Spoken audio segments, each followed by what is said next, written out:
miss you guys, every single one of you, and I will love everybody to thank Brittany who kept you guys in beer all weekend.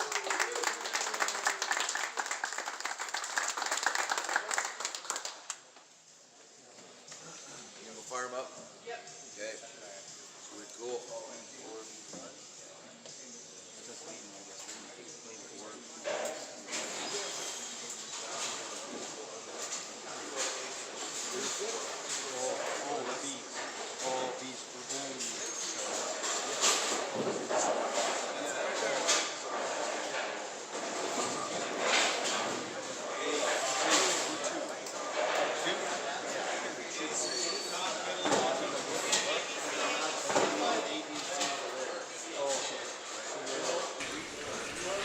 Good morning and welcome to 406 Streaming and the Karl and Sonja Dehn Memorial Scratch Tournament.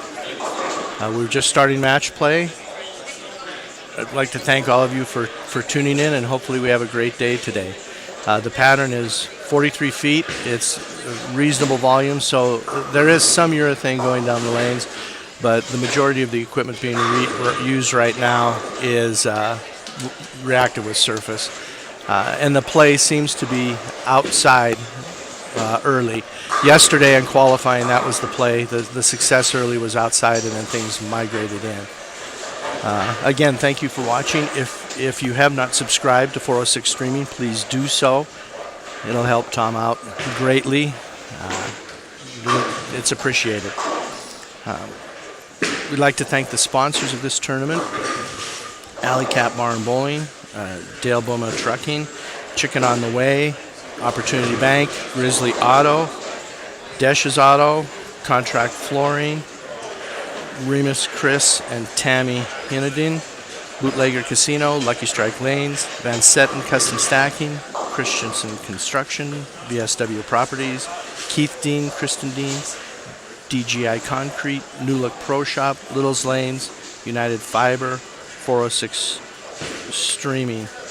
I believe Chicken on the Way also is one of the sponsors. To start match play today on lanes 1 and 2, we've got Charles Wilkin versus Nolan Croskery, Brian Thomas versus Todd White, and Cameron Clark versus Tommy Croskery. On 3 and 4, we have Greg Thomas versus Tim Williams, Corey Clayton versus Travis Sorensen, Tom Skrozik versus Doug McLaughlin. On lanes 5 and 6, we have Russ Dunn versus Louis Doby, Corey Williams versus Dave Martinus Jr., Craig Hahn versus Dustin Wardell. So that's your start to match play today. The scores yesterday were low. The condition was difficult.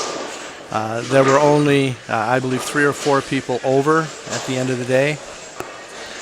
The cut was 61 under, so it was a difficult condition. We'll see how it plays today, but I don't expect it to really play any easier today than it did last night.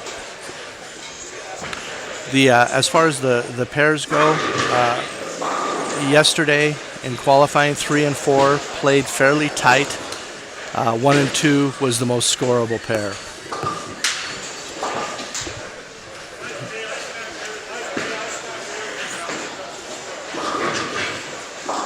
We'd also like to thank the bowlers from Calgary. I understand that there is great support up there, and there should be a lot of watchers, viewers from Calgary, so thank you all for tuning in. And again, if you haven't subscribed, please do so. We look forward to a good day today, some good bowling.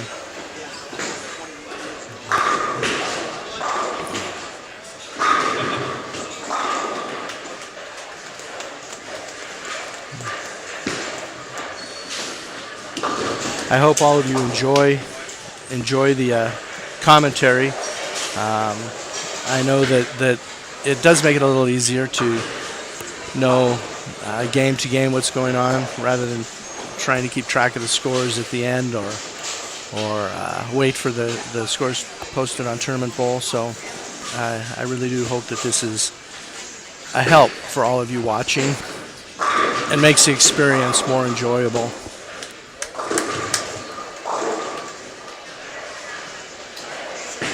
We don't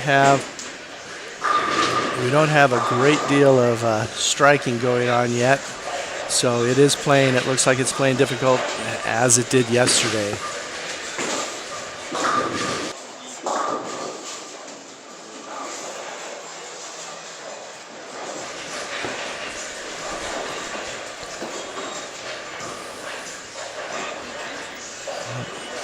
The nice thing about difficult conditions like this is we should have a number of very close matches.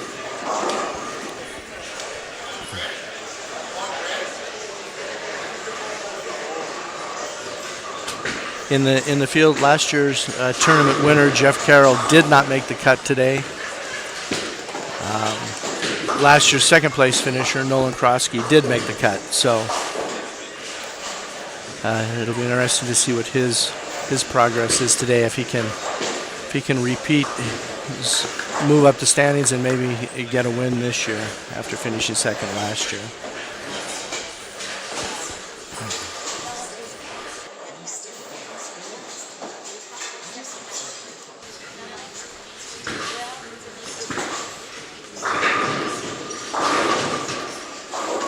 Oh, there was an unfortunate leave on lane 1. Todd White just left a 4-9 on a hit that wasn't that bad.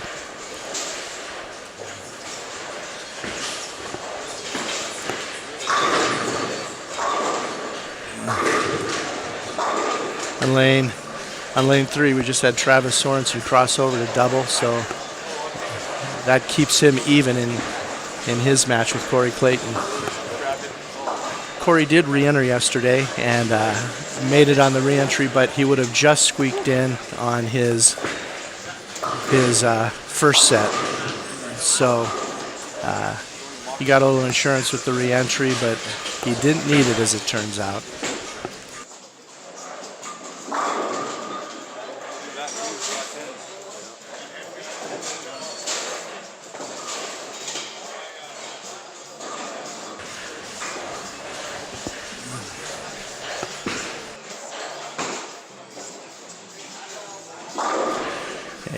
Tommy Croskrey is throwing urethane. It looks like he's throwing a purple hammer. And it looks like he has a decent look. He did throw it in the ditch, the first ball of the match. But I believe he has a pretty good look with that urethane.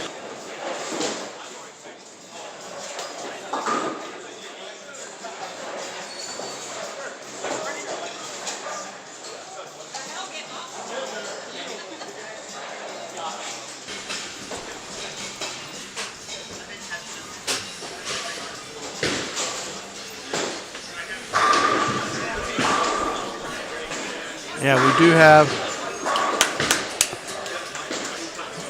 do have a few players.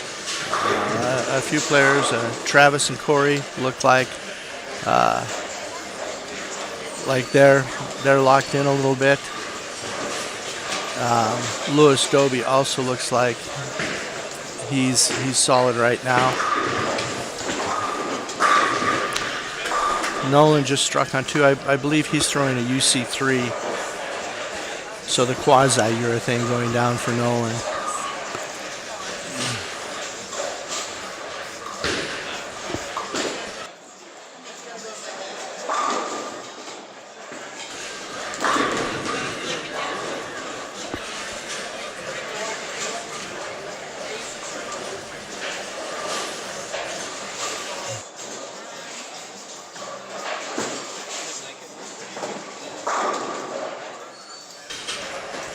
After splitting his first frame, Greg Thomas is getting it going now with a double in his match against Tim Williams. Tim is off to a little bit of a rough start with a split the first frame.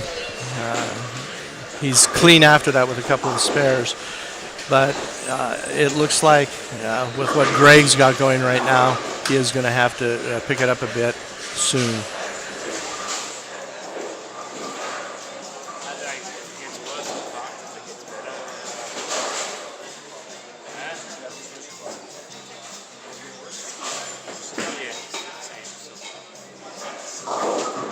Corey Clayton just threw another strike, so he starts it with a 3-bagger.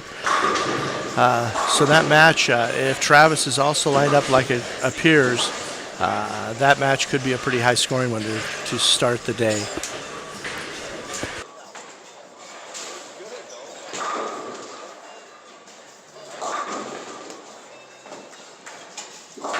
Travis just came in light and left a 5-pin, so that's the first miss in that match for either bowler.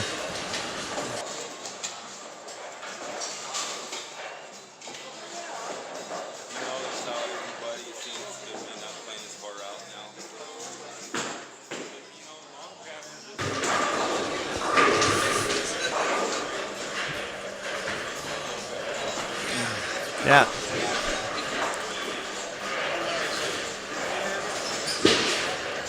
Yeah, we have some nice battles going on 3 and 4, and it's interesting because yesterday that was one of the lower scoring pairs, but it looks like it's going to produce some scores today.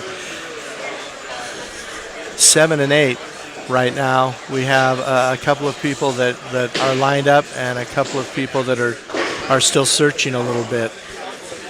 And 1 and 2, which yesterday produced some of the highest scores, now are looking a little more brutal than the rest of the house.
On lane 1, Tommy's got the baby split. Oh, and he just misses that. So that match still is very close with not much marking going on.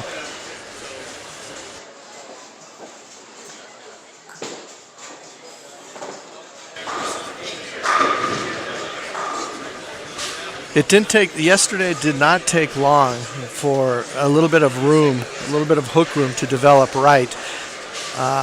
So it'll be interesting to see if that happens today. Right now, any miss right is definitely out of bounds. But I would expect pretty quickly there's going to be a hook spot developing out there.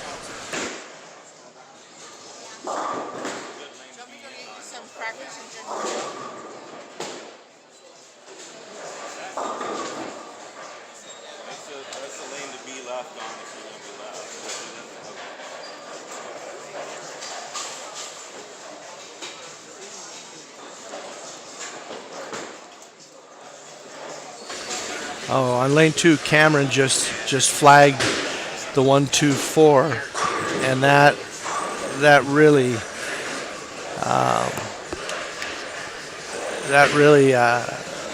puts him in a difficult position against Tommy. Even though Tommy's not lighting it up, Cameron has yet to mark, so he's digging himself a hole early.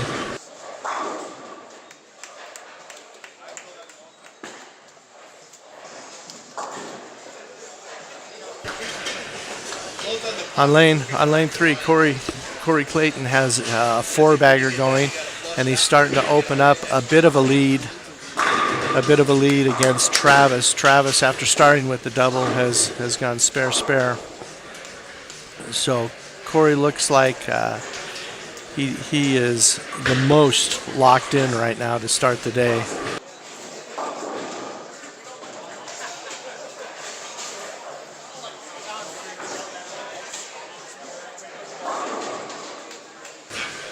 And Brian Thomas on lane 1 is using urethane. It looks like maybe a pitch black that he's using. And he seems to have a reasonably good look with that.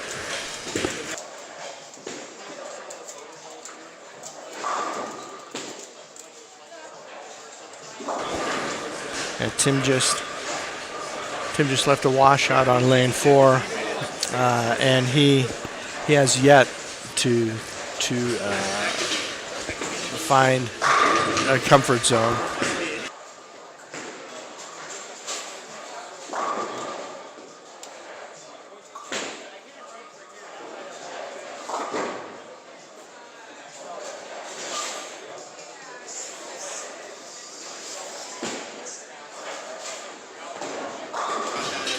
Russ Dunn is also struggling a little bit on lane 5 today.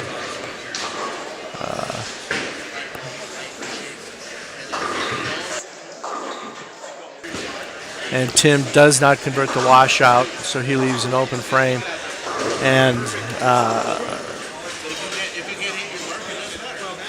Greg Thomas has a strike up, so with the double he could put Tim in a fairly deep hole halfway through their match.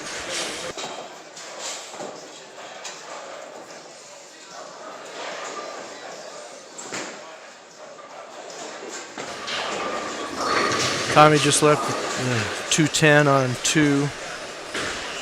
So that match between Tommy Croskery and Cameron Clark is very close, very tight, but low scoring. Nolan just threw a solid shot with that UC3 to double up and put some pressure on Charles.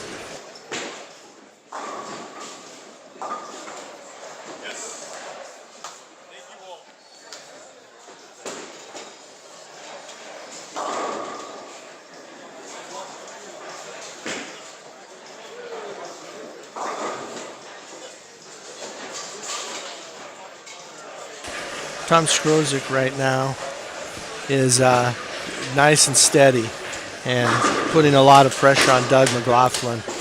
Doug does not seem to have found really anything yet. He's struggling a little bit early.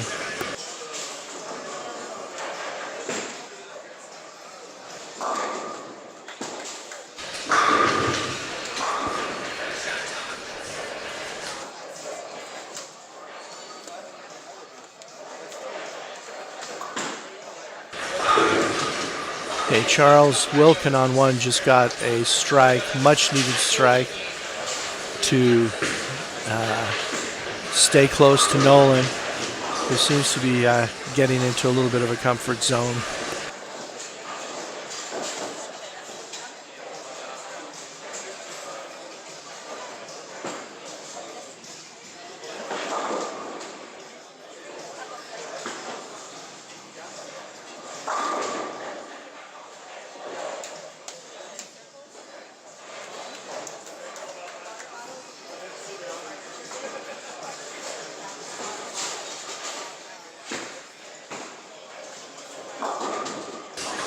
Greg Thomas and Tommy Krosky both just went through the face.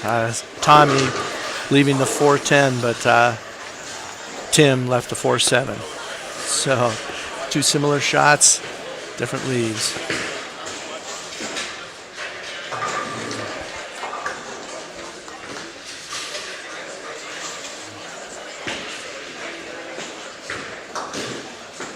Oh, Brian Thomas just flagged a spare.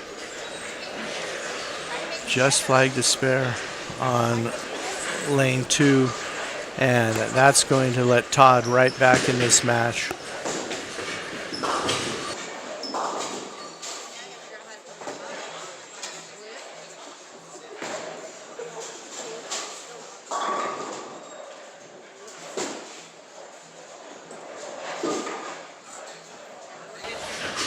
Okay, Corey Clayton's on a 5-bagger. He's just coming up in the 6th. And Travis has yet again a single pin to shoot at.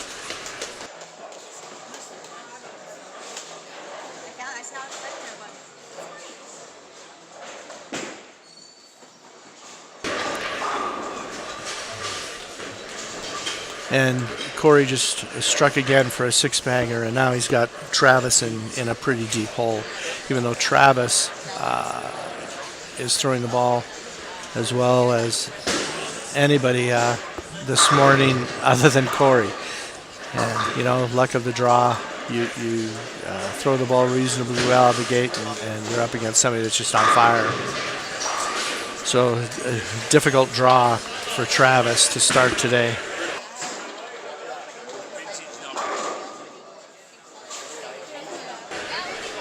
Charles Wilkin just pounded the hole and left a 7-pin. A little unfortunate there.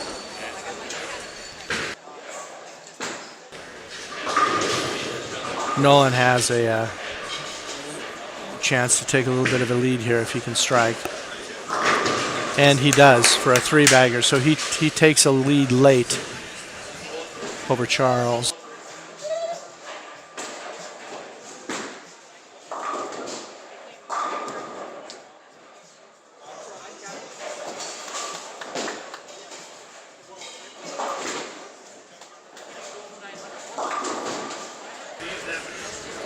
Doug McLaughlin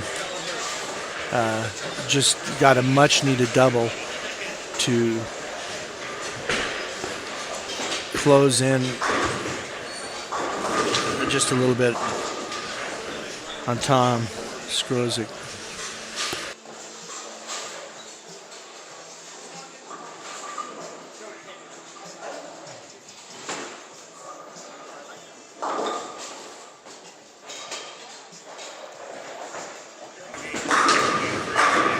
On 5 and 6, Russ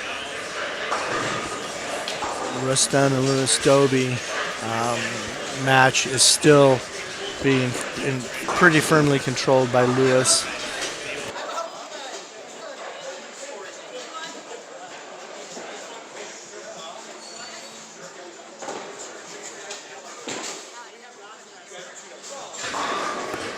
Tim Williams just threw a solid shot. So maybe that's the beginning of something for him.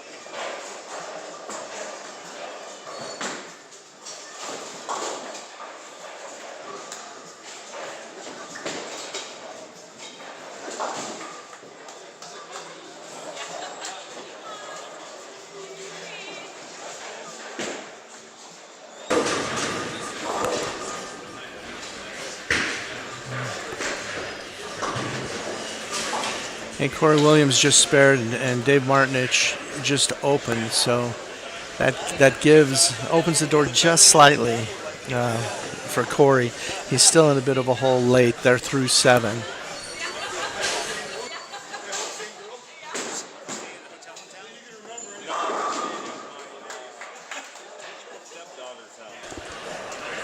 Brian Thomas just struck in the 8th to stay in the match against Nolan. Nolan's up here in the 8th working with a 3-bagger.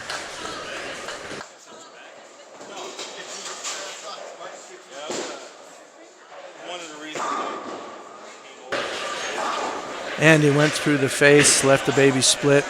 So that gives a little bit of hope to Charles.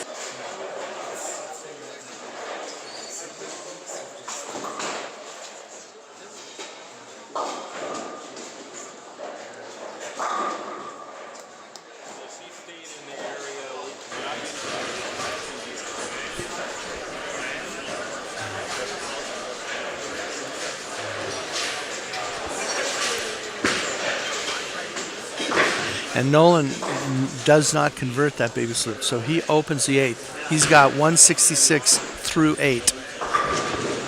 And Charles has 143 in the 7th with a strike up in the 8th. So that match just tightened up considerably. Nolan did have control of that match, but no longer.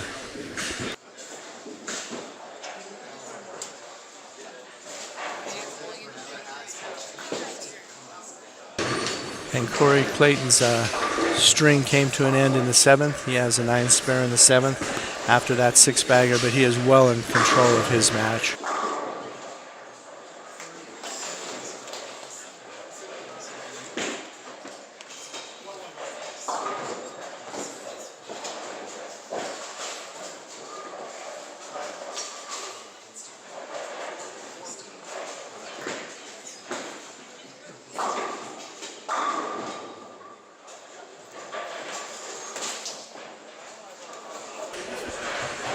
Doug McLaughlin opened the 7th, so that gives Tom Skrozik a little bit of control late.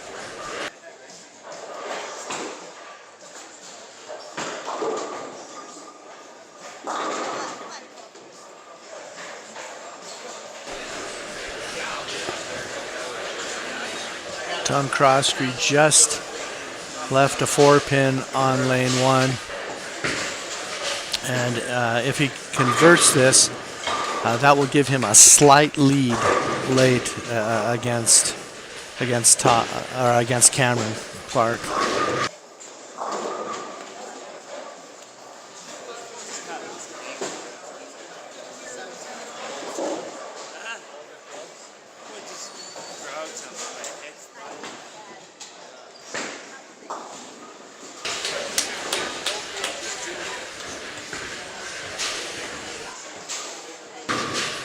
Greg Thomas has 134 through 7 with a spare up in the 8th. His opponent, Tim Williams, after struggling early, has 92 in the 6th with a double up. So strike here in the 9th. If Tim can strike the 9th,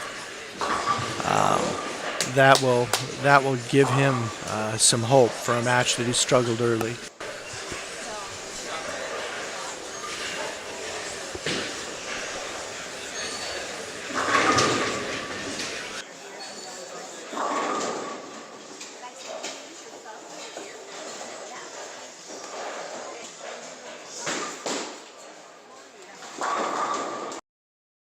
Has a washout. Travis has a washout that he did not convert, so that match is over. It's just a matter of how much now for Corey.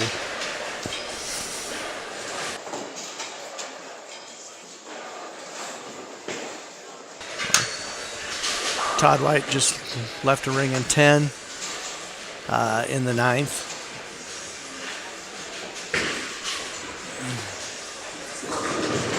Brian here can be completely in the driver's seat with the strike-o, and he leaves a 6-pin. He's made a ball change. He was throwing urethane early, but he has switched to reactive. It looks like it could be a Helios, possibly. I'm not 100% certain. Todd converts the spare. So he has 143 in the 8th with a spare up.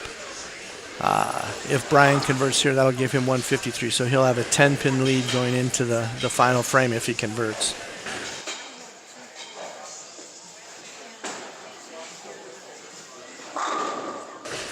And it was a bit of an adventure, but he did convert.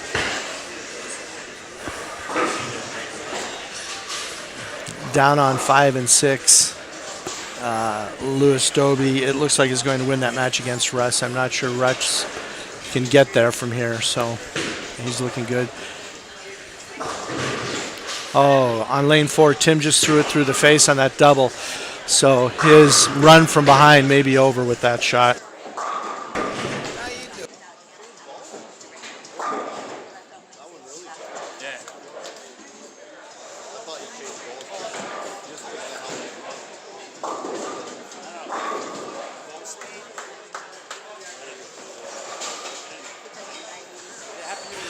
Okay, and Cameron just struck on lane 1 to make that match interesting going into the 10th. Tommy's got the 1-2 to shoot at. Oh, and he chopped the one off the 2. So now Tommy has 121 in the 9th. Todd has 105 in the 8th with a strike up going in. So this match is down to a few pins.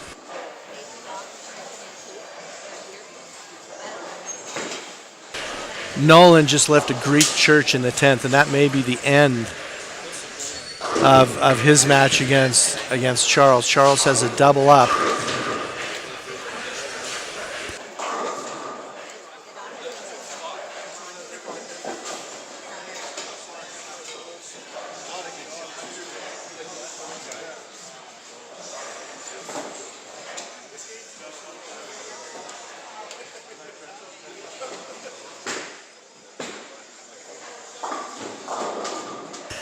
Okay, Corey Williams has just, he's struggling many splits at this point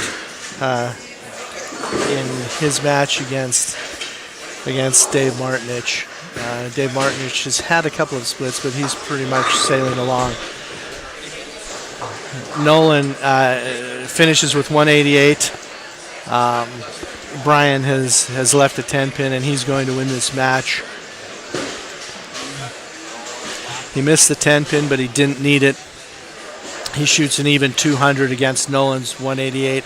That Greek church in the 10th for Nolan was a killer.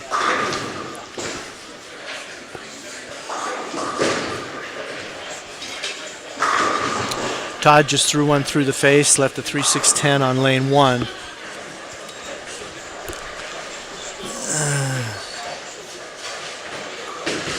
So he has 160 in the 9th. And Brian against him has 153 in the 8th with a spare up in the 9th. We'll see what Brian does on this shot.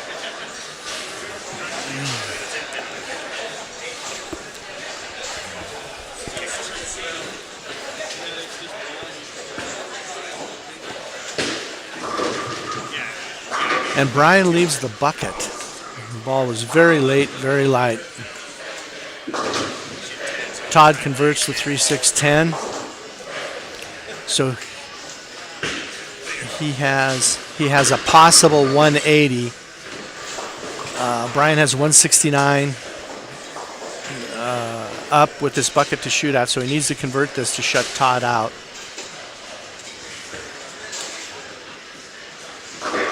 Oh, and he does. Off the wall. He converts it. So 2 pins, and he shuts Todd out, so he should win this match.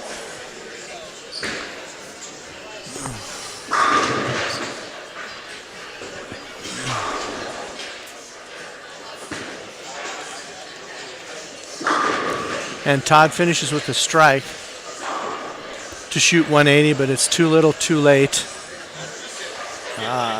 Again, Brian just needs 2 pins to get the victory. Tim Williams just made a ball change and flushed one. So he finally found what he needed, I believe. With Tim also, it's going to be a bit too much or too little, too late. Greg Thomas is going to defeat him in this match.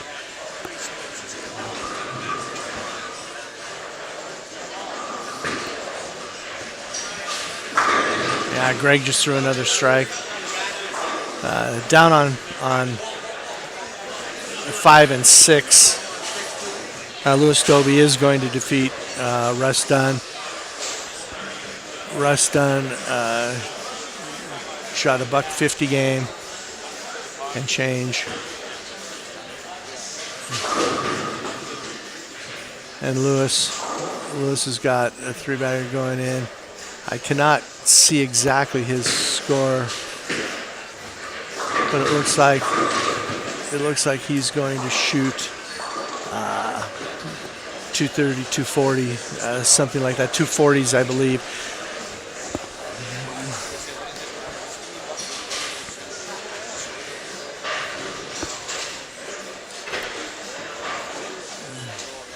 Yeah, I think Tim's starting to. Yeah, I think he's got the right ball now in the right place on the lane.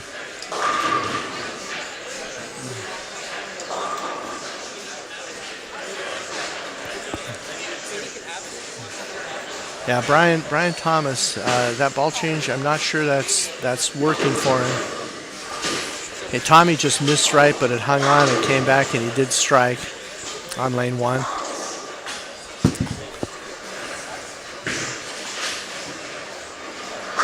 Yeah, Tim just flushed another one. So I think Tim now has got the right ball in his hands in the right place. So that when they move for this next match, if it plays the same, I think he'll have a much better time of it. He lost that match 213 to 171. Greg Thomas shooting the 213. Cameron Clark just struck on 2. So that gives him a possible 165. Tommy's got a possible 151.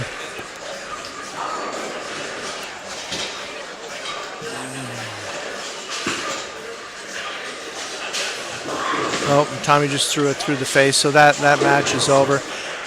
Best he can shoot now is 141.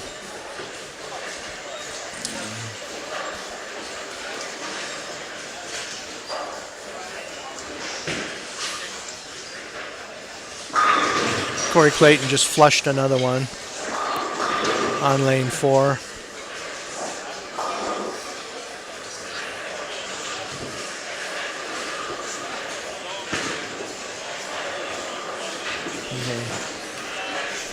Tommy tried a ball change on that fill ball in the 10th, and it didn't look like he liked the result. It did overhook, so I don't think he was too thrilled with the reaction that he saw.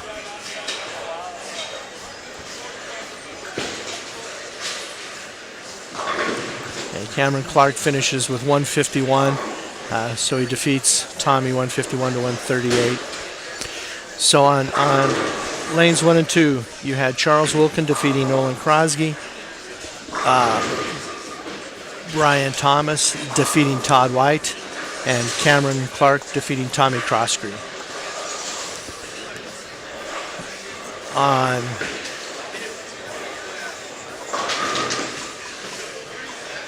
On lane 3, Travis just threw a washout to finish. Yeah, he ends up shooting 184. He will lose to Corey Clayton, who can throw one more strike to finish with 259.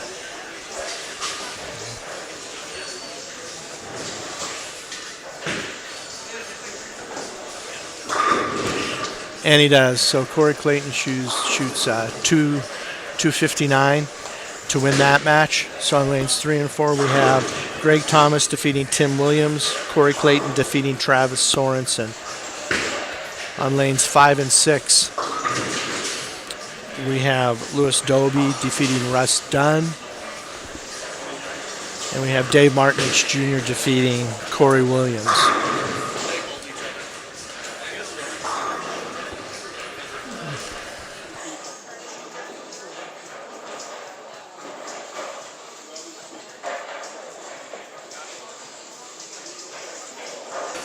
Okay, on lane 5 and 6, the match between Craig Hahn and Dustin Wardell is pretty interesting. Craig has 176 in the ninth, or sorry, 191 in the ninth with a three-bagger up, and he goes off the sheet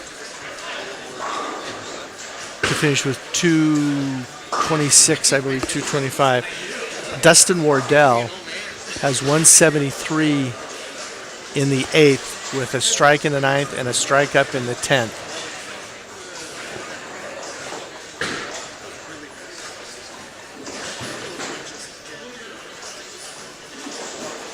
Oh, I'm sorry, I have.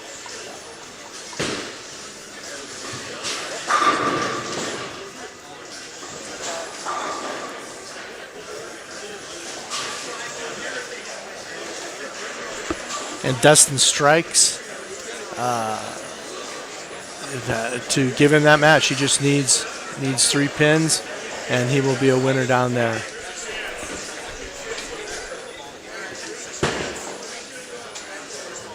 So we're going to move now to game 2, move on to game 2.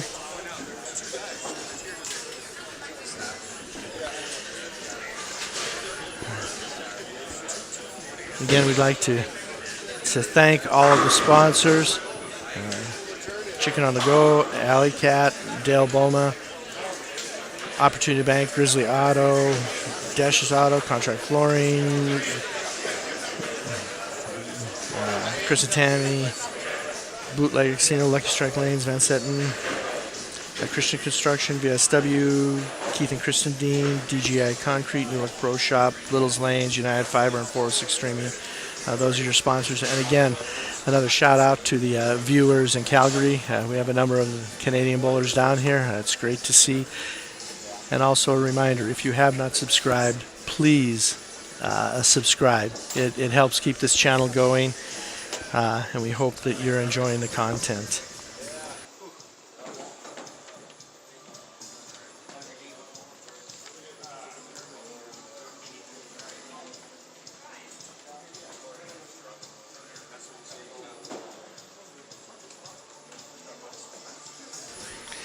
Okay, for game 2 here, on lane 1 and 2, lanes 1 and 2, we have Russ Dunn versus Tim Williams, Travis Sorensen versus Dave Martinich, Tom Skrozik versus Dustin Wardell. On lanes 3 and 4, we have Charles Wilkin versus Louis Doby, Corey Williams versus Todd White, Tommy Crosscree versus Craig Hahn.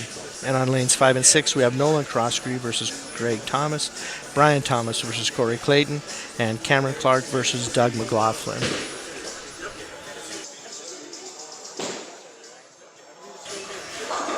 Nolan just started it off on lane 5, flagging the head pin.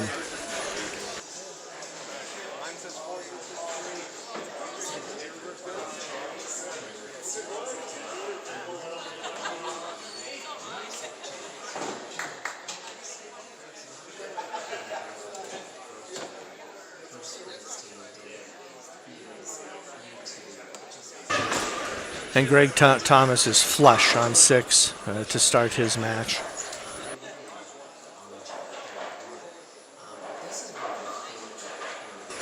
I'm not sure what ball Greg is using. It looks like a Pearl.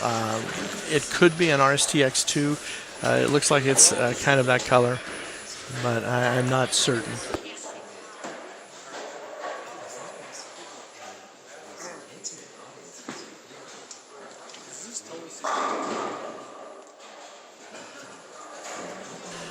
Louis Doby was just flush on 4. It looks like he might be using a ProMotion. Could be the Power Torque, but I think it's a ProMotion that he's using. And Russ Dunn is using a UC3.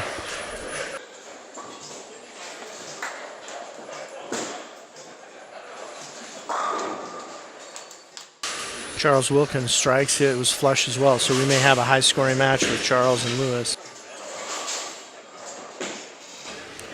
Tim Williams was just a little high on 2, but it looks like he's starting to get it a little bit into his comfort zone.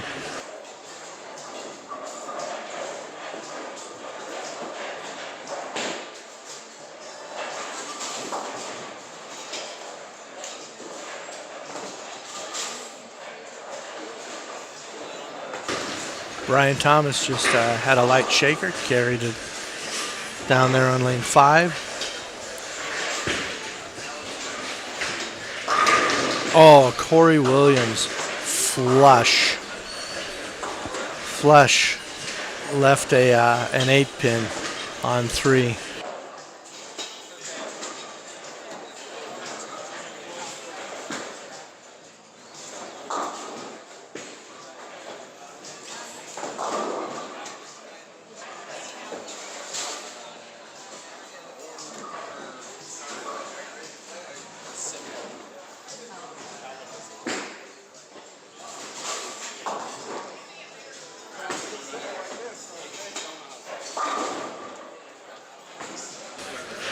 Dave Martin just crossed over on 1, left a 9-pin standing.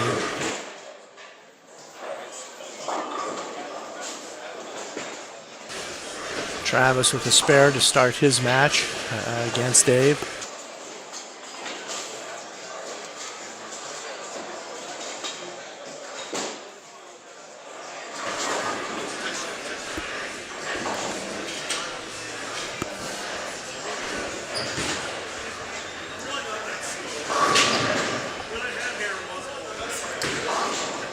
Craig Hahn didn't quite make it to the head pin. Cameron Clark starts with a spare, so he's already off to a better start this match. No splits to start the day. And Doug McLaughlin starts off clean as well. It looks like the scoring pace is going to start to pick up just a little bit.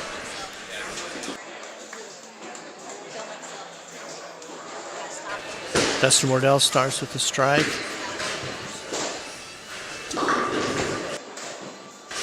Tom Skrozik just went through the face on lane 1.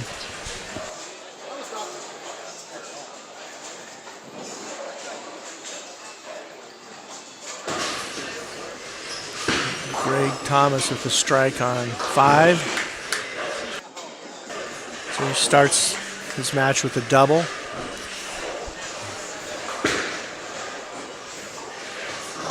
It does look like the scoring pace is going to pick up just a little bit.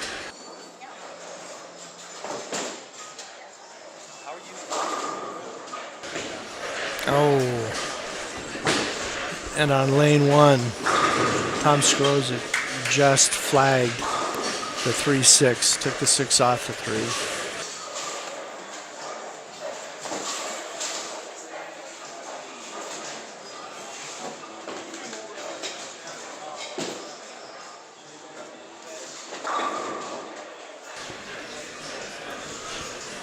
Corey Clayton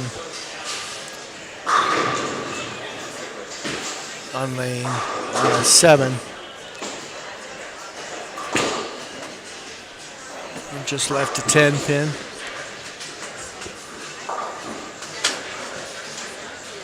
So he's not off to the quite the torrid pace he was the first match.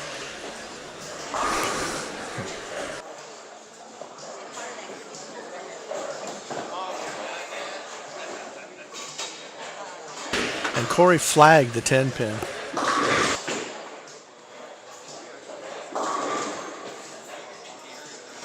Tim Williams has been high on his first 2 shots on lanes 1 and 2.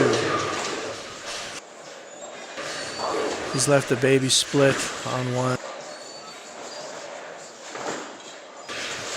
Dave Martinich was flush in the hole, left a 9-pin.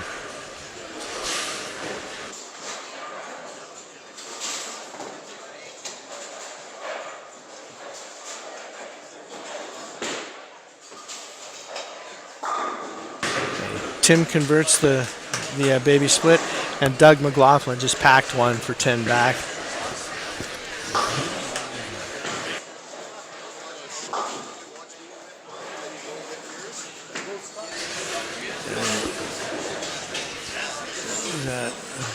Looks like Brian Thomas just flagged a single pin down on lane 6. Travis Sorensen just 10 back.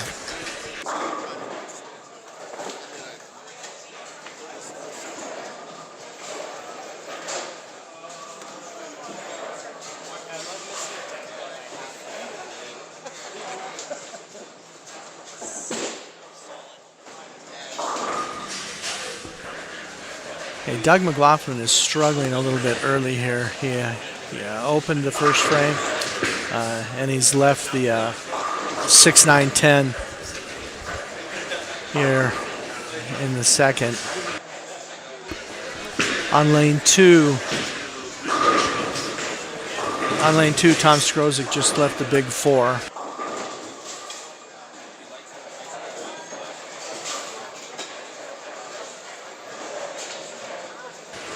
And Charles and Lewis look like they're off to a high-scoring match. The scores are picking up just a little bit in general.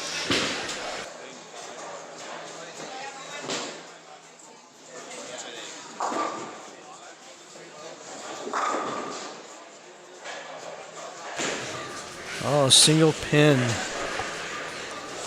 Single pin missed on lane 1 by Doug McLaughlin. Early, some of the spare shooting, even some of the conversions, are not the most solid in the world. So, again, as always, spare shooting is going to be critical.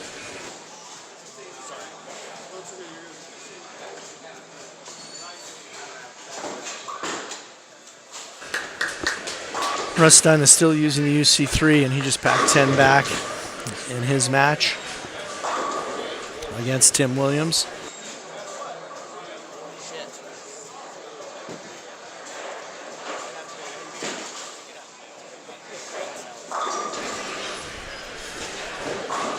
And Lewis Doby, after that double, left the 1-2-4-7 and did convert it. So Charles has a chance to take an early lead.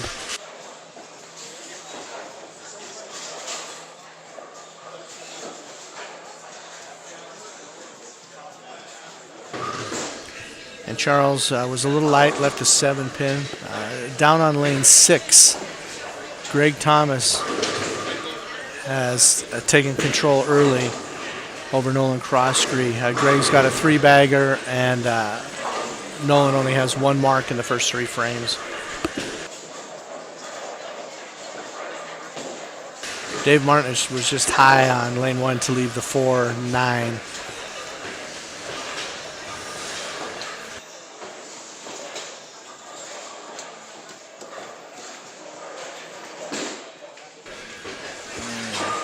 Okay, Charles Wilkin converts, so he's got a slight lead in his match against Lewis. Oh, Dave came close to converting that 4-9, but it is an open frame for Dave.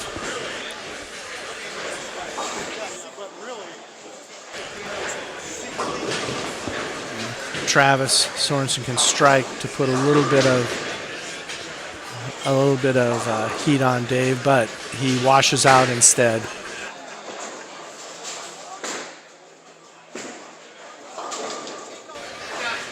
Corey Williams just washed out on lane 3.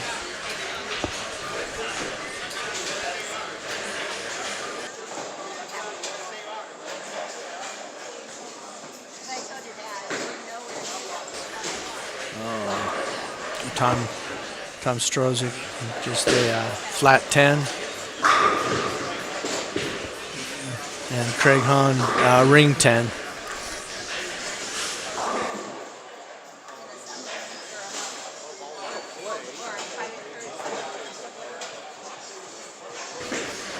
Oh, and Corey Williams leaves 3 on the deck on that washout. Tom just missed the 10 pin, so he has yet to mark in this match against Dustin.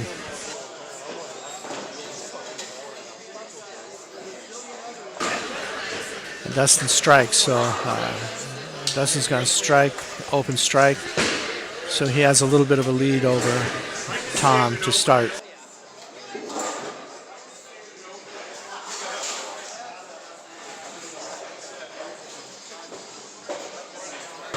Tim just packed 10 back. He did make another ball change.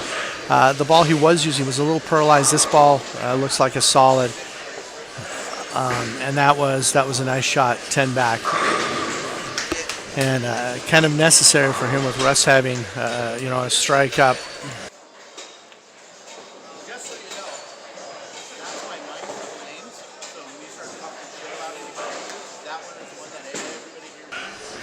And Nolan is still struggling. He's made another ball change. That ball came in light.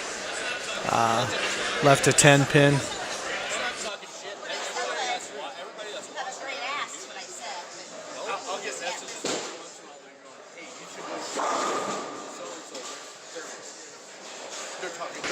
Charles Wilkin just struck to keep the heat on Lewis Dobie. Russ Dunn just struck to double against Tim. So that's putting a little bit of pressure on Tim right now to get locked in. Travis was a little high, left a 4 pin.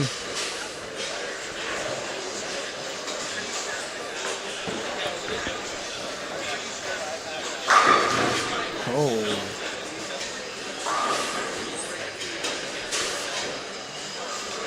That was Charles Wilkin. In lane 3, just flush ring 10. And Nolan down on 6 just flagged a 10 pin. Dave Marchant just was solid on 2. So that miss by Nolan, he's in a world of trouble down there. He only has 1 mark in the first 4 frames. And Greg does have an open in the 4th, but he started with a 3-bagger, so he has a fairly comfortable lead even with that. And Corey Clayton just struck down on 7. It wasn't flush, but it did carry. So that's a fairly close match. Lewis Dobie just snuck the 10 off the deck.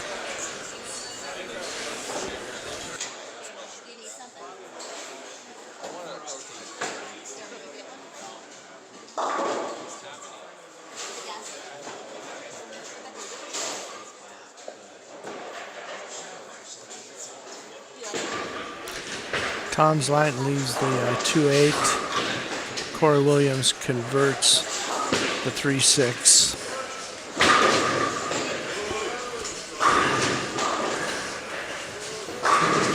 And Dustin Wardell crossed for a fortunate strike, which gives him a double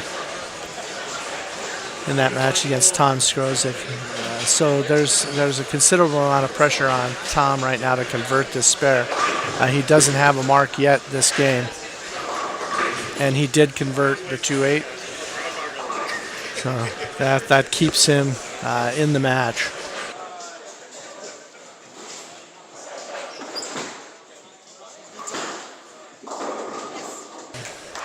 Okay, Tommy Croskery just struck in his match against Craig Hahn. He's starting to open up a bit of distance now. He's got a 3-bagger following that opening spare. Craig's needing a strike and got one.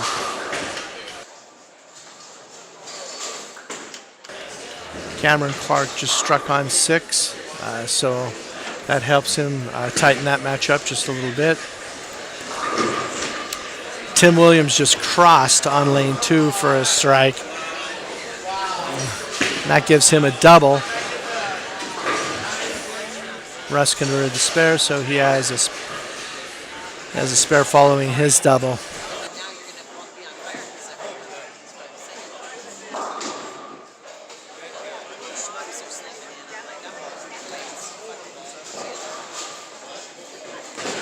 And Nolan was very light again on lane 5. Leaves the 2-4-10. Oh, and on lane 3,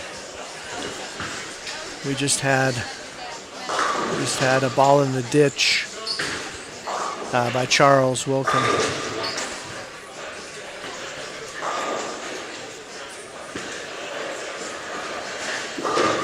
Dave Martinich's light leaves the 2-8. And Lewis Dobie just flagged the 3-6-10. So that, I guess, makes the gutter ball from Charles not as painful. He does have a strike up, so it hasn't cost him count yet. If he can convert a spare here. and he crosses and does convert the spare. So same as 9 spare, it doesn't hurt him, and he maintains a lead in his match against Louis Doby.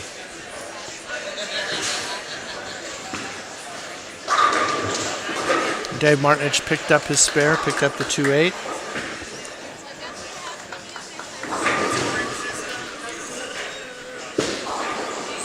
So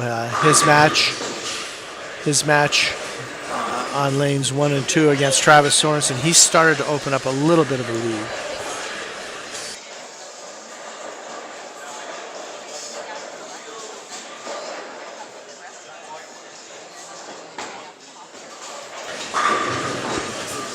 Brian Thomas on lane 5 just threw a washout.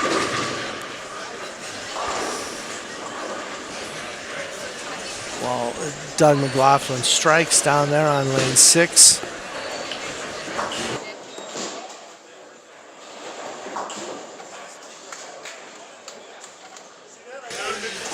It looks like Corey Clayton's back to his striking ways. He has a double up now in the 4th and 5th frames.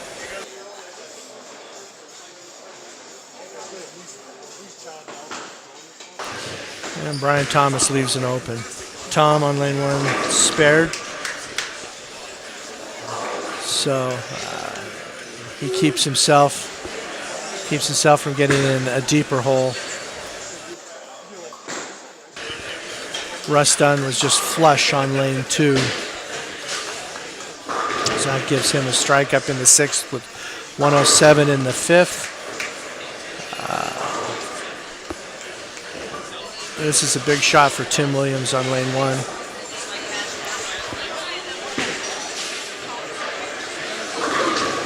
And he goes a little bit high and leaves a 4-pin. So halfway through this match with Russ, Russ has a slight lead over Tim. Louis Doby was fortunate to break up the 5-7 and leave just the 7. Dave Martinich just struck. So that gives him a 20-pin lead halfway through in his match against Travis Sorensen.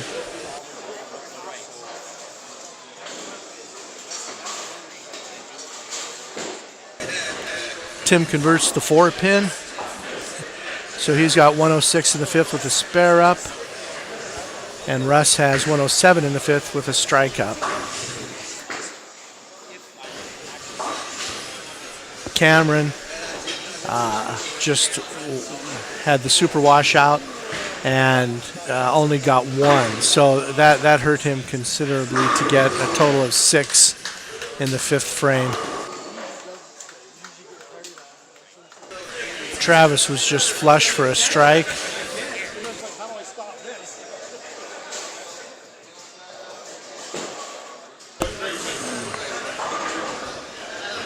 And Greg Thomas just left a 7-pin.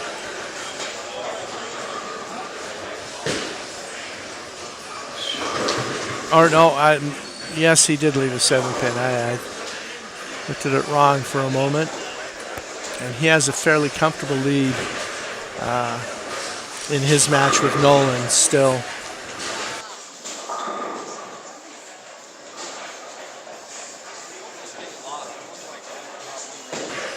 Dustin was just flush for 10 back. So he has a strike up in the 6th with 97 in the 5th.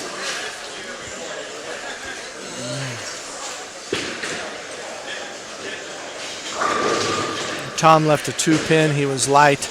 He's got 64 in the 5th to Dustin's 97. So Dustin's halfway through in control of this match.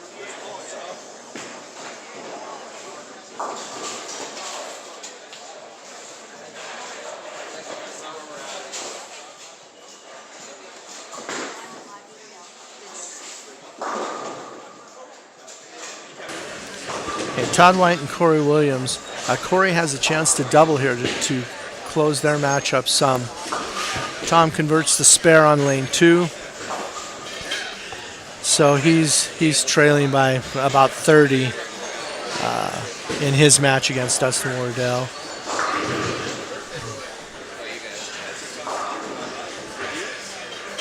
Okay, Corey Williams did not strike, so he is still trailing by a handful in his match with Todd White.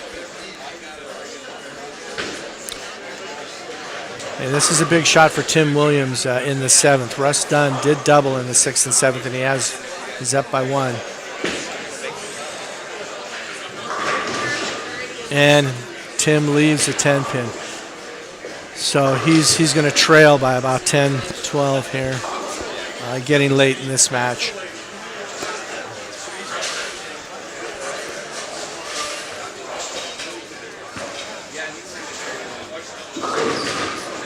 And Dave Martinich again was light, leaving the 2-8.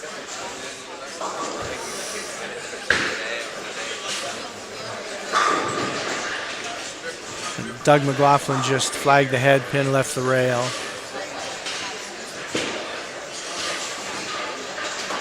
Tim converts the spare, so he has 125 through 6 with a spare up. Oh, Tommy Croskery just left the 210 on a 3-bagger, but he is still in control of his match. He's got 108 in the 4th. To Craig Hahn, 67 in the 4th. But Craig does have a strike up in the 6th. Okay, Dave keeps marking, so it's the pressure's on Travis to throw strikes at this point. And Travis does. He's now doubled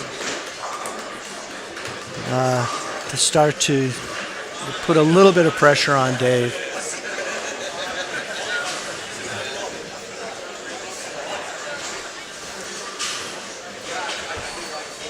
And Corey Clayton did have control of his match, but he left a split in the 6th and open. He's got 110 through 6. His opponent, Brian Thomas, has a strike up in the 6th, so we'll see what he can do.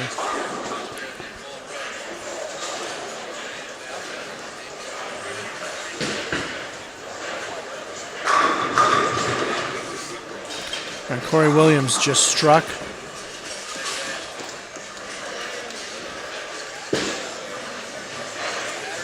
So he stays close in his match with Todd White.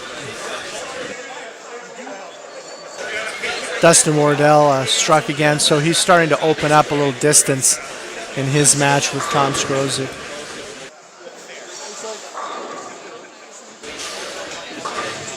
Corey Clayton just left a 10 pin in the 7th. Oh. And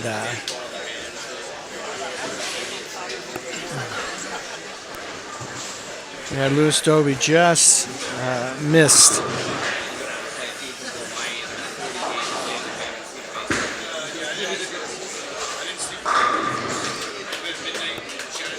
So he's starting to fall behind in his match against Charles.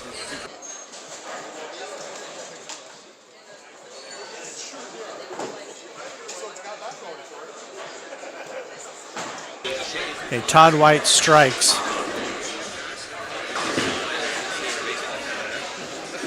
And Tim Williams strikes. So Todd now has a 13-pin lead over Corey Williams.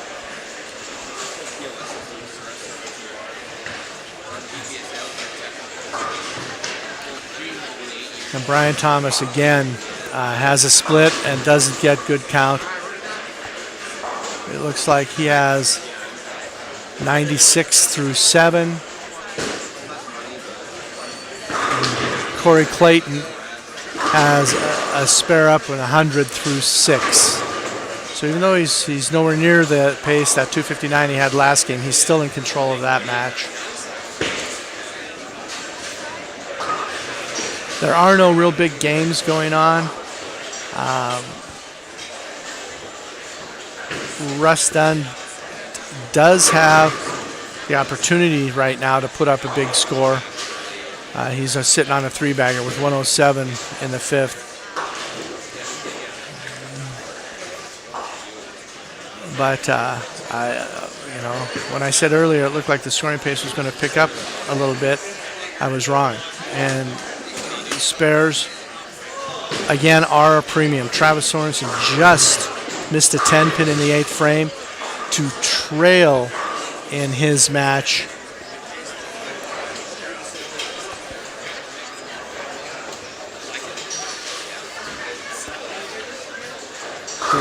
.131 to 123.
Cameron Clark just struck on lane 6. It gives him a three-bagger. Oh, Todd leaves a wiggling 10 pin on lane 3.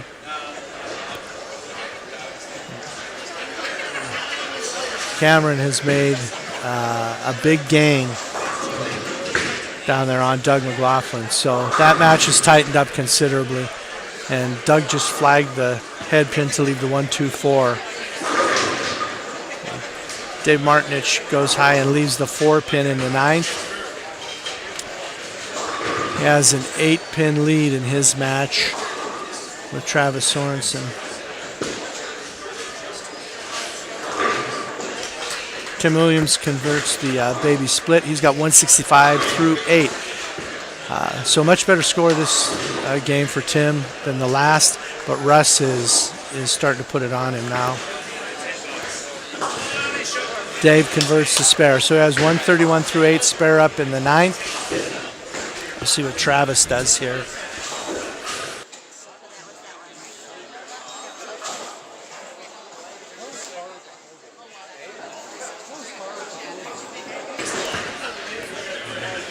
And Tommy Crosby spares in the 8th. So he's got 151 through 7, spare up in the 8th.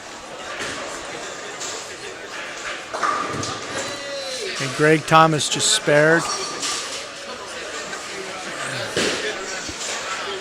Nolan's making a run at him, but I think it may be too little too late. Okay, Craig Hahn just struck to get a three-bagger. He has 87 through 5 with a three-bagger up. And Tommy has 151 through 7 with a spare up. So Craig can put some heat on Tommy. Dustin just left the 2-8-10 on lane 2 in the 9th frame.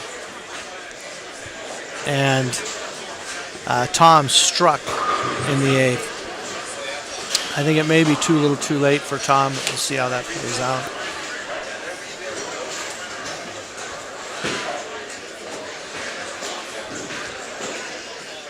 Nolan just threw a ball in the ditch.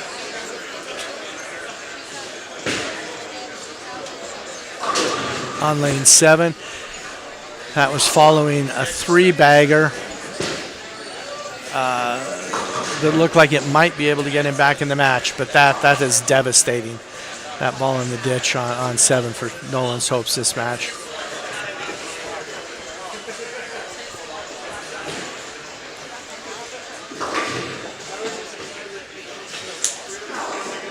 Lewis Doby just missed in the 9th. So that gives Charles a chance here. He's just got a 4-pin standing, or a 2-pin, I believe it is. And he converts it. So in the Charles Wilkin Lewis Doby match, Lewis has 143 in the 9th. Charles has 138 in the 8th with a spare up. So that took a big turn right there, that miss by Lewis in the 9th frame. Okay, Nolan did spare on that gutter ball. So he has 121 in the 8th with a spare up in the 9th.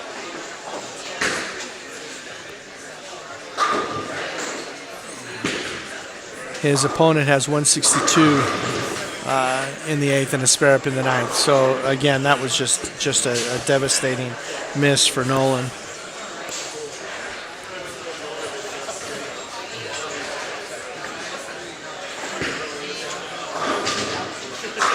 Okay, Corey Williams, 10 back. He has 104 in the 6th with a turkey up. And his opponent, Todd White, has 157 in the 8th with a strike up. So this match has gotten tight. That 3-bagger by Corey has put him right in it.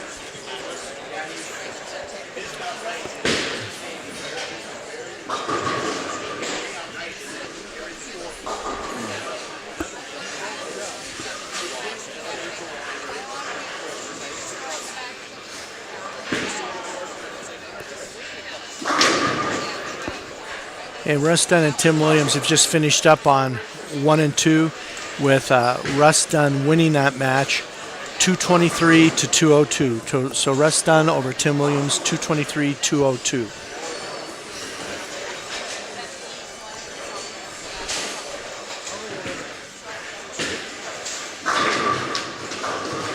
Dave Martinich just struck on 2, and Nolan on lane 6, a super washout to close out, or in the 10th to start the 10th. So he's got 134, 136 up in the 9th. So that one is over. Greg Thomas is going to beat him. Cameron has got a 4-bagger now. And he's coming charging back against Doug McLaughlin.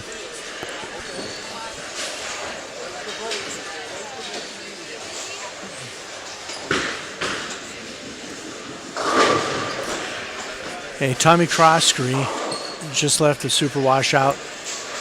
He has 174 in the 9th. His opponent has 165 in the 8th with a spare up in the 9th. So that open certainly hurt his chances.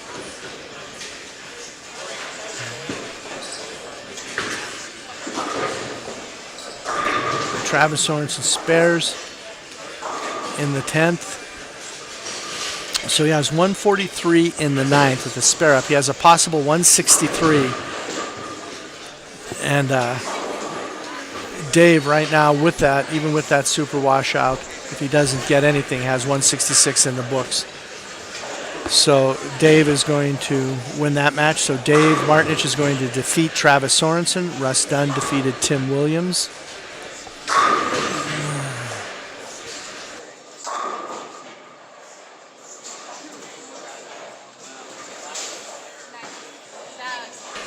Travis Sorensen gets 9 to close that out, shooting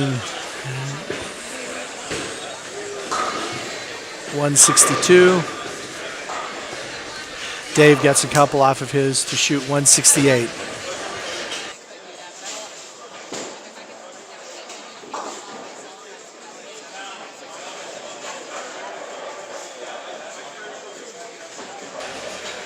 Okay, the match on 3 and 4 between Charles Wilkin and Louis Dobie is pretty tight. Louis has 143 in the 7th with a strike up.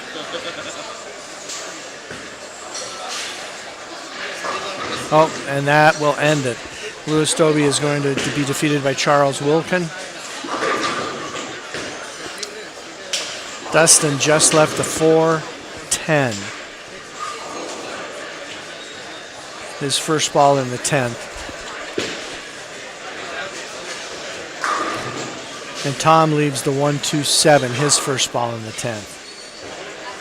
Well, that match is over. Dustin is going to defeat Tom. Oh, Dustin made a good run at it. He shoots 191. And Tom has a 162 possible. Okay, on lanes 3 and 4, Charles Wilkin defeated Louis Dobie 175 to 162. On 5 and 6, Greg Thomas defeated Nolan Croskery. It looks like 210 to 156.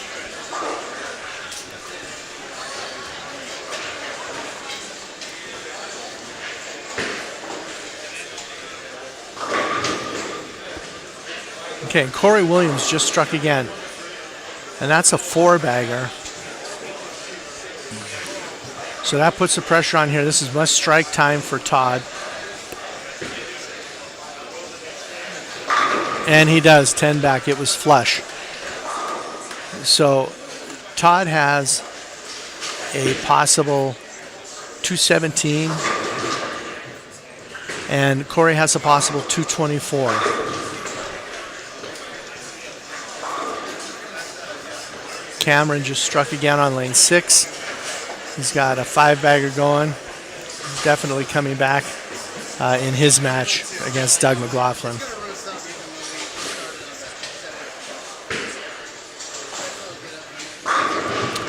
Corey Williams strikes again. He's got a 5-bagger. Still a possible 224. And Todd strikes.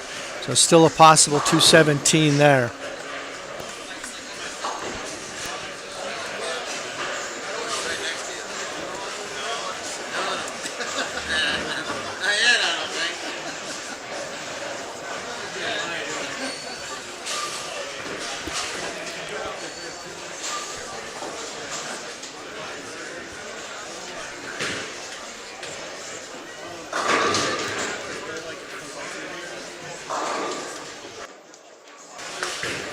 And Cameron's got a 6-bagger.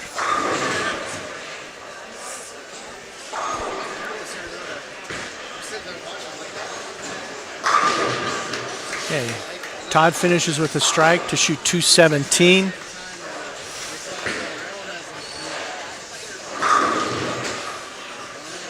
And Corey Williams strikes to finish with a 224. So Corey Williams defeats Todd White 224 to 217.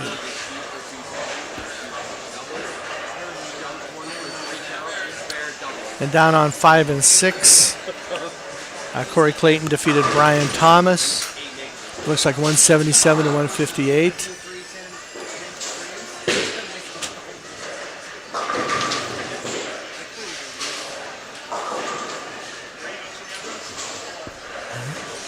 Craig Hahn's got a possible 204. Tommy Croskery has 174 up in the 9th. So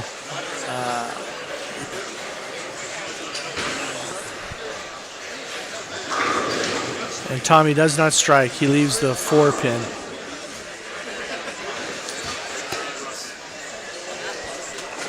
So all Craig needs here is to convert this spare and he will win that match.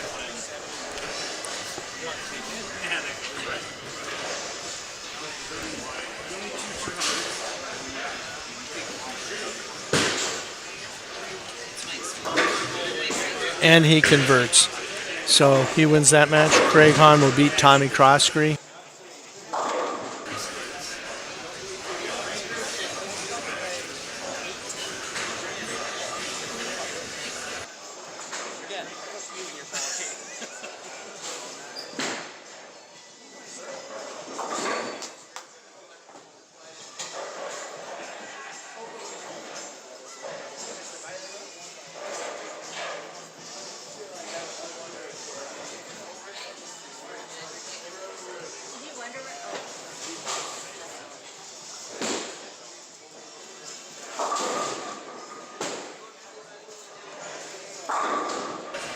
And Doug McLaughlin finishes with a 190. I can't really see it. 193 it looks like. So he's defeated by Cameron Clark, 216 to 193. Cameron Clark wins, throwing that six-bagger toward the end. And we get ready for match 3. Again, thanks to all the viewers up there in Calgary. Thanks to all the viewers down here in the States.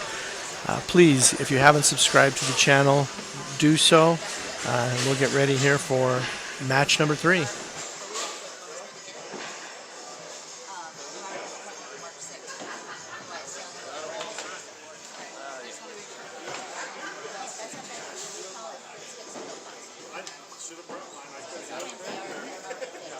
Minus 62. Minus 62 minus 6 is 60. 60. So that is 330 to relax it. I'm in 18th. Oh, okay, no, take it easy on me, young man. It's 56, so that's what I had over there.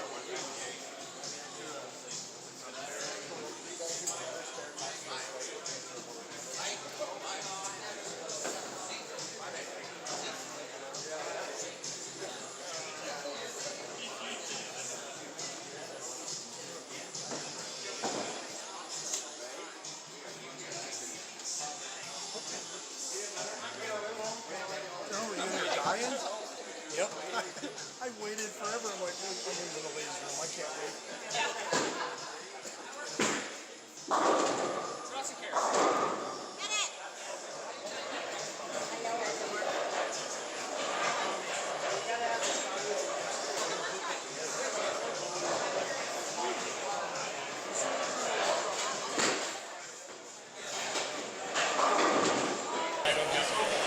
Okay, and match number 3.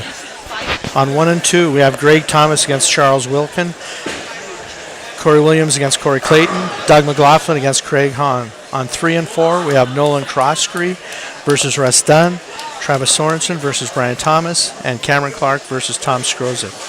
And on 5 and 6, we have Louis Doby versus Tim Williams, Dave Martinich versus Todd White, and Dustin Wardell versus Tommy Croskery.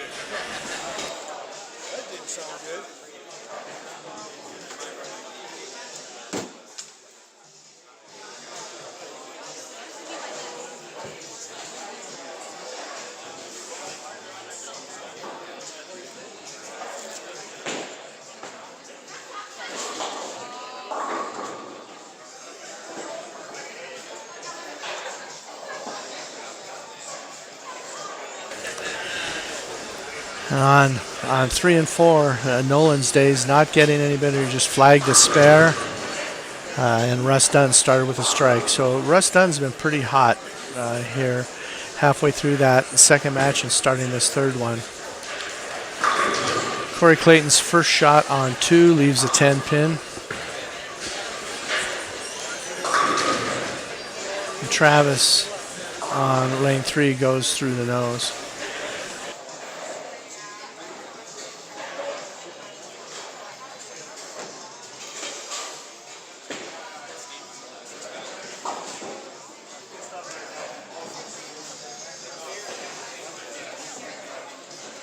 Corey Clayton flagged another 10 pin. That's the second 10 pin he's flagged today. It hasn't hurt him yet, but those missed single pins certainly at some point do come back to haunt you.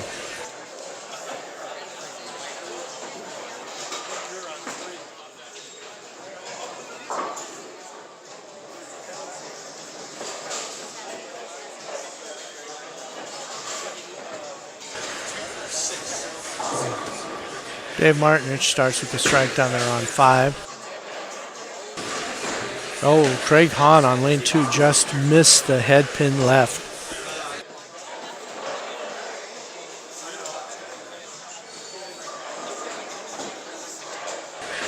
Corey Williams starts with the spare.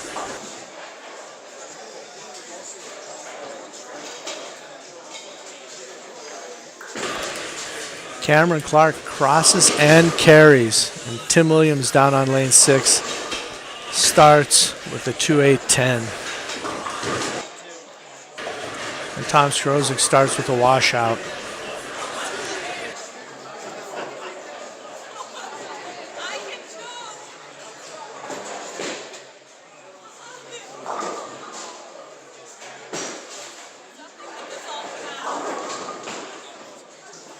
Doug McLaughlin crosses over and carries to start with a strike.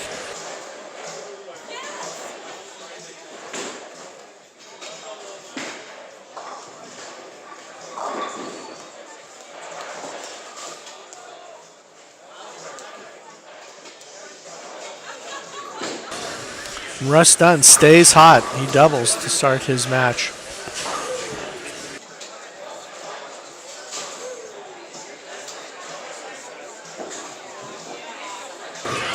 Greg Thomas flush 10 back.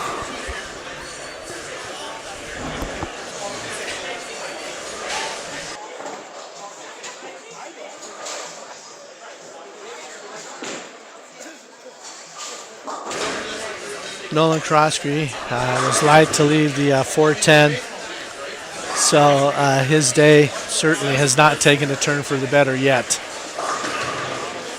Brian Thomas just went through the face on lane 3. Oh, there he is.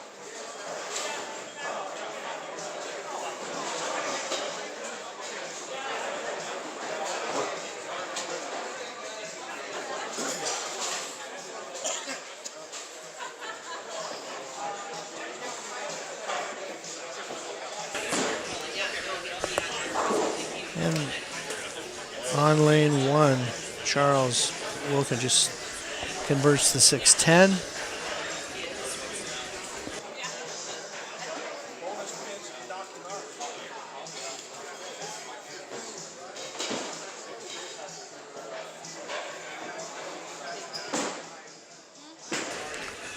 Tommy down on lane 6 strikes. So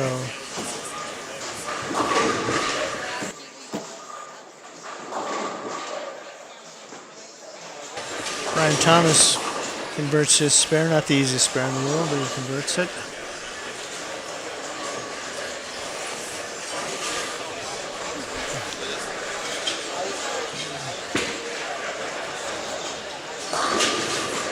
Corey Williams was high on lane 2, left the 4-pin.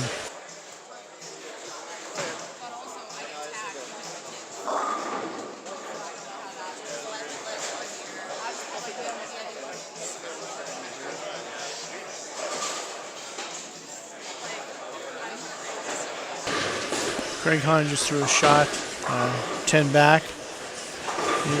He was out quite a ways at the break point. Tom Skrozek also just threw a nice shot.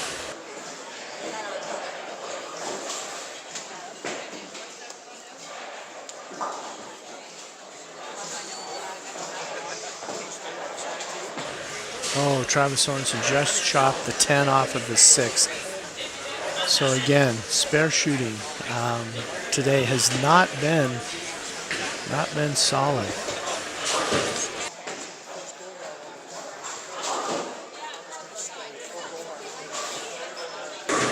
Greg Thomas 10 back.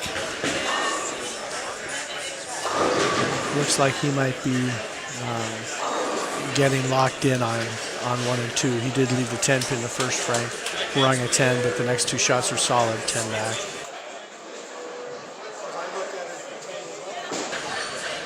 Doug McLaughlin missed the head pin, left the 1-2-4.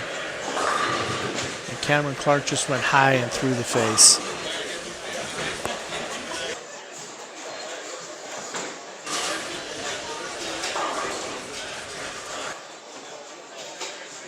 Down on lane 8, Dave Martinich just left the super washout.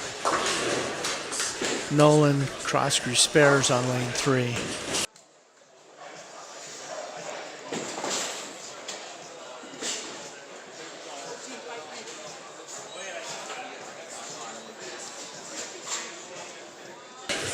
Oh, and Doug McLaughlin flags the 1-2-4 on lane 2.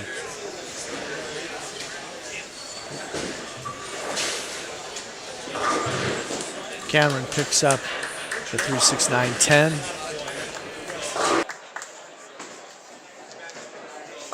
And Dave Martinich just converted his washout down on lane 6.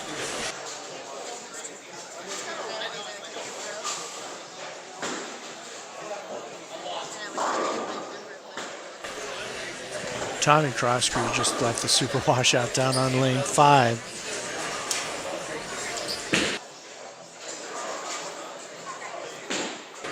And yet another washout on lane 2, Charles Wilkin.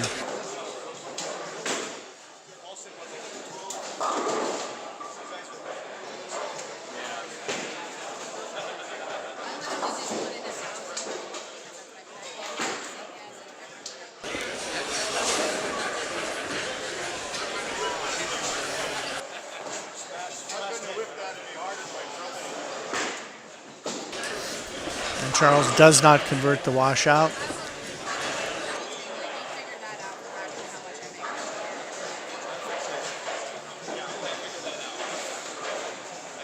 Travis Sorensen crosses and carries.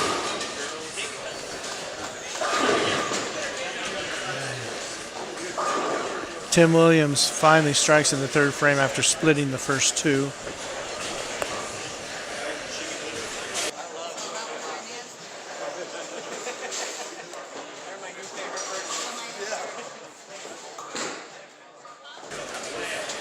Russ converts the 10 pin, so he stays clean through 3.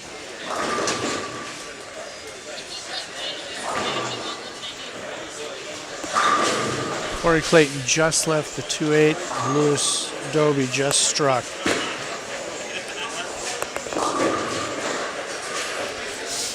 Oh, Doug McLaughlin high through the face.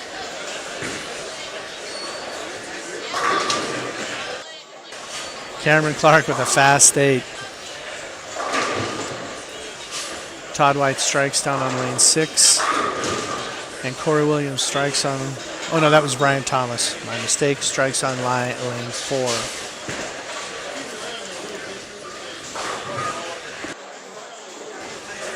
Corey picks up the double wood, the 2-8.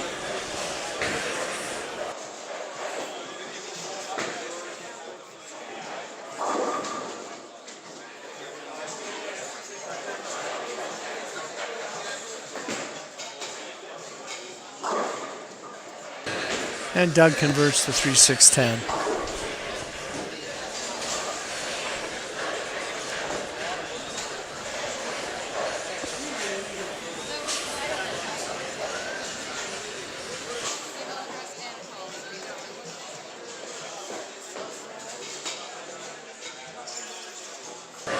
Oh, Craig Hahn gets a lucky break, leaves just the 2 pin when it could have been the 210.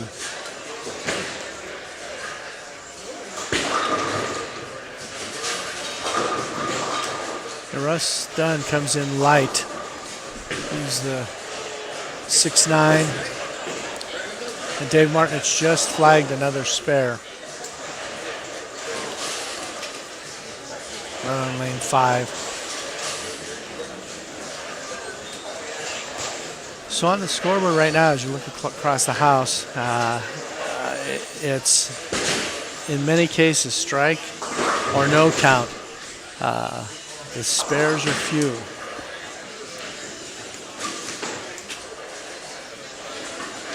Tommy Crosscrew just converted the 6 pin.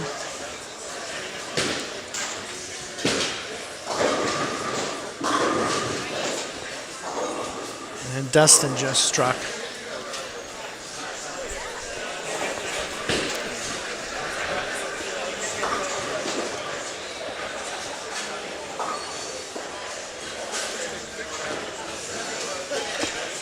Russ just flagged his spare, so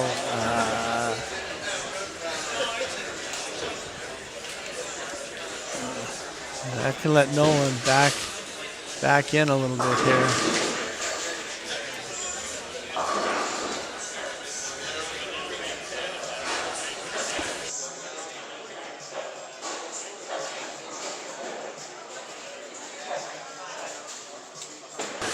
Charles just cleans up his spare.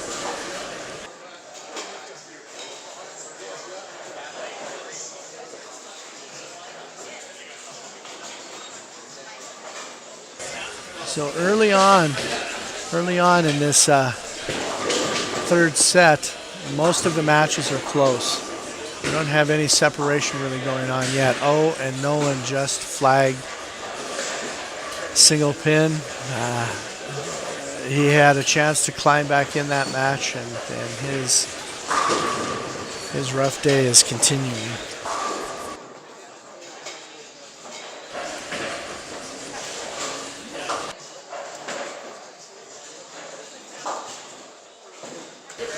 Corey Clayton just went through the face on one. He is trailing in his match against Corey Williams.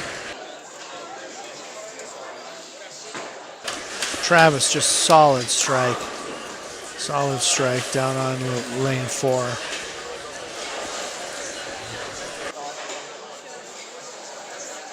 I split over here, and I 2-pin.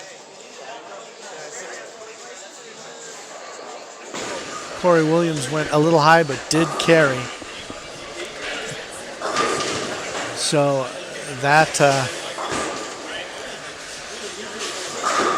that gives him an advantage over Corey Clayton right now.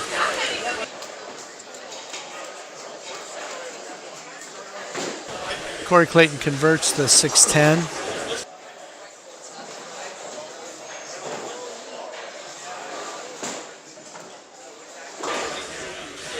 Tom Skrozik on lane 4 now is starting to put a game together. He's got a 3-bagger after sparing in the first frame.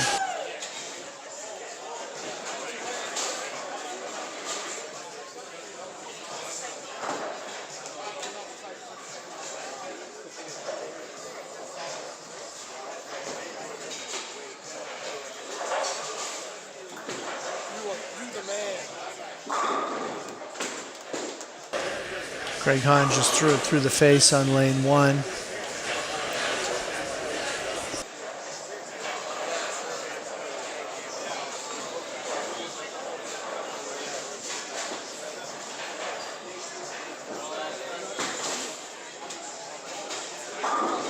Todd just left a wiggling 7-pin down on lane 5.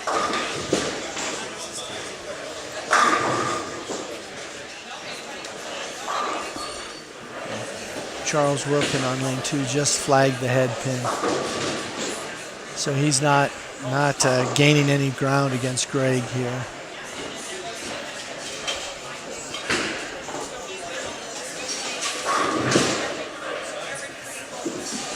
And Craig Hahn just flagged the 3-6-10. So that pretty much evens up his match with Doug McLaughlin.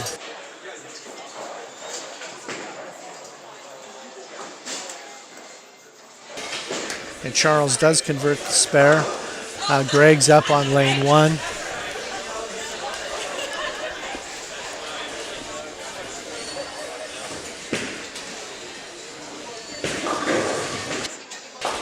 And Greg goes high and leaves the 3-6-10.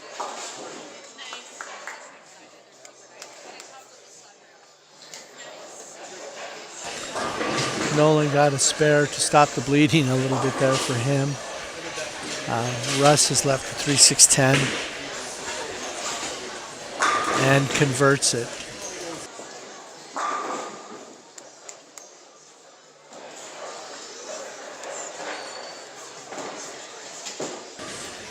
Corey Clayton is a little light in the hole, left the 10-pin. He definitely does not have the look that he had in that first match on the fresh. Oh, Travis Sorensen just carried a light shot for a 3-bagger. In that match, his match against Brian Thomas is tight. Brian's bowling well.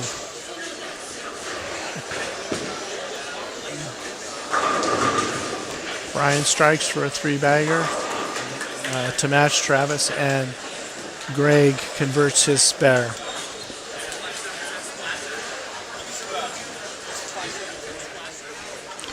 So Greg is maintaining about a 20-pin lead over Charles.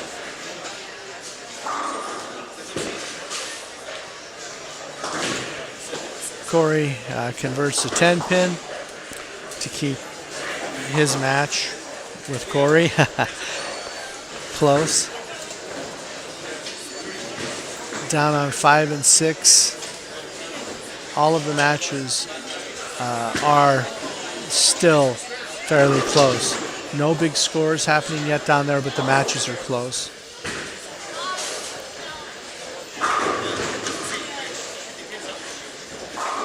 On 3 and 4, Cameron just threw his first shot in the ditch on a strike. Dave Martinich leaves the 210 down on 5.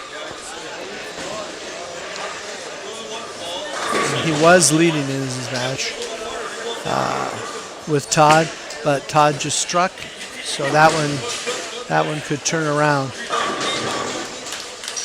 And Cameron converts his spare after throwing the first one in the ditch, so it causes no damage at all. But Tom is lighting it up right now.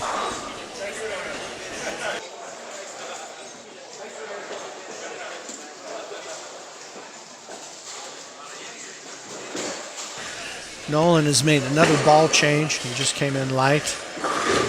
And Doug McLaughlin crosses on lane 1 to carry.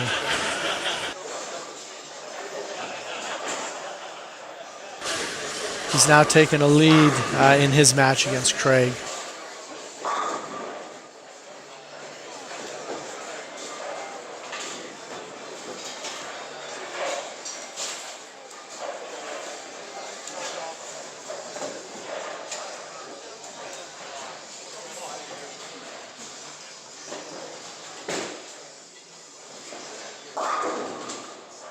Oh, Greg Thomas just went a little bit high, left the 4-pin. He now has 104 through the 5th.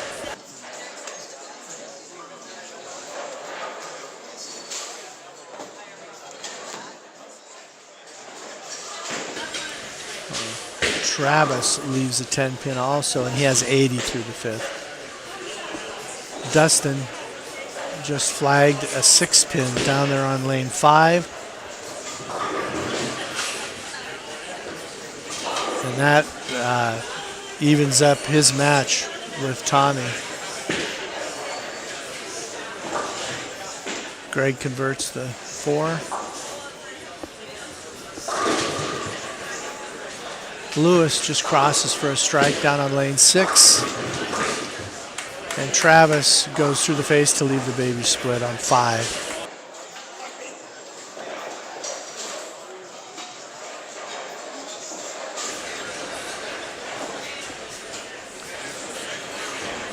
Tim Williams is trailing it. He really needs a strike here. And he goes light again for a 2-8-10.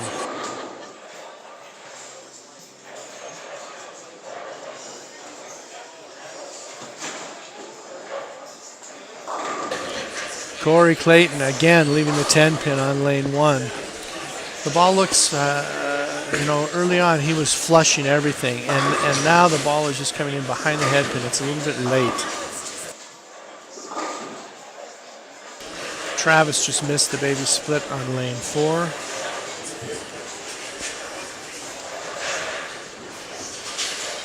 And he is trailing Brian.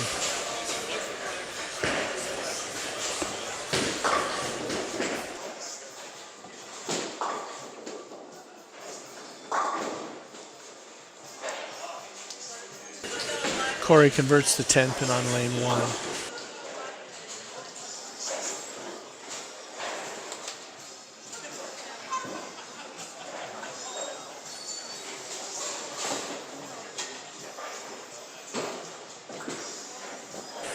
Cameron misses the head pin on lane 4. Corey Williams on lane 2 converts.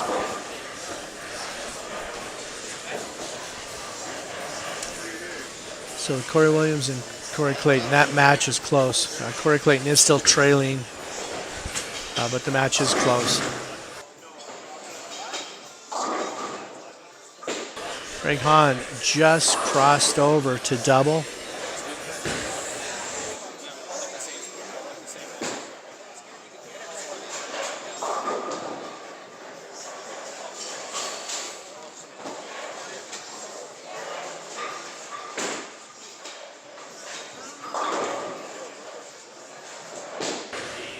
And Doug McLaughlin flags the head pin. The magic Russ Dunn had a little bit earlier seems to be gone right now. He's got 93 through the fifth with a spare up.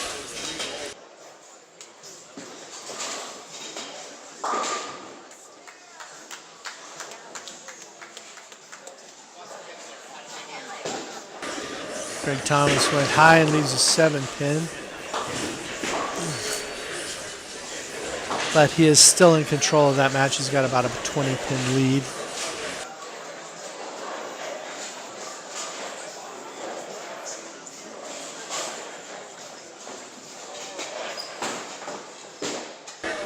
Tommy Croskery on lane 5 just carried a shot through the head.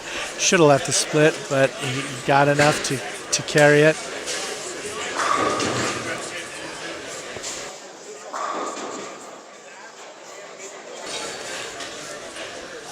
So he has now caught Dustin in that match. Tim Williams is still struggling a little bit. He just went high with that one and left a 3-6. Nolan finally throws one flush and leaves a 10 pin.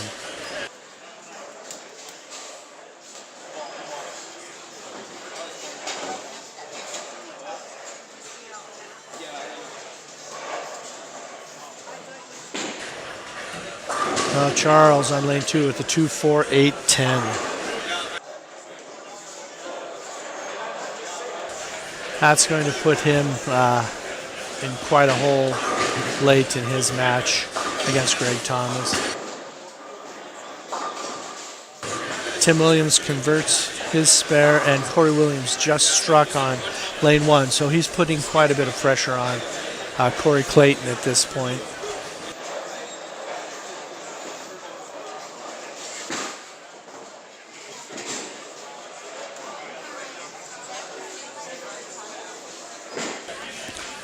And Charles got 3 of the 4 in the 2-4-8-10.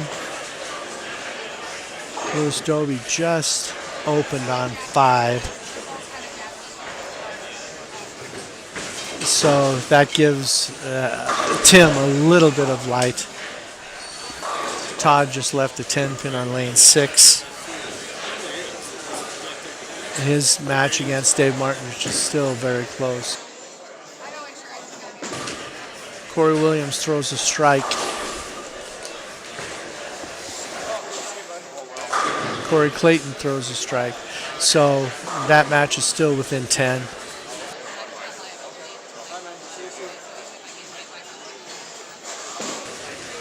Dave Martinich strikes on lane 5.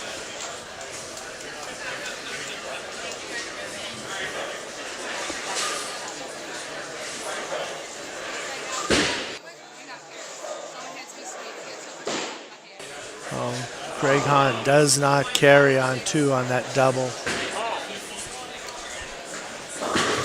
So he has a slight lead over Doug.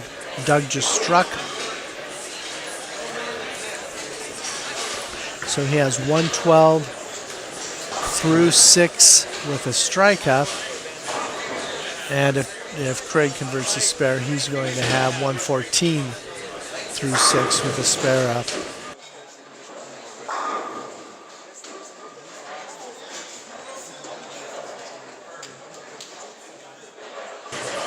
And Craig does convert it. So he has 114 through 6 spare up, and Doug has 112 through 6 with a strike up. Very good match there. Again, Greg is starting to separate from Charles a little bit late. And it looks like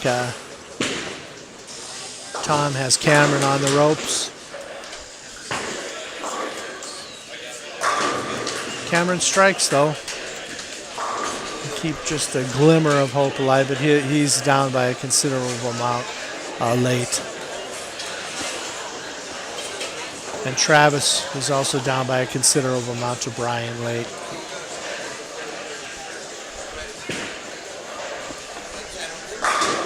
Oh, Greg Thomas just ring 10.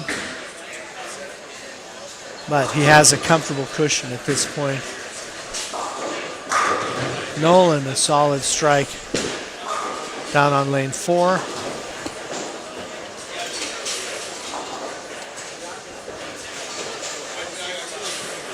He's still trailing Russ Dunn by a considerable margin. Russ Dunn leaves a 3-pin. Tim Williams just struck on lane 5.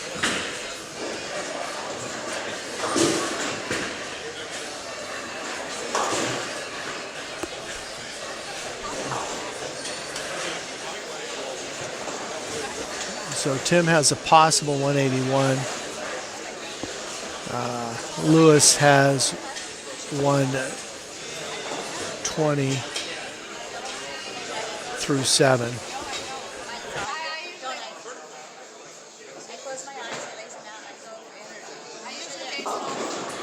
Corey Clayton was just a little high, left a 4-pin.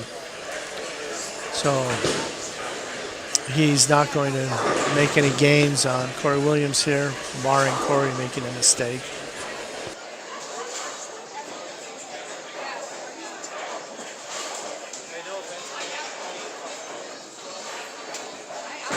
And Corey doesn't make a mistake, he strikes.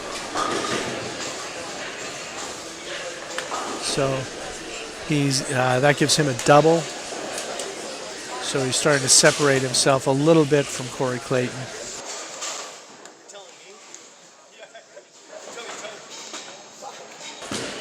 Lewis Dobie just struck on 6. Corey Clayton converted his spare.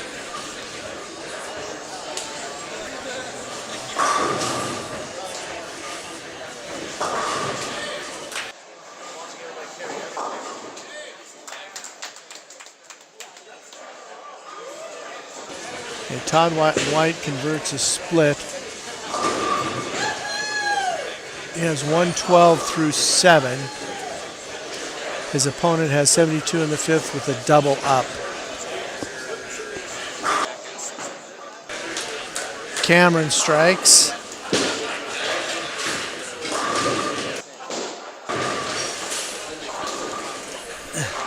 And Craig crosses and does not carry on lane 1.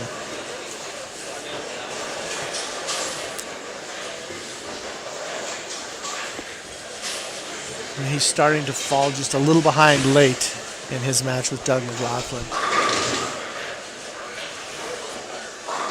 Tom Strozik gets 9. He's got 165 in the 7th. Cameron, his opponent, has 116 in the 6th, but a double up.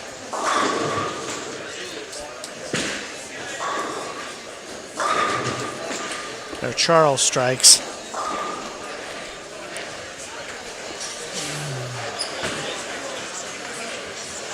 So he has 125 in the 8th with a strike up in the 9th. Graves got 142 in the 7th with a spare up in the 8th.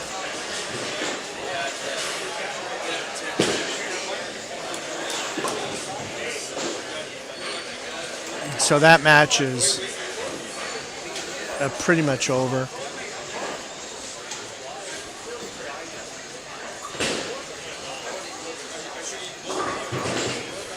Russ just left a split that he did not convert.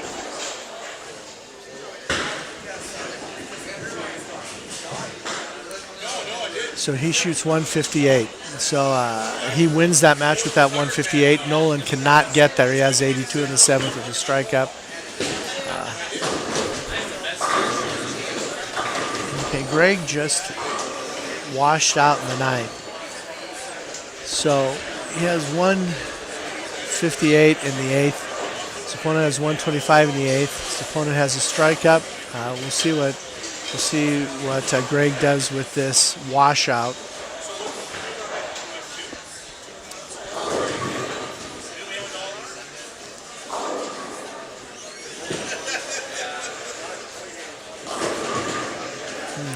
Clayton leaves yet another 10 pin in his match against Corey Williams. Louis Doby just struck down on lane 5. And so it looked like Tim might make a little run at him, but he's pretty much shut the door on those hopes.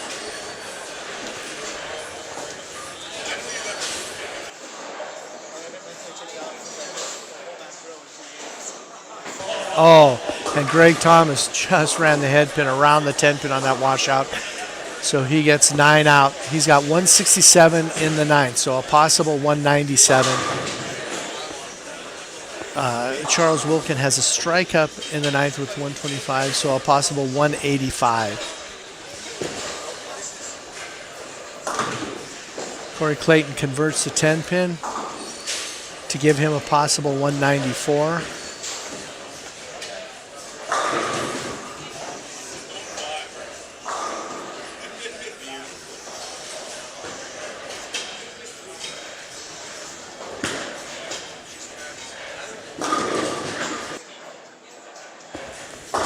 Corey Williams leaves the 8 pin.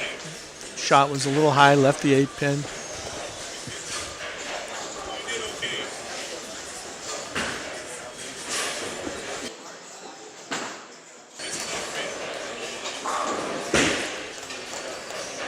Strozik strikes.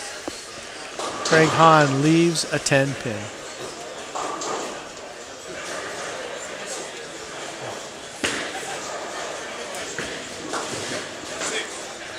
Okay, Corey Williams converts, so he has a possible 216. Corey Clayton has a possible 194.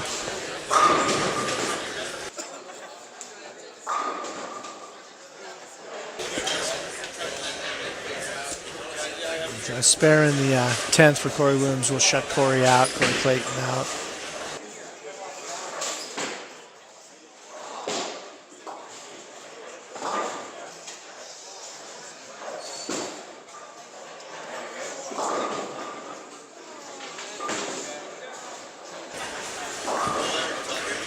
Doug McLaughlin gets a 9 count in the 9th. Cameron Clark just struck.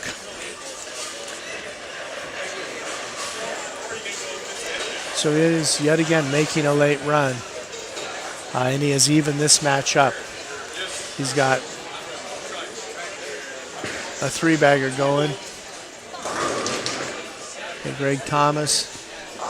It's a 7 count for his first ball in the 10th. He has a possible 187. His opponent has a possible 185. Doug McLaughlin spares the 9th.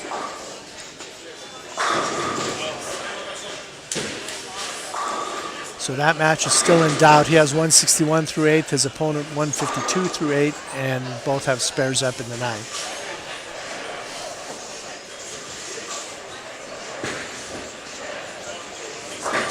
And Greg Thomas does not convert the spare, so he shoots 176. So Charles Wilkin needs this first strike.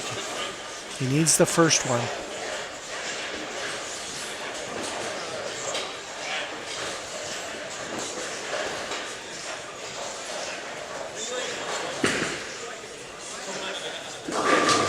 And he does not get it. He leaves a 10. So he isn't going to be able to overcome Greg. Russ Dunn just went through the nose.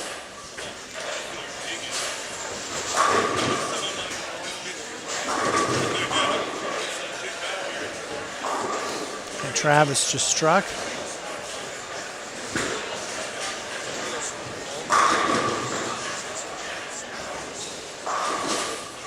Okay, Tim's on a 3-bagger, but it quite likely could be too little too late.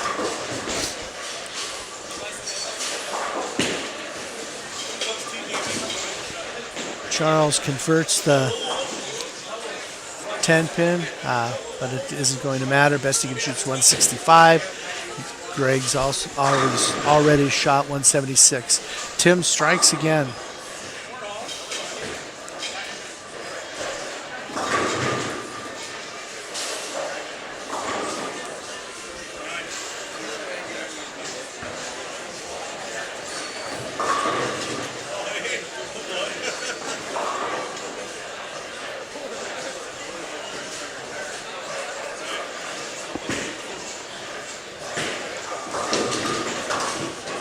Lewis converts the 10 pin in his match against Tim, so all he needs to shut Tim out are 3 pins on his next ball. Tim came from a long way down late in that match to make it a match.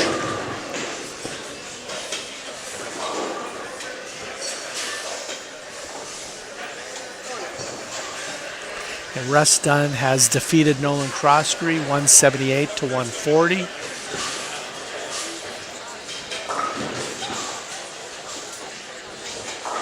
Brian Thomas is going to defeat Travis Sorensen. Travis shot 170. Brian's got a possible 211. Tim finishes with a 180. Lewis needs 2 pins to shoot 181.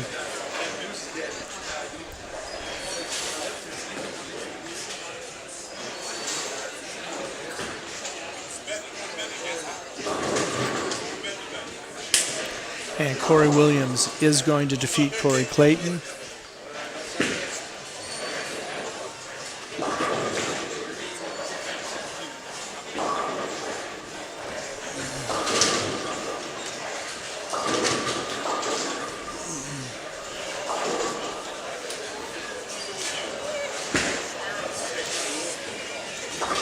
So Brian Thomas shoots 209 against Travis Sorensen's 170.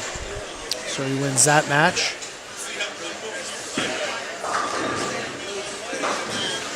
Corey Clayton flags the 3-6-10, only gets 2 of them for 170. So he will lose to Corey Williams 206 to 170.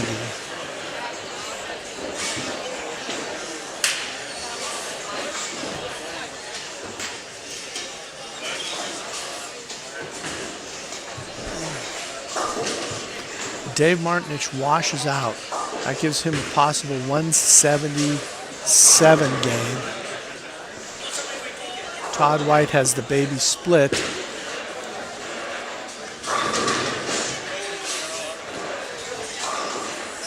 That gives him a possible 152, I believe. He converts.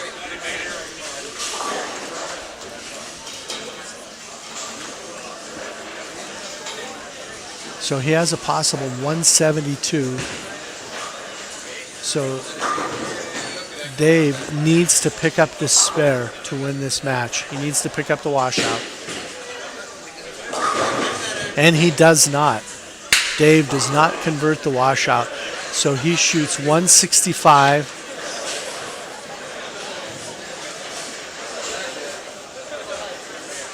So Todd is only going to need 4 pins to win his match. He came from behind right there at the end. That washout was very costly for Dave.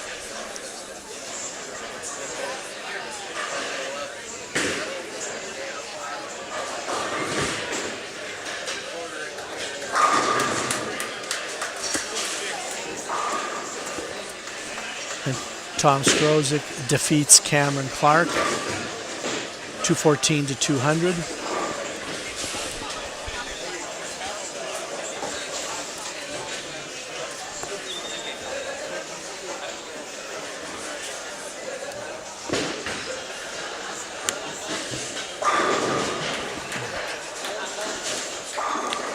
And Doug McLaughlin is going to defeat Craig Hahn.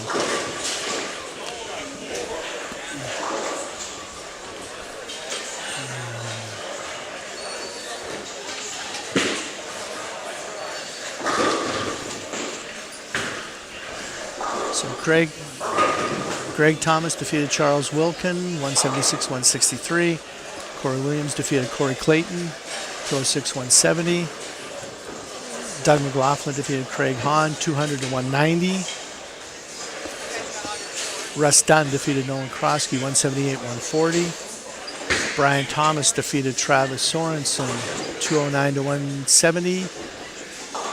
Oh, and the scores went away, so I didn't get the last on that. But Tom Skrozik did defeat Cameron Clark. I just didn't get to see the score. Louis Dobie defeated Tim Williams, 187-180. Todd White defeated Dave Martinich, 172-165.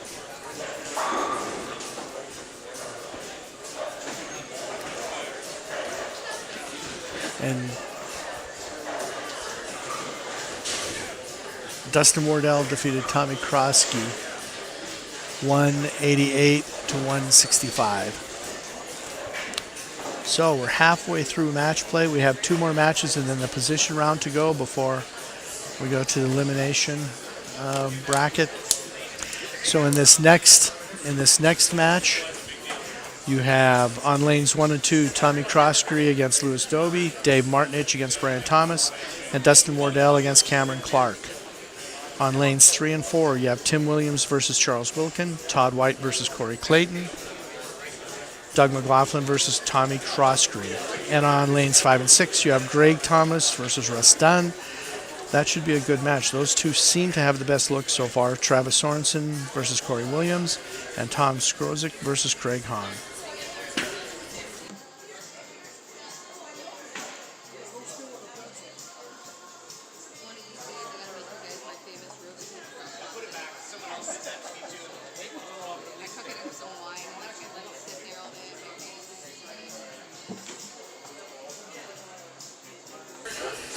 Right. Finally got a win with the game of the future. Man, I go for 3 bagger, 3 go for like mispairs. It's like really, I go for 200 bucks. I'll look at Tommy next time. Nolan has made another ball change, and this time strikes to start his match on lane 1. So maybe his day is going to start to turn for the better. First game of the day, and that's my first one. Yeah. And I lose the first 2 by 6 and then 7. Fucking Corey ball changes in like the 6th frame and goes off the sheet to beat me by 7. I go double, 10 pin spare, shoot the 10. He throws a second in the set. So I was like, I said, fuck you and your ball change. I know it's gonna sit there all day just going at it. Still mad at you. Struggling carrying with it though against Corey. But it kept me clean. Okay, Greg Thomas starts his match with a strike. Charles Wilkins starts his with a strike. I've left 5 splits and only missed 1 of them. I've left 5 pins and missed 3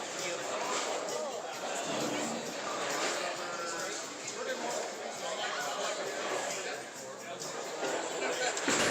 them. And Tim Williams this time starts with a strike, so maybe he's off to better things this match too.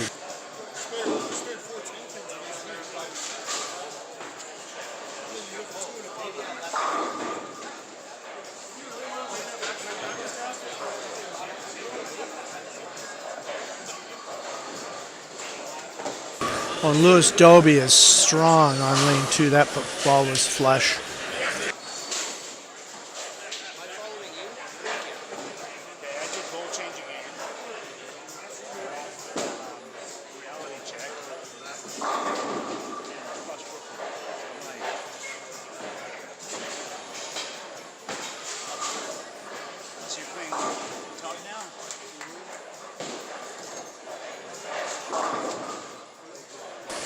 Dave starts by going through the face on 1. Corey Williams starts with a strike down on lane 6.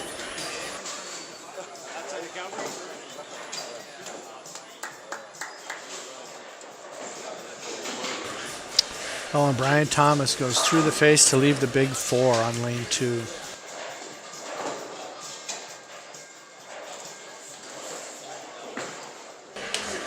Todd throws a solid 10 back on lane 3. Dave picks up the 369-10 on lane 1 to start his match with a nice spare.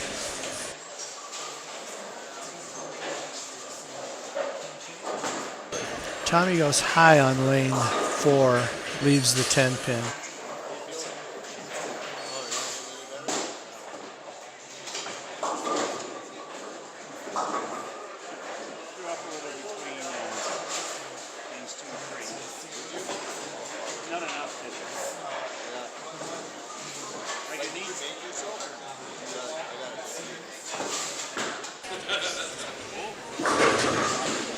Dustin comes in a little late, leaves a 10 pin on one. Russ Dunn left a split to start his match down on 5 and 6.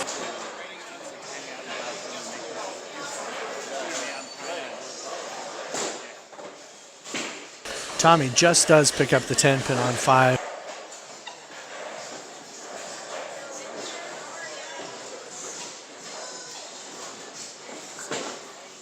Cameron strikes to start his match on lane 2. And Dustin picks up a spare. That's been not automatic today, to say the least.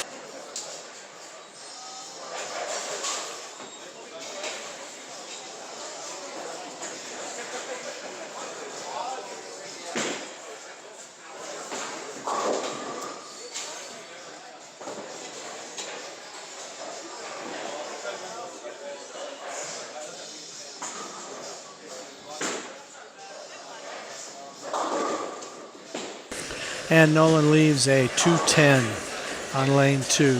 So, promising strike to a split.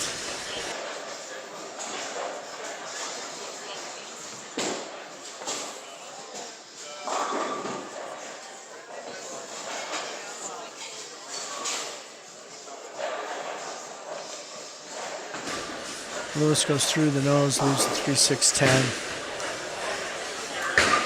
Travis chops the 2-8. And Russ, yet another open. And he started with split washout. He's still in that UC3 that he started with. He has not made any moves really today.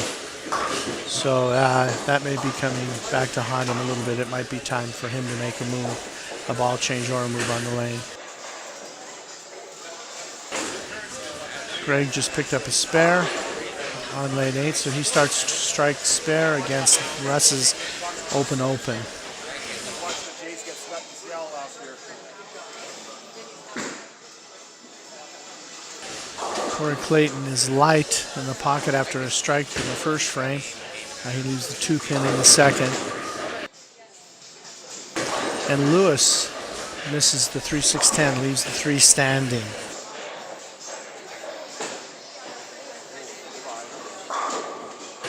Dave Martinich with the super washout on lane 2.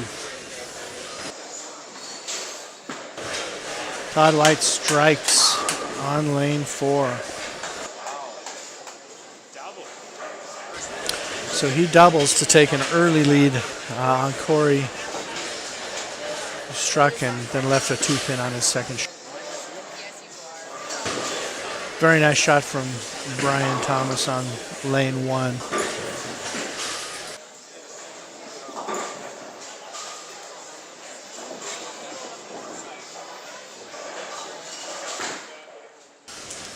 Corey Williams opens the second frame down on 7 and 8. Right now, the shot on 7 and 8 looks pretty ugly.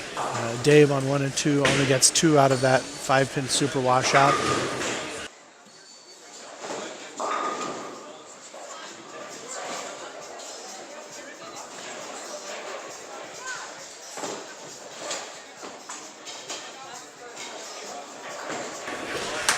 Cameron strikes on lane 1, so he starts his match with a double. Tommy Croskew just struck on lane 3.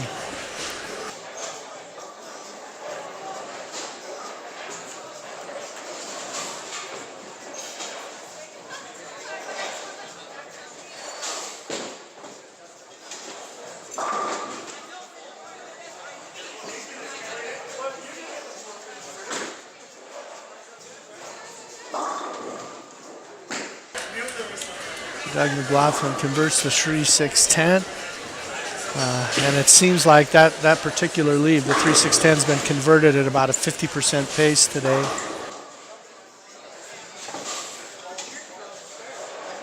Oh, I was wrong. Tommy did not strike on lane 3. He left a 7-pin and just flagged it.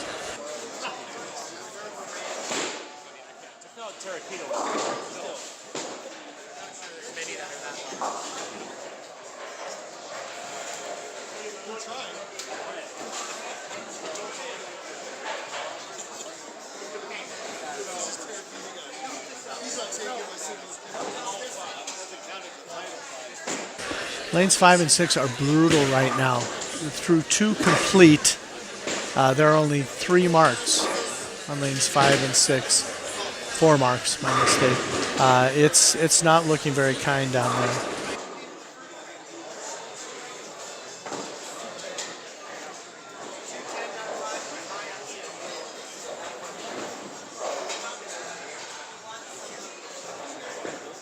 Lewis Dobie's just struck on lane 2.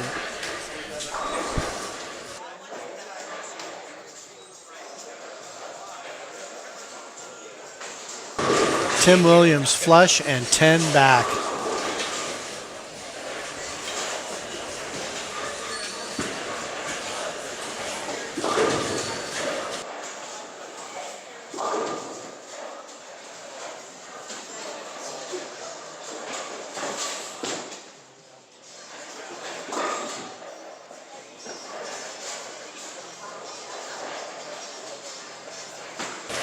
Travis Sorensen just threw one flush on lane 5.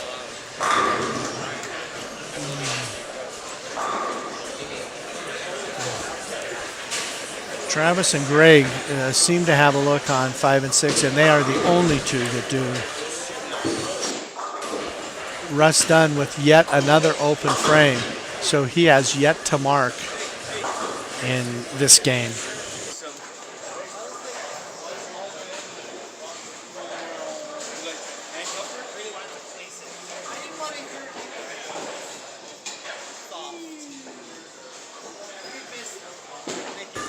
Corey Clayton struck, and it was much needed.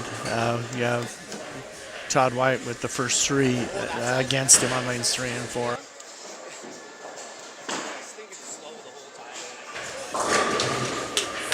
There's Cameron with a strike, so he starts with a 3-bagger on 1 and 2.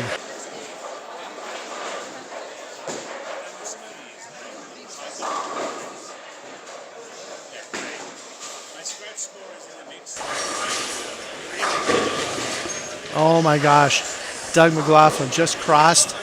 It looked like it was going to be a strike with the 5-pin and ended up being out of range after tipping and spinning.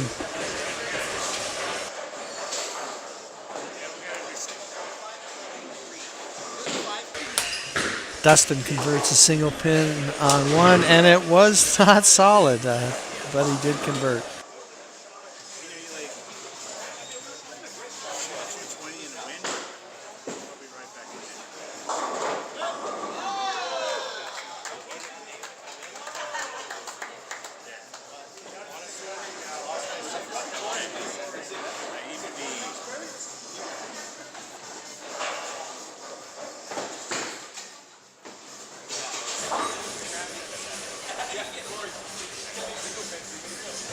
And we have a couple of bowlers that have started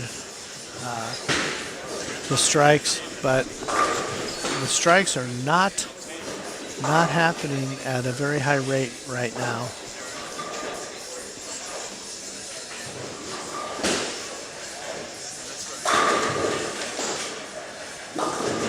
Well, Lewis Dobie just left the big 4 on lane 1.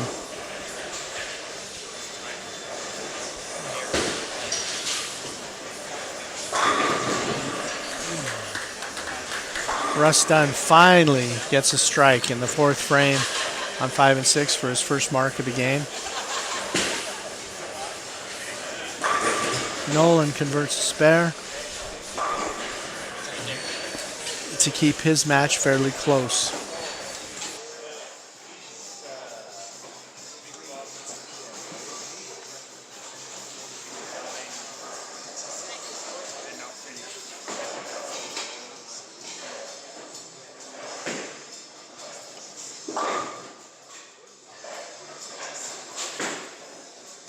Greg Thomas strikes for a double down on lane 6. So he's put Russ in a bit of a hole.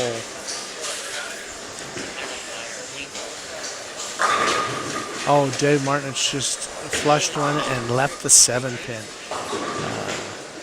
That would have been a handy strike for him because Brian is sitting on a double.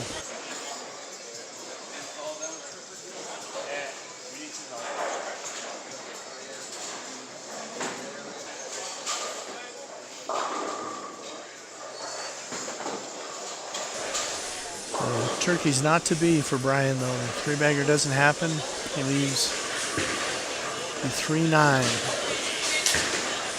And Dave Martin's just whiffed on the 7-pin.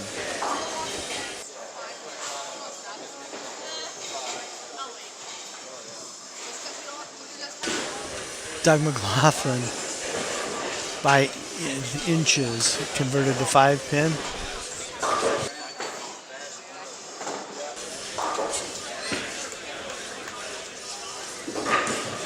Brian Thomas converts the 3-9.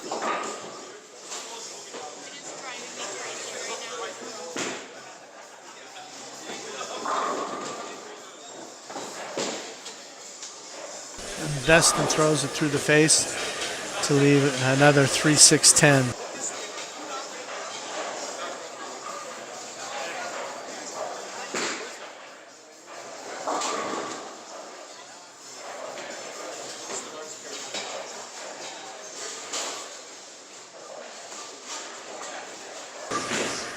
Charles Wilkin, 10 back. That ball was flush.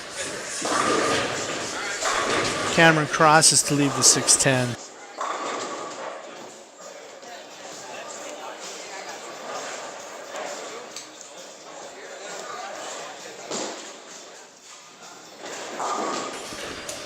Tim picks up the 10-pin to leave that match all tied, Tim and Charles. We're at the halfway point.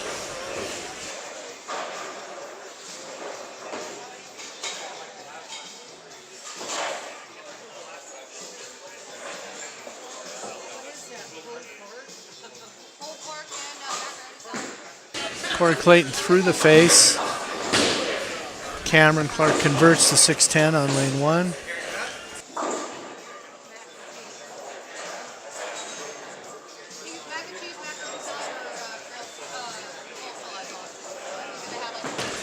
And after a 3-bagger, Todd White is very light and leaves a 2-4-10.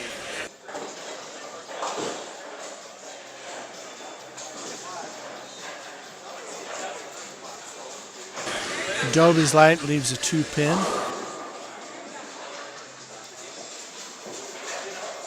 Lewis and Nolan are in a very tight match.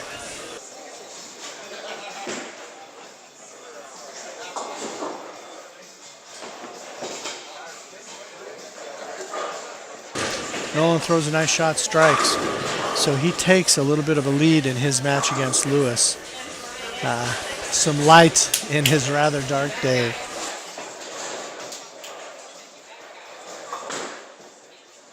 Russ Dunn strikes down on lane 6 to double, so maybe he's out of his early funk. He's going to have to get there in a hurry because Greg Thomas has a 3-bagger up.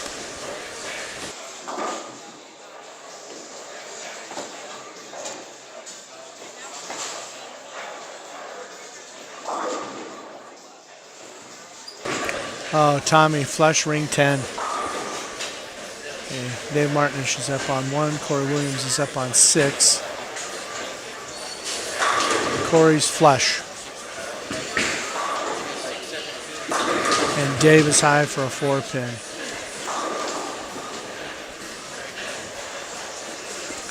Corey is trailing Travis by a little bit. But maybe he can start to put something together here and tighten that match up.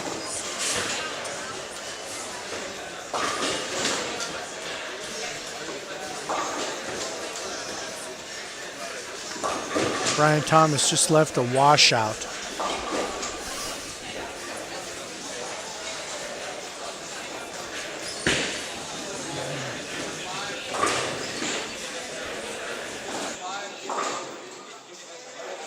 Oh, Dave Martin flags yet again a single pin. That's back-to-back frames. Just when he had an opportunity to get a little closer here, he makes that mistake.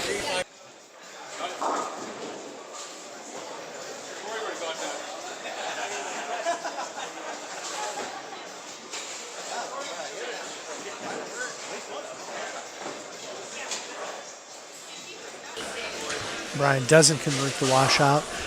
But he still maintains a 20-pin lead with Dave's back-to-back opens. Tom just struck. No, he left a 4-pin. I'm sorry, down on lane 5. Oh, Dustin with the 4-9 on lane 1.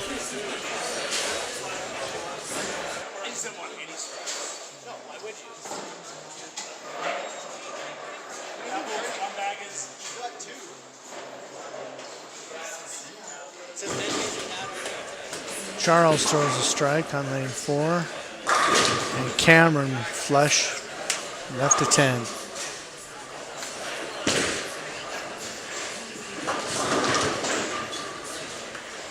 And Greg comes in light, does not strike on lane 6. And Tim just converts the 7-pin on lane 3. Tipped it over.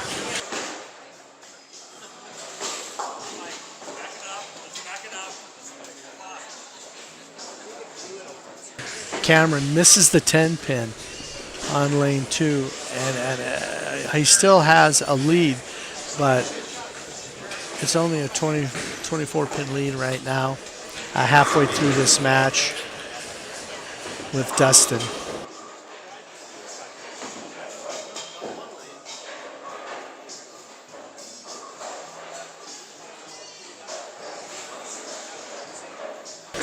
And Greg does not convert the spare.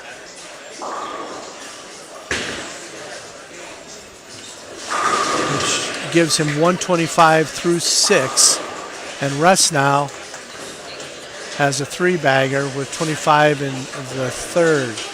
So that match soon could get fairly tight. What was a commanding lead for Greg has disappeared.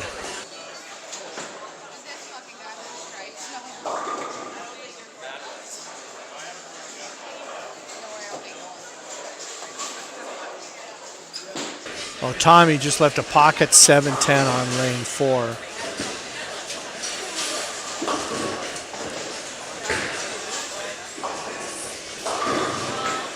And that match is close. But Doug just strikes. So in a close match, Doug has a strike up and Tommy left the pocket 7-10.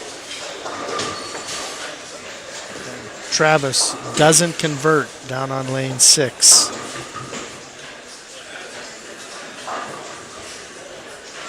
So if Corey can convert here, that match will close up quite a bit.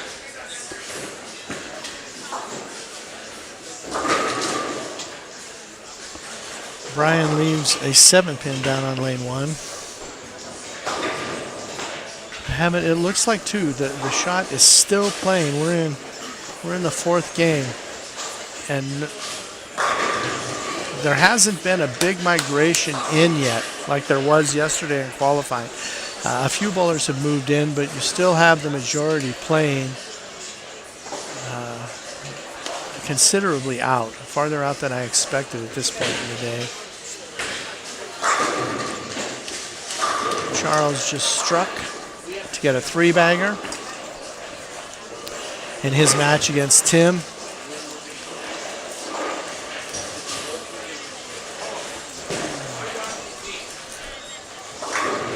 And Tim leaves the baby split. Dustin 10 back.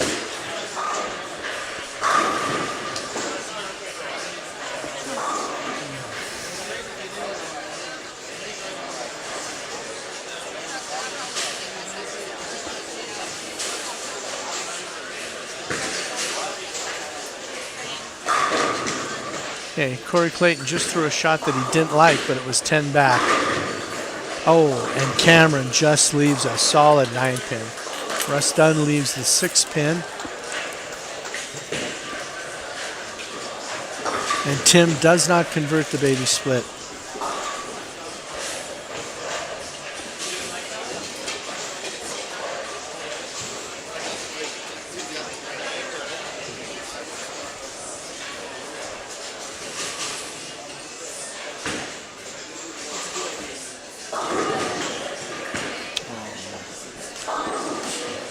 Greg leaves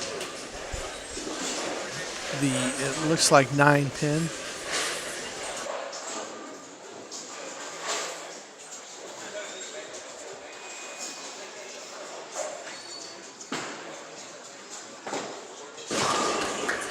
Russ converts the 6.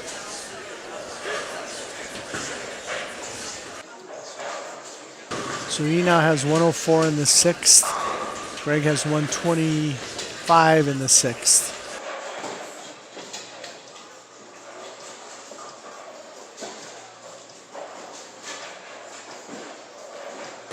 Greg converts his spare, so he maintains his lead, 20-pin lead.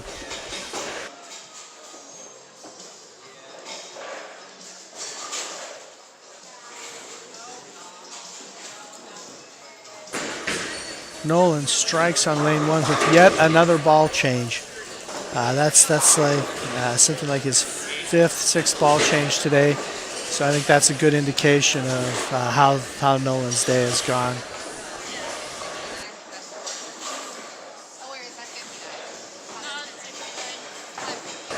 Solid strike by Brian. He is still in urethane. Russ is still in that UC3, and I think that's it as far as anything urethane related goes. Tommy Crossbury just struck on lane 3.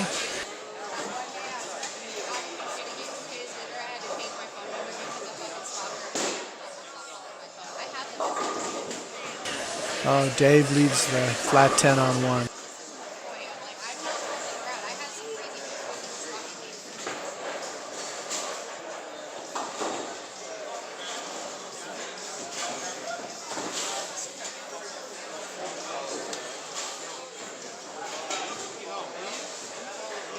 Corey Williams and Travis Sorensen. That match has tightened up considerably. Travis opened the 7, and Corey struck, so that match is pretty much even at this point through 7.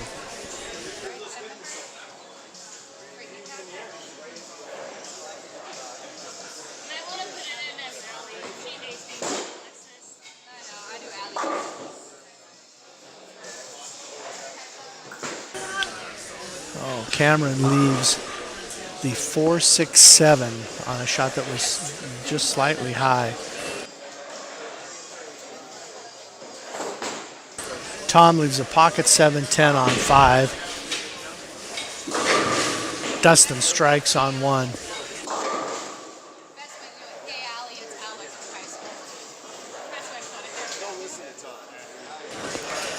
Looks like Dustin's throwing maybe the original idol.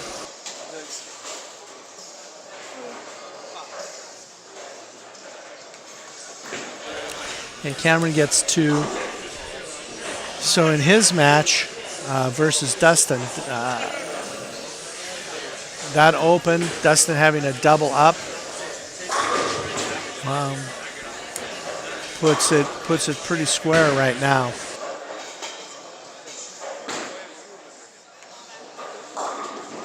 Doug went high on 4. He still is maintaining a lead against Tommy, however.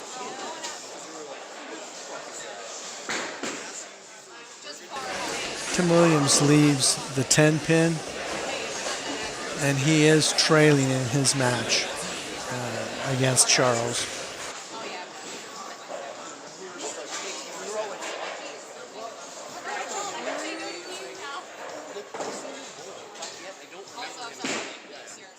Louis Dobie was light on 1, and he is trailing in his match versus Nolan.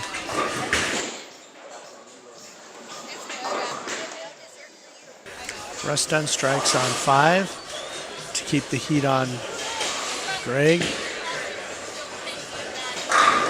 Nolan strikes on 2 for a double. So he's taking control of that match against Lewis.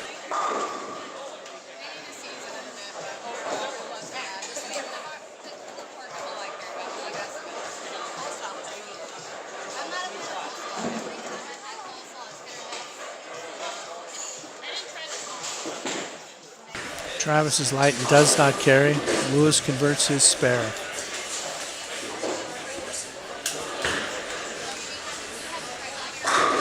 Corey Williams is flush.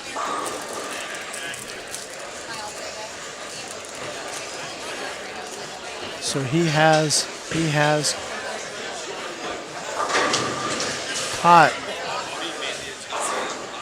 caught Travis.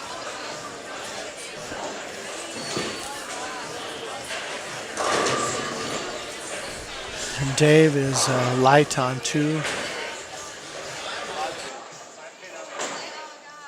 I've seen stuff like that too. You can't show me in person, but in pictures I can do it. Pictures are different. That's one thing, yeah. So they tell me it's better just last. Brian Thomas rings the 7-pin on 1. He is still maintaining a lead in that match over Dave, though. And Dave misses yet another single pin. That's 3 single pin misses in this match. And it's just starting to slip away from him now late. I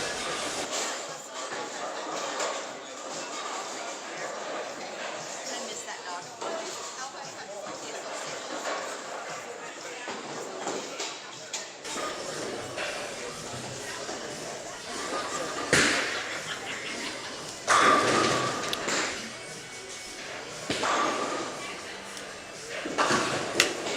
Brian converts his single pin.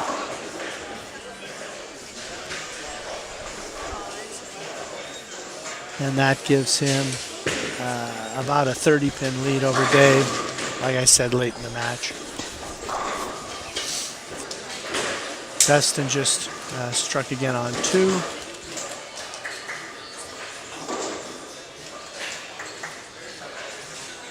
So that gives him the lead in the match over Cameron. It's important that Cameron strike here.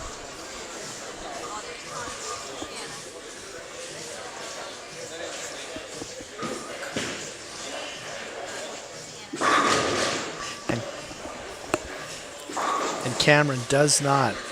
He misses the head pin right and leaves the 1-2-4.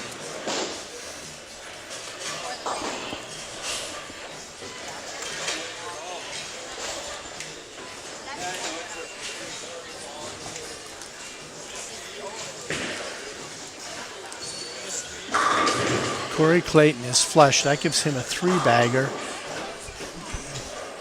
And the lead in his match against Todd White. He's come from a ways back. And Cameron does not convert the 1-2-4.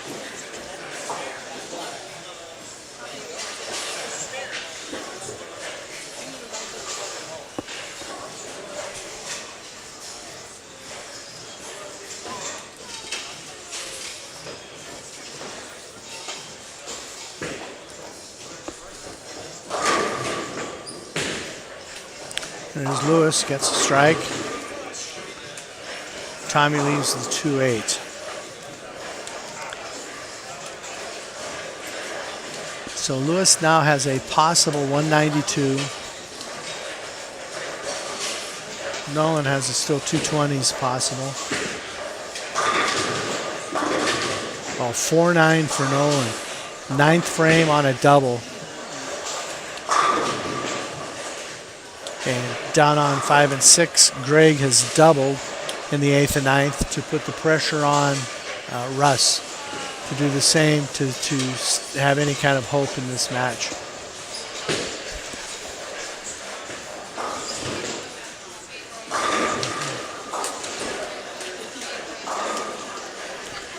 Brian just struck.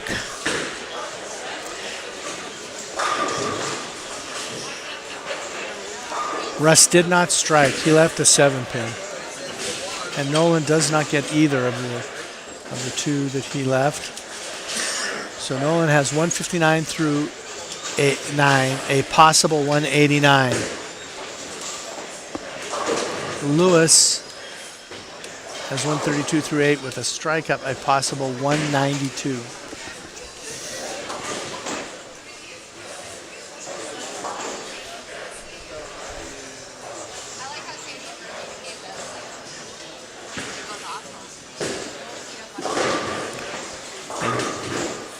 Dave leaves the bucket on his first shot, and that's in the 9th, and it's pretty much over for him. Those single pin misses were very expensive. Cameron changes balls and strikes in the ninth to put the pressure back on Dustin. Charles does not convert the 2-8.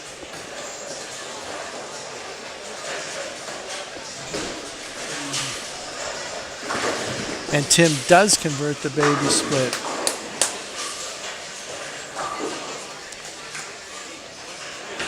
Okay, but it's going to be too little too late for Tim. It is mathematically possible for him to win, but it doesn't look very likely at this point.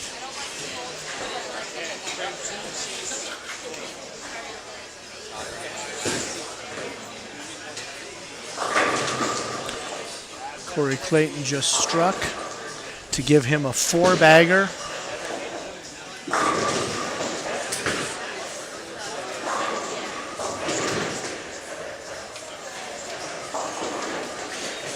So he's taken a lead over Todd.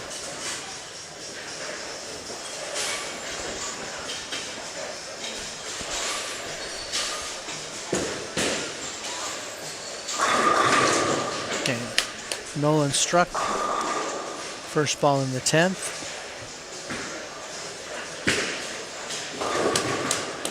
Dustin converts the 10 pin.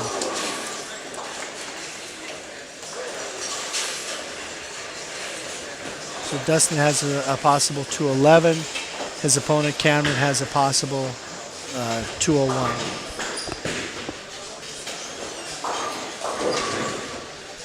Tommy Crosscrew just left the 2-4-8-10.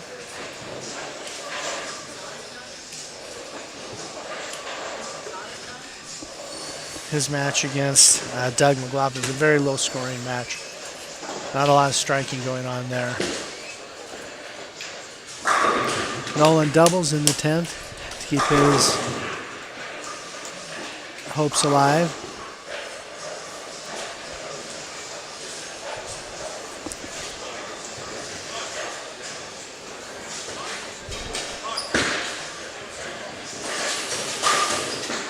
And Tommy does not convert.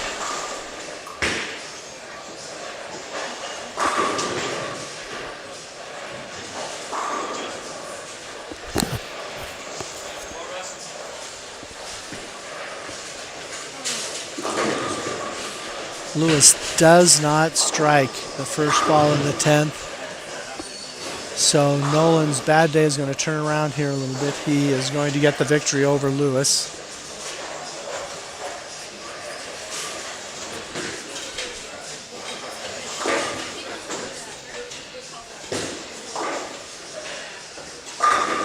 Oh, Tim just leaves a solid 9-pin. Greg has a possible 214. And Russ only has a possible 194, so Greg is going to win that match.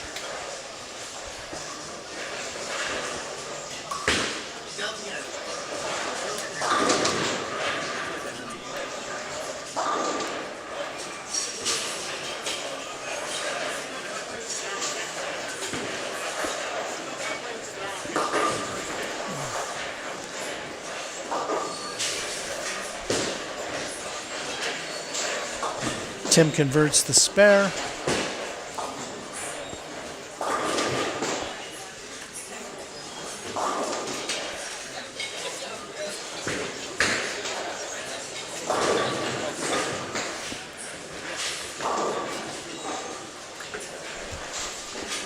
Dave does not strike. He is going to lose to Brian Thomas.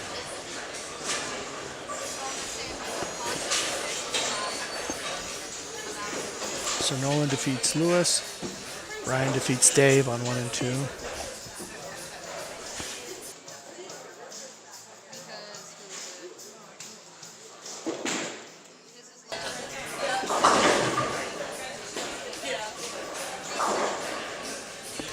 So the match between Charles and Tim has gotten very close. Charles opened the 8th, and he has left a 2-4-10 in the 9th.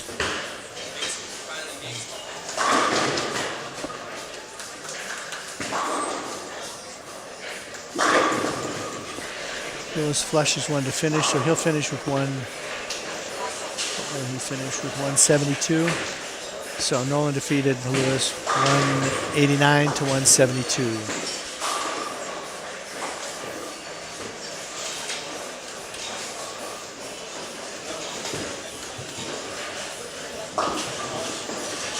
And Dave leaves a washout to end his 139 game. He will lose to Brian Thomas.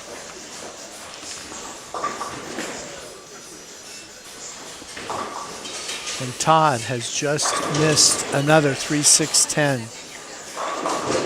He has 148 through 9. And Corey Clayton now is on a 5-bagger through 9. So Corey's found the magic again. He started the day on 3 and 4 and shot 259, and now he seems to be there again on that same pair.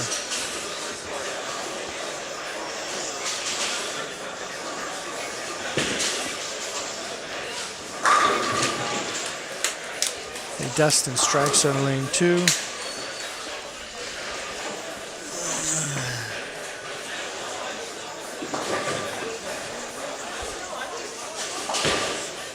Brian shoots 168, so he gets that win over Dave with a 168 to 139.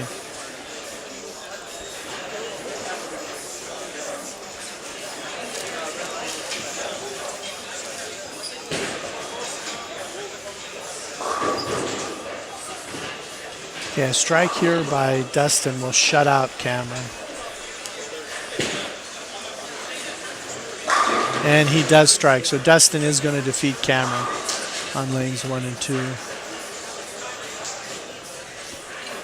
And on 7 and 8, Corey Williams is going to defeat Travis Sorensen.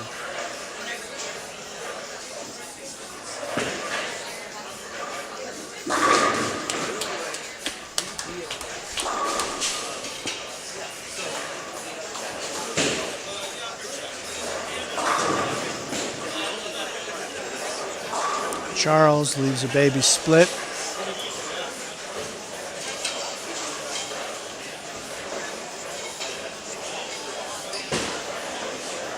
Now, if he converts this baby split, he can shut out Tim. If he does not convert it, Tim can come back and win.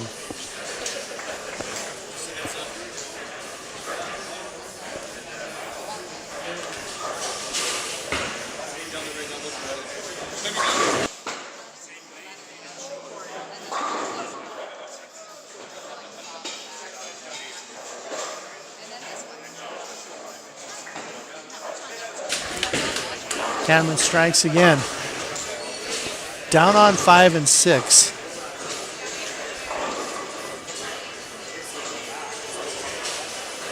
Down on 5 and 6. Corey Williams has defeated Travis Sorensen.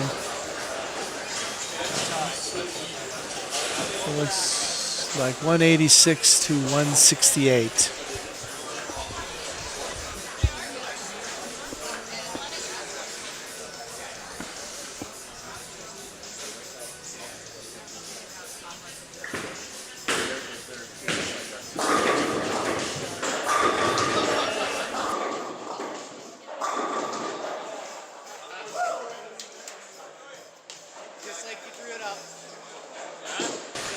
Corey Clayton goes to the face to stop his string. Leaves the 3-6-10. Doesn't matter. He is going to win that match with Todd.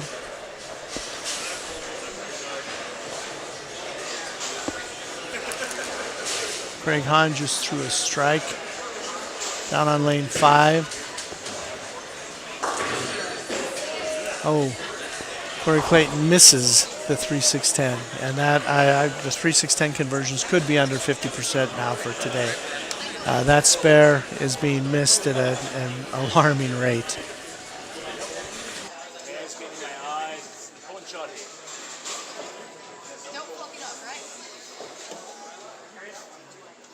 Thanks for reminding me. Okay, Tommy Cross is up.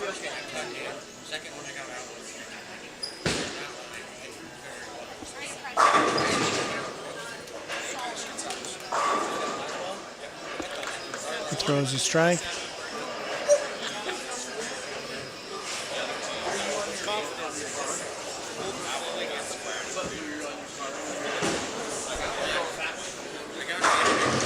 And Tim Williams strikes. So he doubles in the 10th to come from behind and beat Charles Wilkin. Charles Wilkin shot 171. Tim has 171 plus this last ball.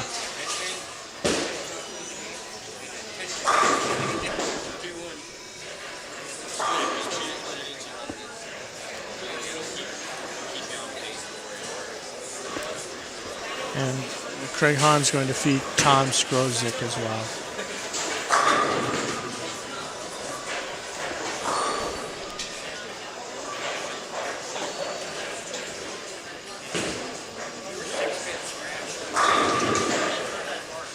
So Tim Williams defeats Charles Wilkin 181 to 171.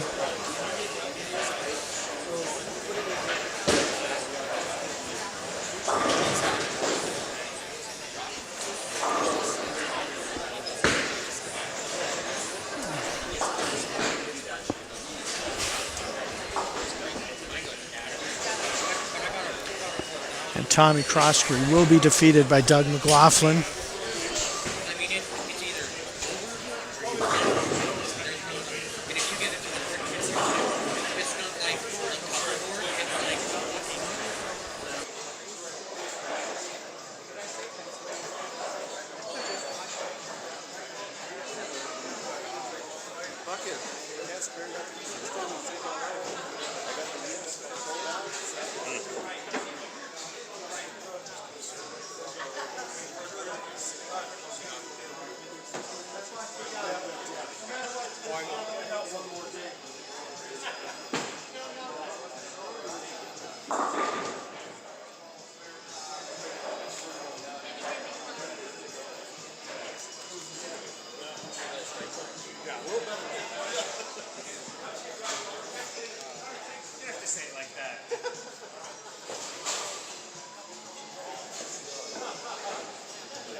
Okay, so we're on to match 5, the last match before the position round.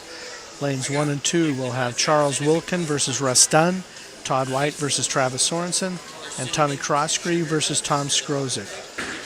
Lanes 3 and 4 will have Lewis Derby versus Greg Thomas, Brian Thomas versus Corey Williams, and Craig Hahn versus Cameron Clark. Lanes 5 and 6 will have Tim Williams versus Nolan Croskery, Corey Clayton versus Dave Martinich, Doug McLaughlin versus Dustin Wardell. Yeah, we're getting close to the cut to the eliminator round. And there's some definite separation happening.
And thank you again for all of you that are listening. If you haven't subscribed, please subscribe to the channel so the 406 streaming can keep bringing you content at these tournaments. It's easy enough. Just click the button.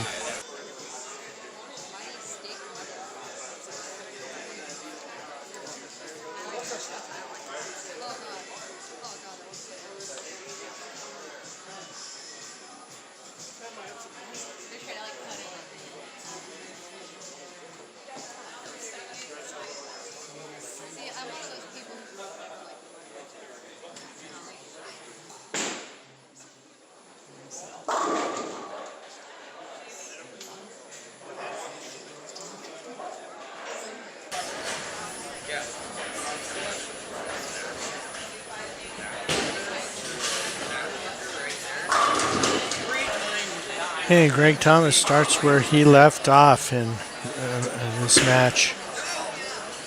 He is off with a strike. And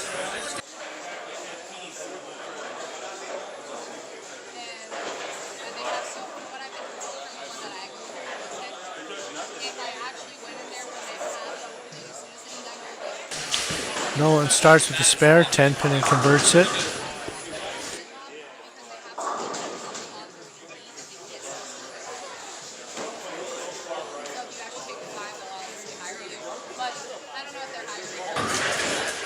Charles, solid on lane 1, starts with the strike.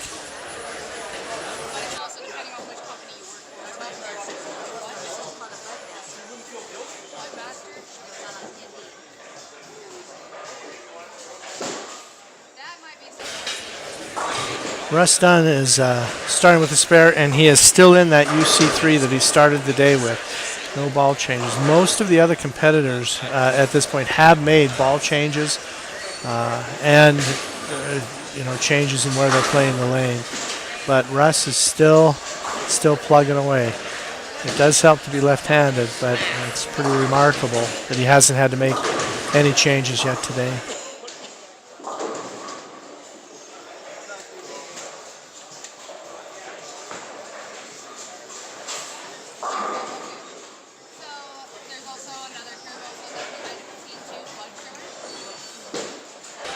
Corey Williams starts with the 379.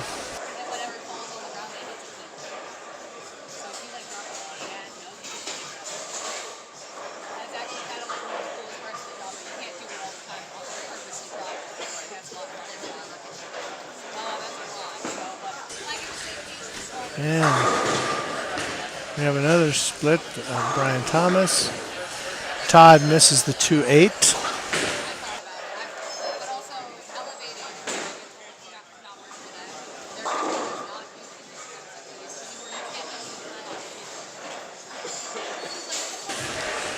And Craig, or no, that was Travis, sorry, misses the 4 pin to start his match.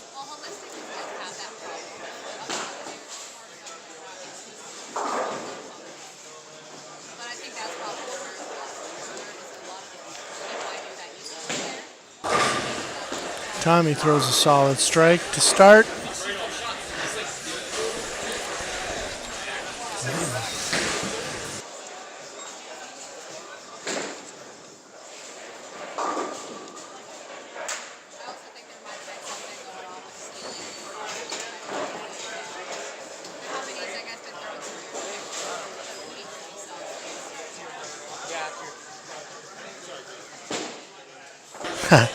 Tom misses the head pin right and leaves only the head pin.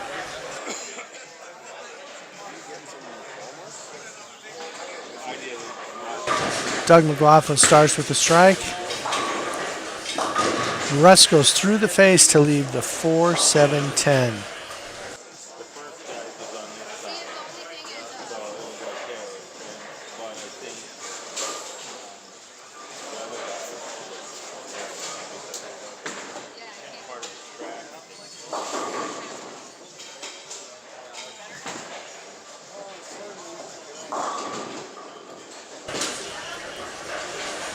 Tom converts his single pin.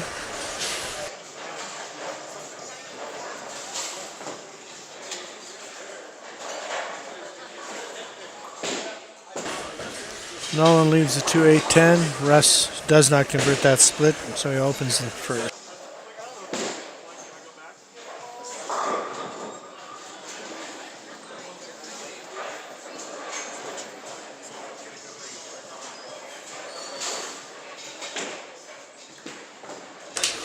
Cameron converts. Start with a spare. Charles strikes. And he's off to a quick double.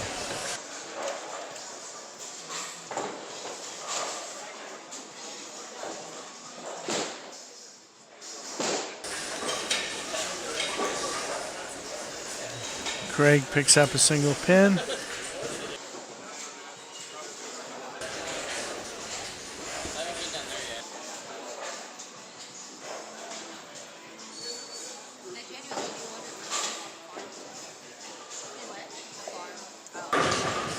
Travis is solid right there.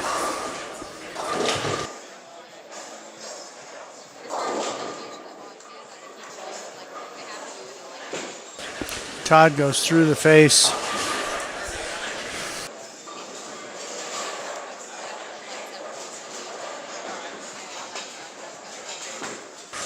Lewis with a solid strike.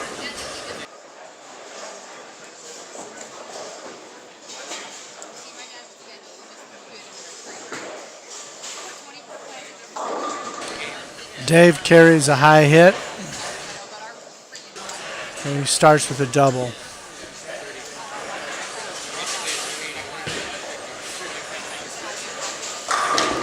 And Greg solid with a double. Right now, it looks like Greg actually has the best look.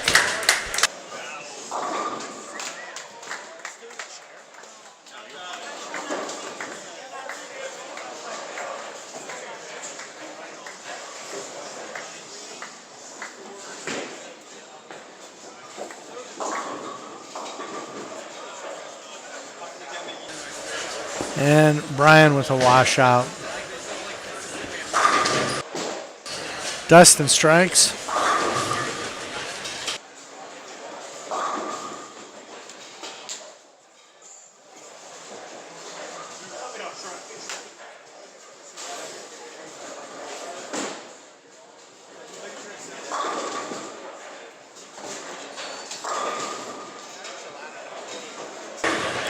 Tom picks up the 3-6-10.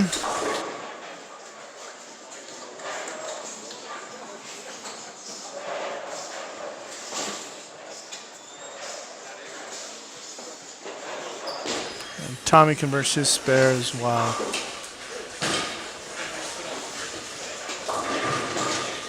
Tim is light and does not carry, leaves a 2-pin.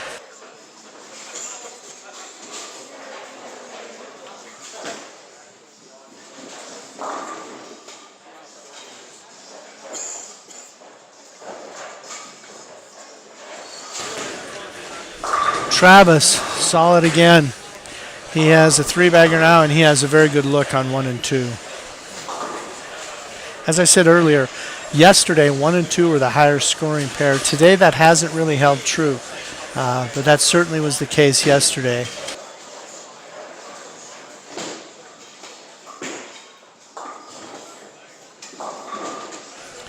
Russ washes out on 2.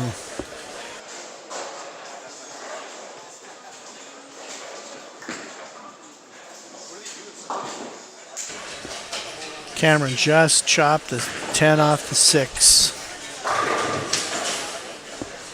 And Nolan carries Brooklyn.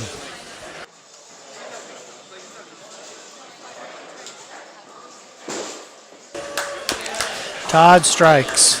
And as I said earlier, the shot out here, it's 43 feet. There is a decent volume. Thanks all of you that are watching. Corey Clayton solid in the pocket. Strike.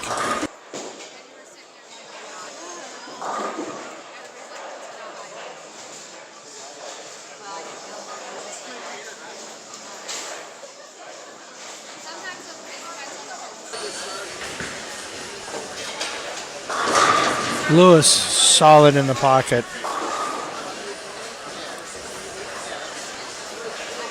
So that match between Lewis and Greg could turn into a fairly high-scoring one. Travis solid on 2. The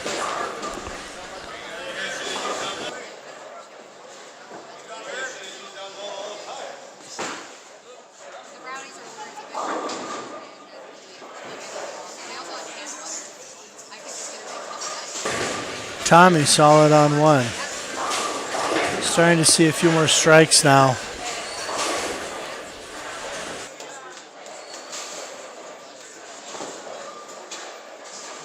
Okay.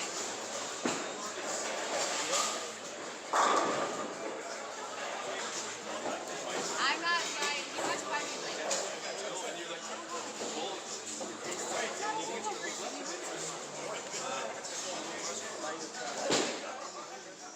That coloring book.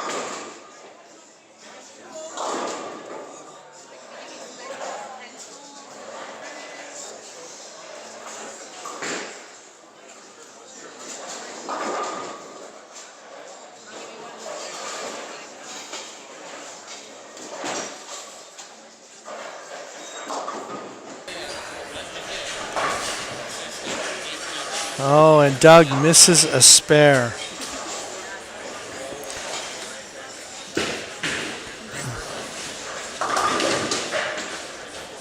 Tom misses a spare.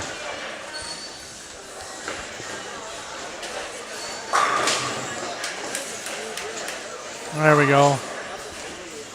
Brian breaks the string and converts. Russ with the spare.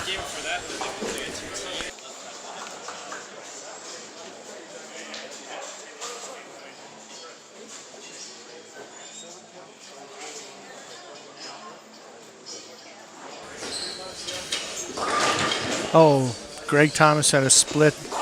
Almost converts it, but does not.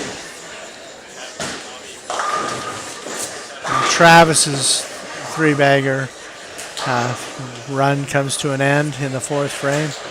Leaves a 3-6. Travis solid for a 3-bagger.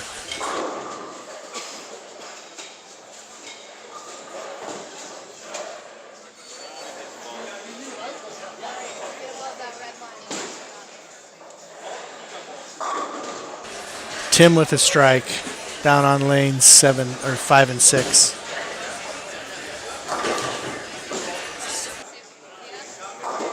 say we tag team at all the boys. We tag team all the boys and making them the date night tag team this afternoon. All the boys in tag team. I am so tired. Greg with a nice strike.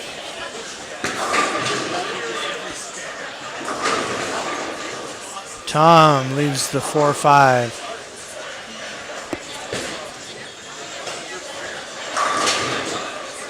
Corey strikes. Corey Williams.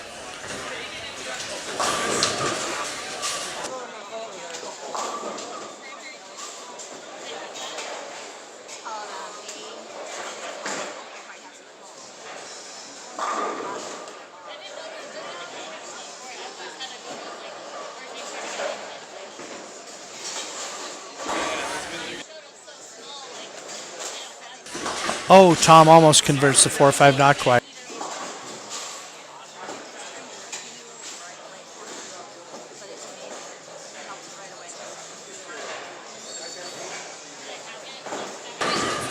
Oh, Greg Thomas solid in the pocket. After that split, comes back with a solid strike.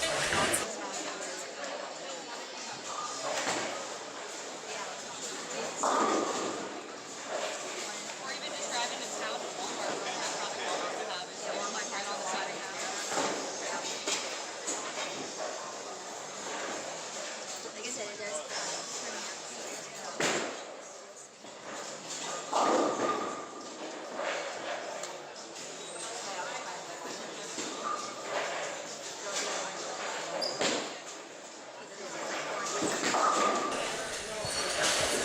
Tommy went through the nose on 2.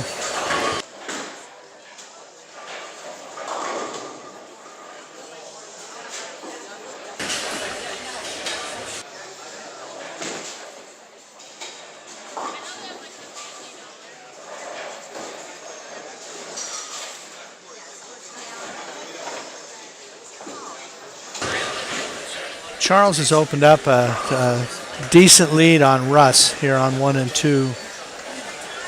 He seems to have a very good look, and Russ's look has gone away.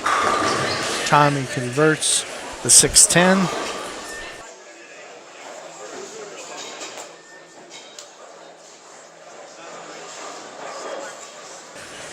Lewis also seems to have a good look right now.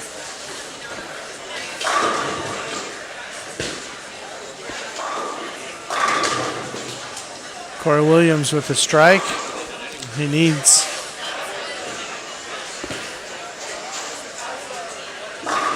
to keep that going. He's in that match against Brian.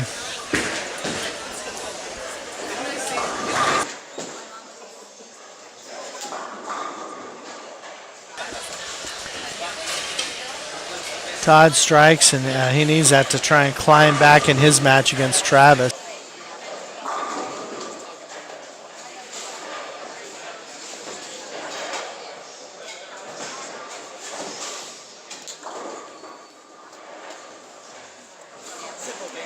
Alex, you want to come with me? Why? Like right now? Yeah. She says,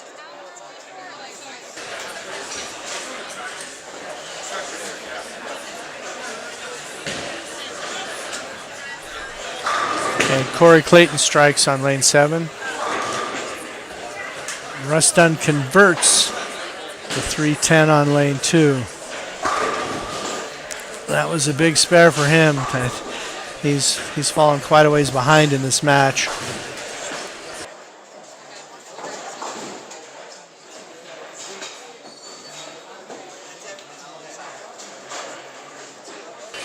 And Cameron misses the 10 pin.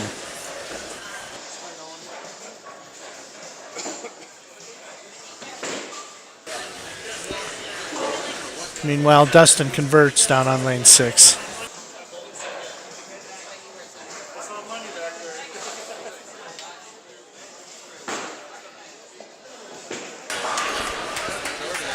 Travis for another strike.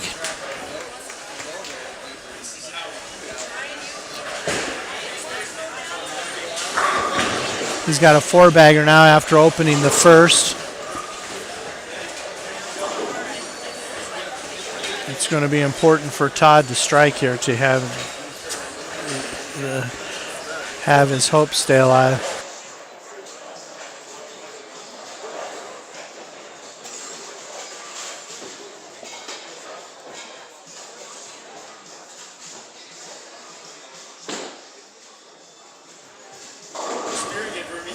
Nice shot by Lewis.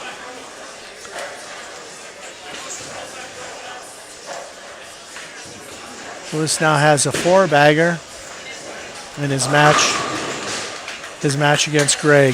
That one has the makings of being a fairly high-scoring match.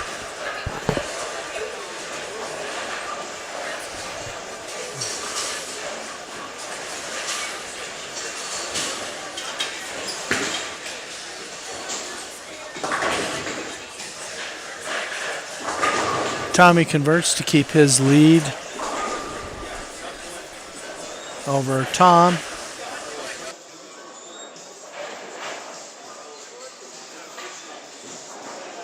Tim converts a 10 pin. And he maintains a slim lead in his match against Nolan.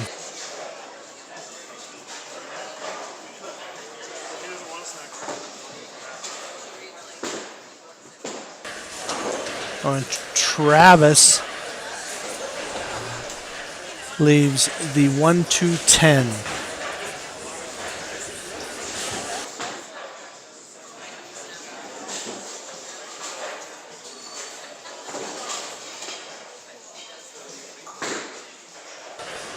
Russ Dunn leaves a 10 pin, and he has moved in. He's still in the UC3, but he has moved in quite a bit from where he started the day.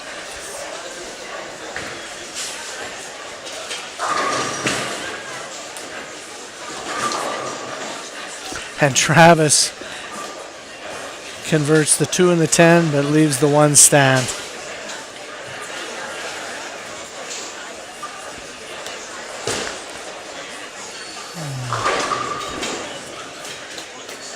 Or sorry, that wasn't Travis.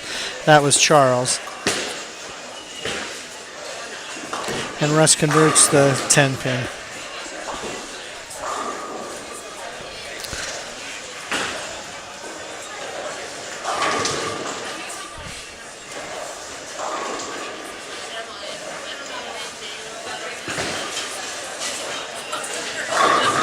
Oh, Todd White just solid in the pocket, leaves the 9 pin.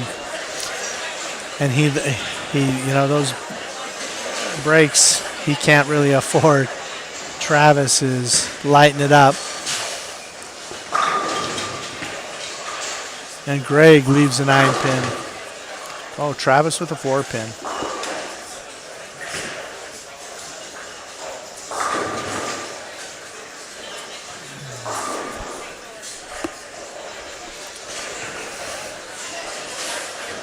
Todd converts the spare. Dustin converts his spare.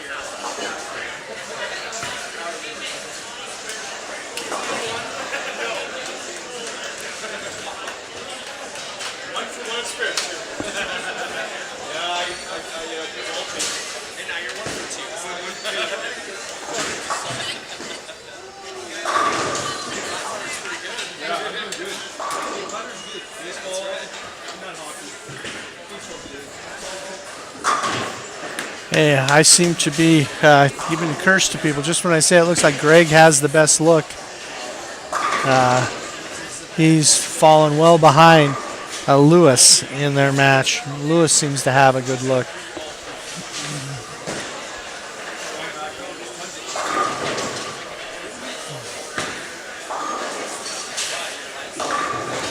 Tom leaves the baby split on 1. Tim, single pin left on 5. And that match between Tim and Nolan is close. Lewis, big 4. He still has a commanding lead, however, over Greg.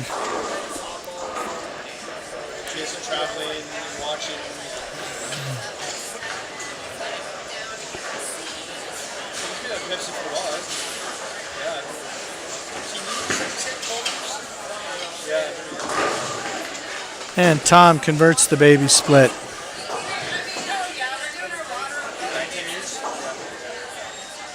He's down by about 25. Lewis gets 2 of the big 4. But again, he still has a substantial lead. He has 132 in the 6th. And Greg right now has 81 in the 5th with a spare up in the 6th. So even with that open, Lewis maintains a 30-pin lead. Corey Williams just struck. He's got a 5-bagger.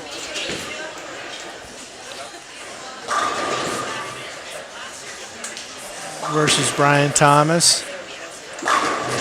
Charles with a strike on 1.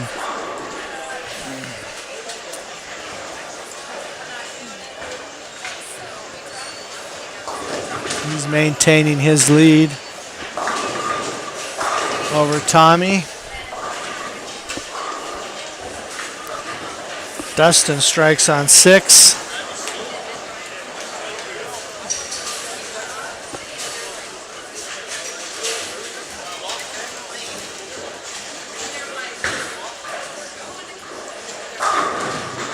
Doug strikes again on 5. Todd strikes on 1. The strikes are starting to come now.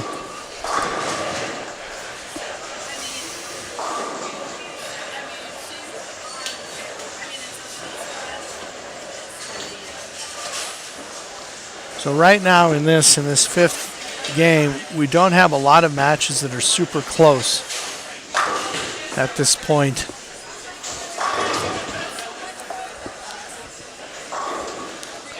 Charles is leading Russ by about 35. Travis is leading Todd by about 40. Tom is leading Tommy. Or excuse me, Tommy is leading Tom by about 20. Lewis is leading Greg by about 40.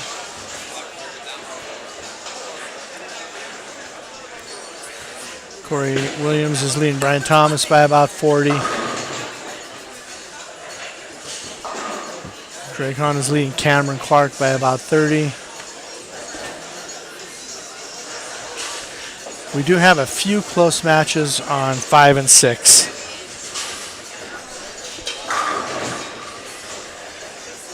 Greg just rung a 10 pin. On 5 and 6, the match between Tim and Nolan. Nolan now has gone out to 10 to 20 pin lead.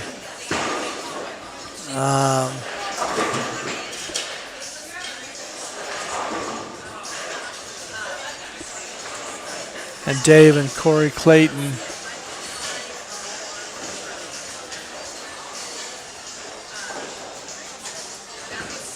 that match is within about 20. Doug and Dustin, that match is within about 10. Russ a little high on one, leaves a 6 pin.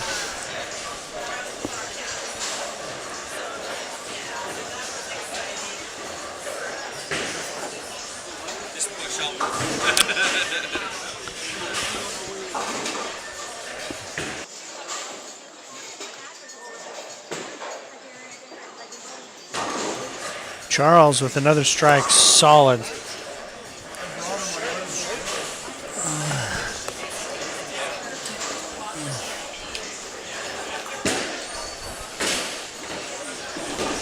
And he is building on his lead over Russ.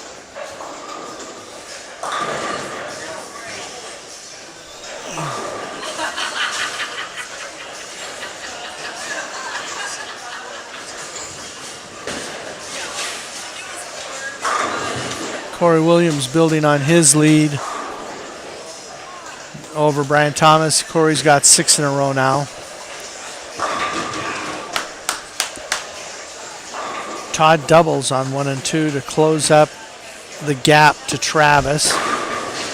But Travis strikes to keep him at bay.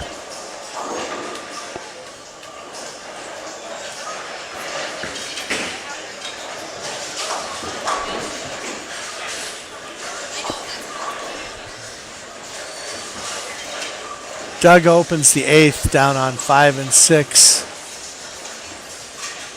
So that could allow Dustin to close in. And Dustin whiffs a single pin, so he does not make up any ground.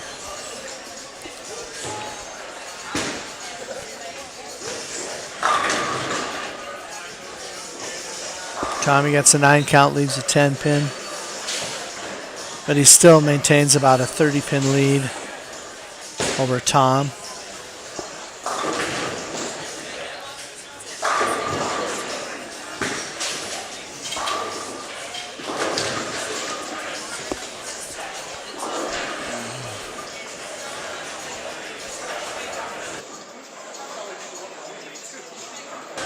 Cameron opens another frame. He has 93 through 7. He's trailing significantly in that match now. Tommy converts his spare, maintains his lead over Tom.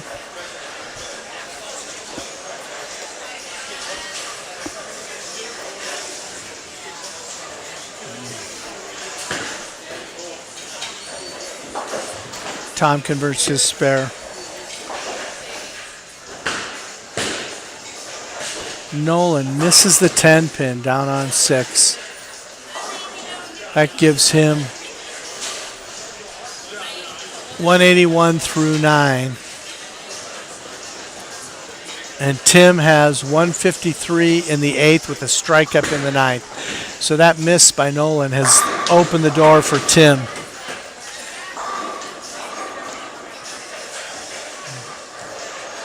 Corey Clayton did not strike. He left a single pin. That gives him 167 in the 7th versus Dave Martinich's 164 in the 7th.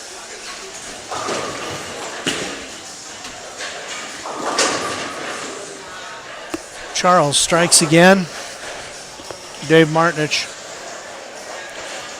left the 278.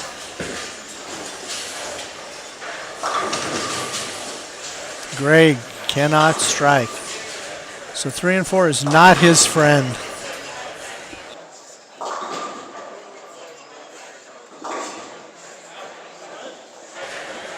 Travis doesn't strike.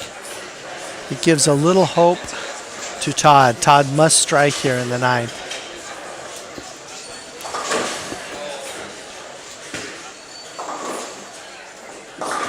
And he crosses, goes high, leaves the baby split, did not strike.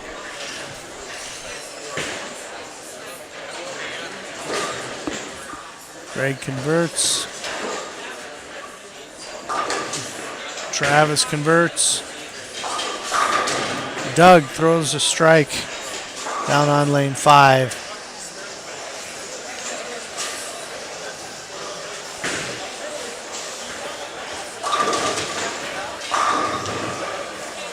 Dustin throws a strike. Brian throws a strike. So Todd did not convert that baby split, and it is over for him. Mathematically, he can't get there. So Travis will defeat Todd. Nolan misses the head pin right. So he has 201 possible. Tim has 213 possible. So that match is still very tight.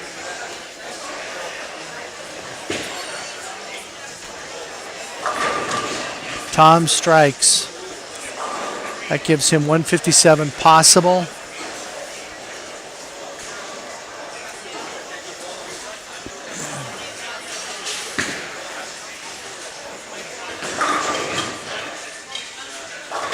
Tommy packs a 9 pin.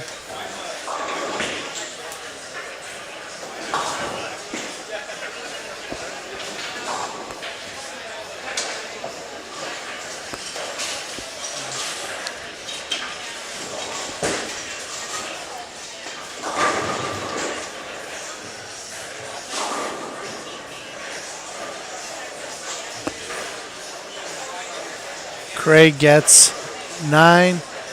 He's cruising in his match against Cameron. Nolan converts his spare.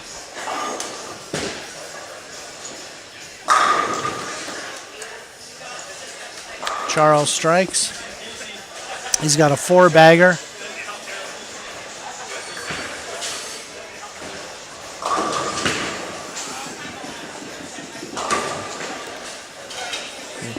Tommy spares.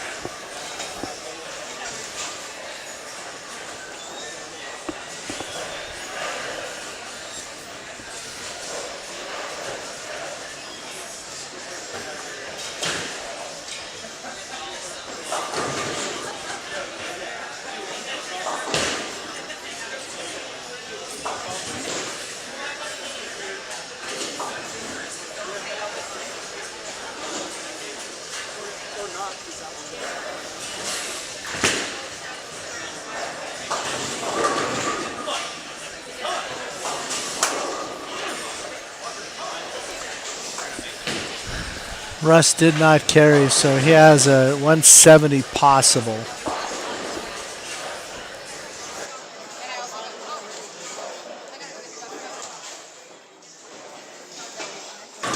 Charles, 10 back. He still has 240 possible.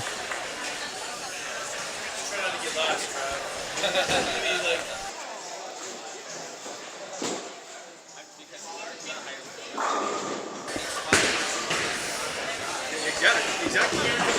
Greg carries. Canadian is like 300.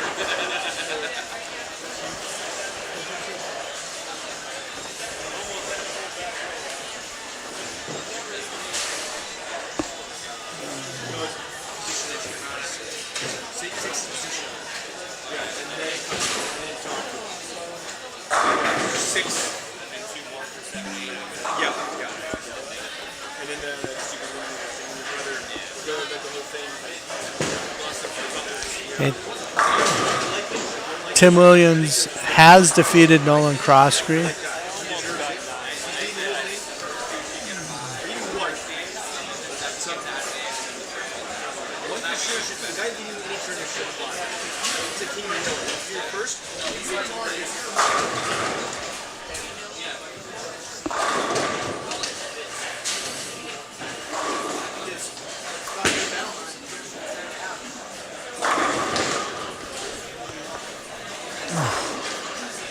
And Russ loses to Charles, 245 to 169.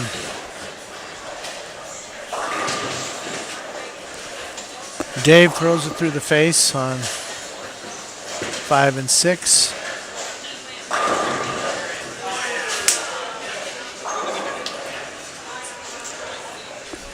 Todd gets a strike on 2. Unfortunately for him, it is too little too late. Lewis converts the 10 pin. Got a possible 201.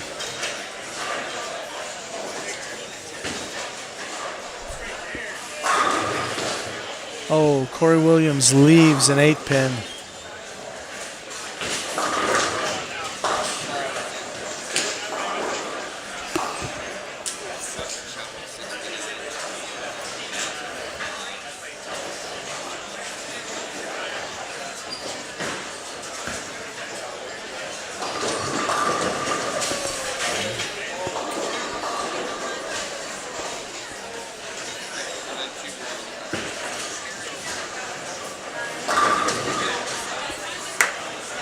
Corey Clayton defeats Dave Martinich, 225 to 210.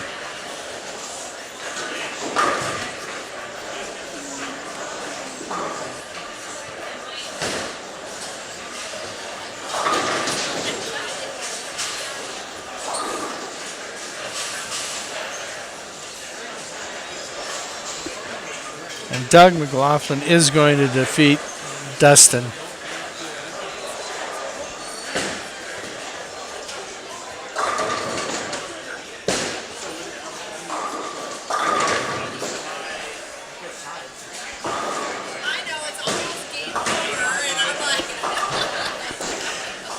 Todd finishes with the spare to get to 171.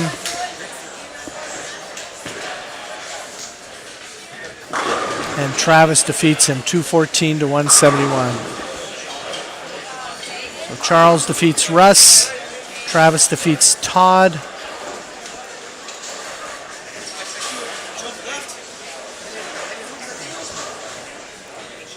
Tim defeats Nolan.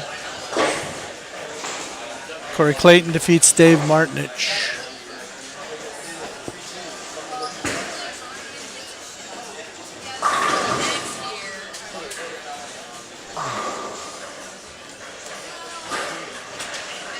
And Doug McLaughlin defeats Dustin Wardell.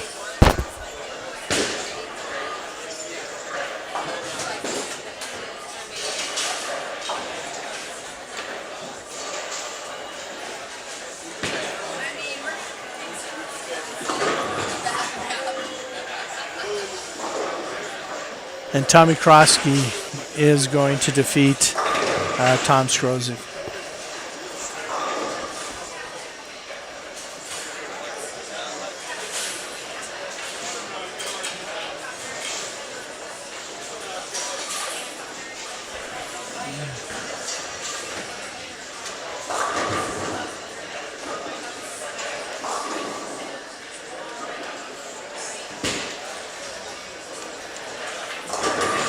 And Lewis Dobie is going to defeat Greg Thomas.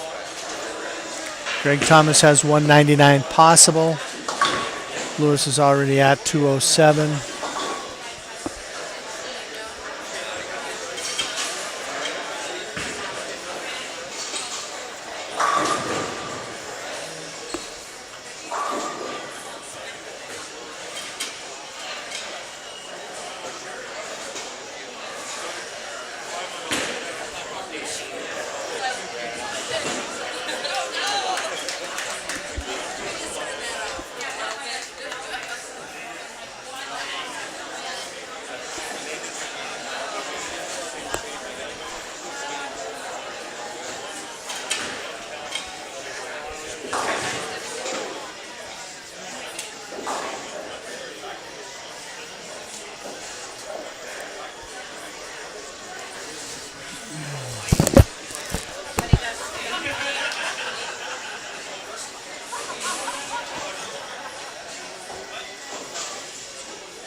Okay, Lewis shoots 219, so that will move him up the board a bit.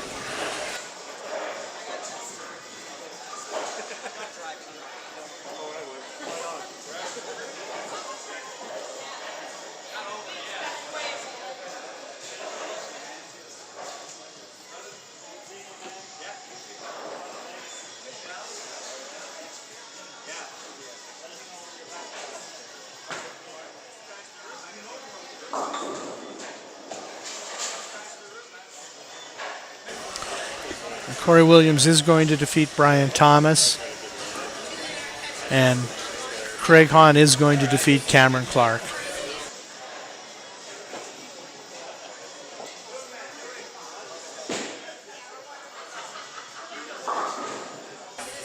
So Lewis Dobie defeats Greg Thomas 219 to 182.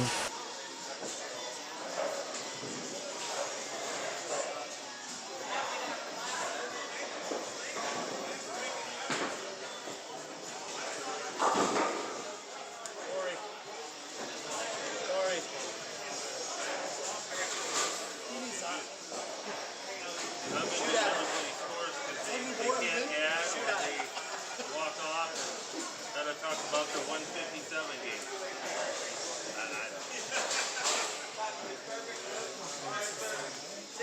I'm going to get done first, so that's what you're supposed to do.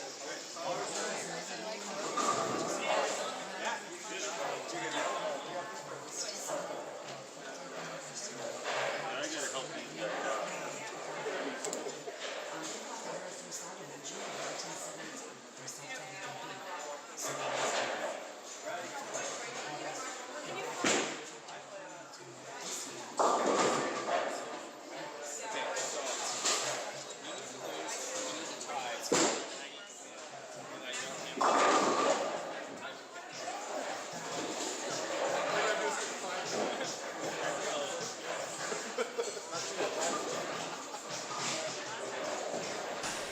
And we still have lanes 3 and 4 to finish up.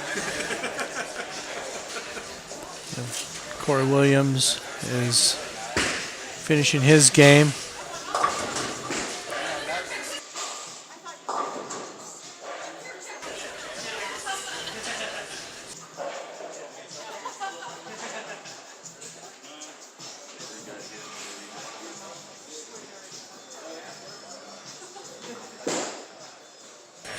We still have the Craig Hahn Cameron Clark match to finish, but Craig has won that match. It's just a matter of score now.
And now we've just finished up match play. We're getting ready for position round.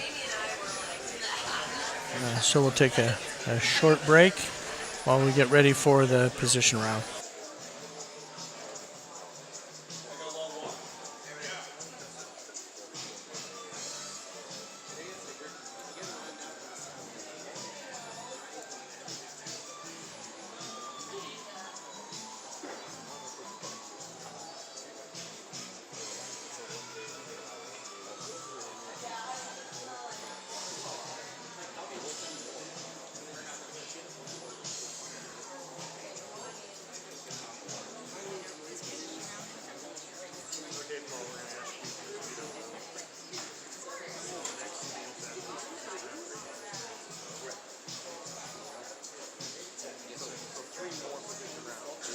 Three more games. Make 12. Yeah.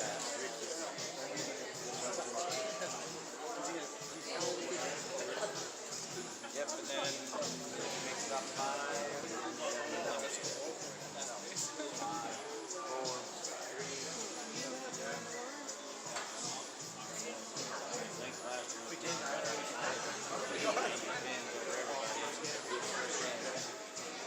My wife, dude, 7. She was like 200.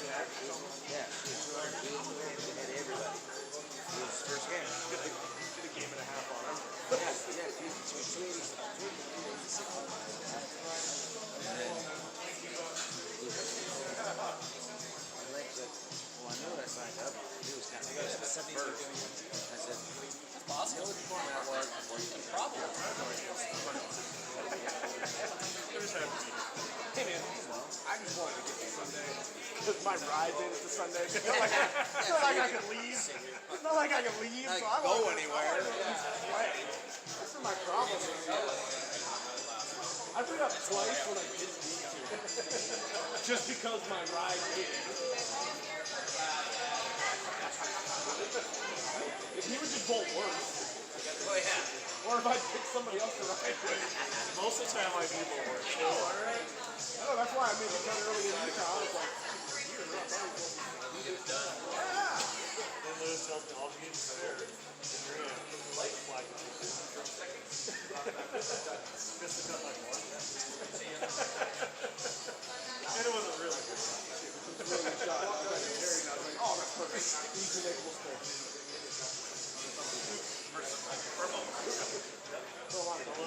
You guys see my start? Yeah, they should. Other than Alright, starting on lane 3, Corey Clayton versus Dusty Wardell. lane 3. 3A, 4A. 3B is Greg Thomas against Corey Williams. 3C is Craig Hone versus Louis Doby. 1A is Doug McLaughlin versus Charles Wilkins, 2A. Timmy Williams, 1B versus Brian Thomas, 2B. 2B or not to be, Brian? Yeah. That was a classic right there. Woohoo! At least you called me by my real name. Russ Dunn. Todd White, 5A. Travis 6A. Dave Barton, 5B. Nolan, 6B. Fox Rosick, 5C. Robbie Crosstree, 6C.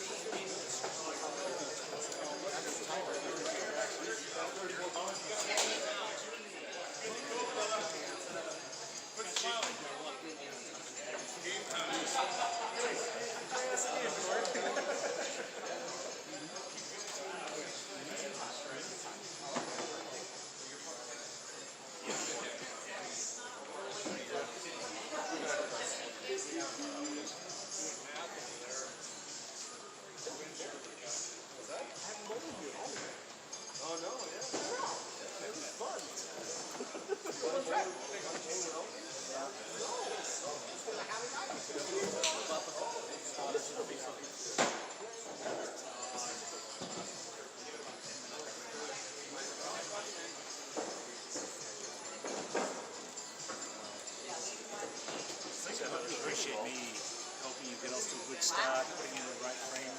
Mine. After this I just position want your round, hair, you will man, cut and your two off as bandana. well. Come on, I don't know what to do. Stop.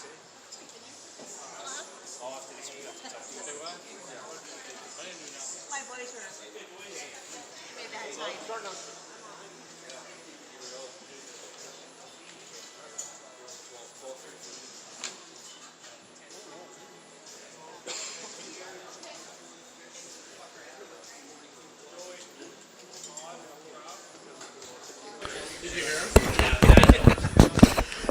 Okay, now for match play on lanes 1 and 2. We have Doug versus Charles, Tim versus Brian, Cam versus Russ.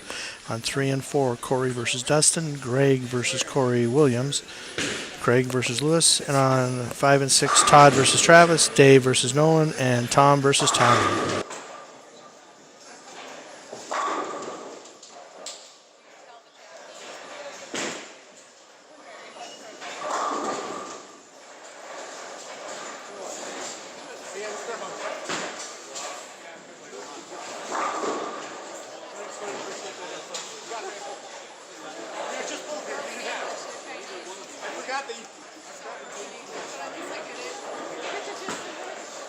You can all sit down.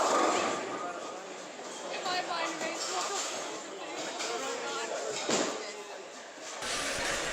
After this game, the cut will be made to the top 12.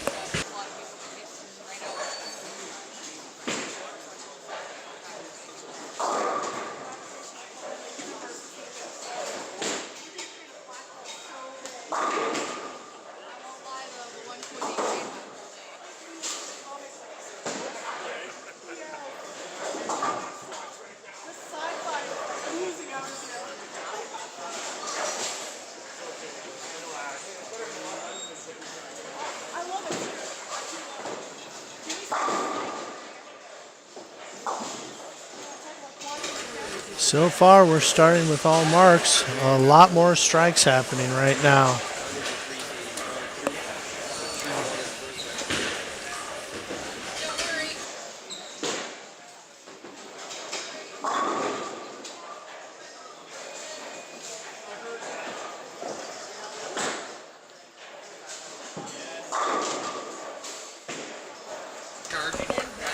Yep, the play has moved much more inside.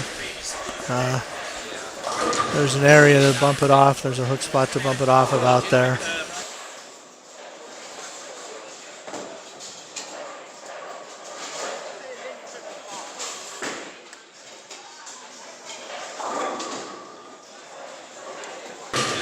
Five and 6, we start with all strikes.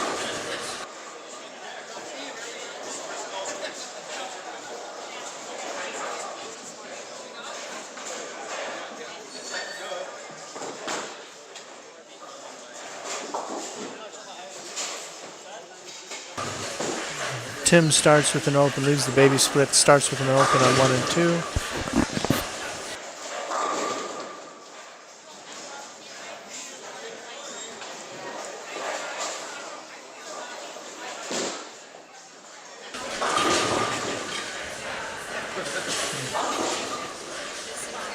Craig also starts with an open.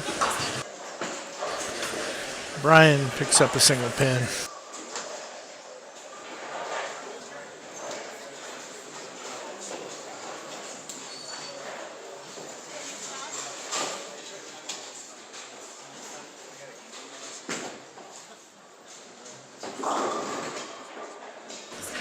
Cameron leaves a split on 1.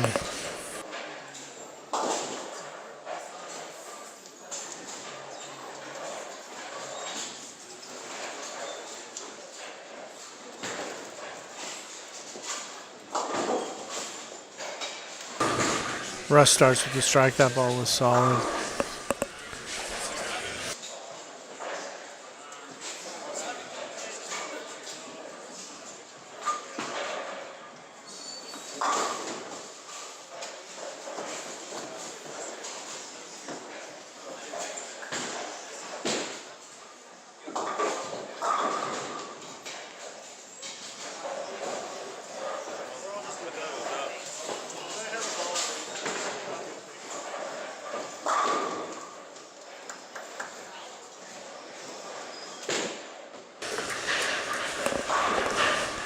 Doug throws a strike. On lane 2.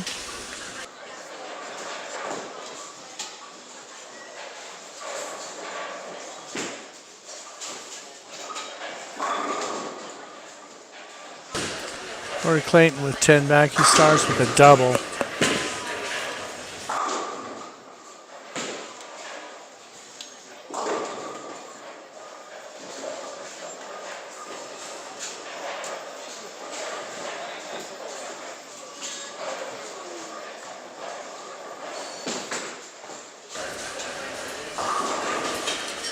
Nolan and Dave have also started their match with doubles each.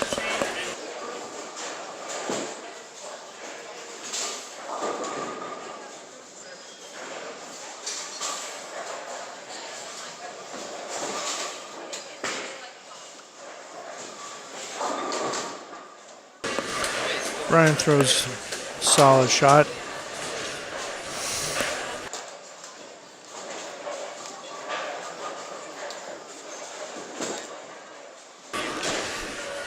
Tim has started with splits in each of his 2 frames. He has converted one of the 2.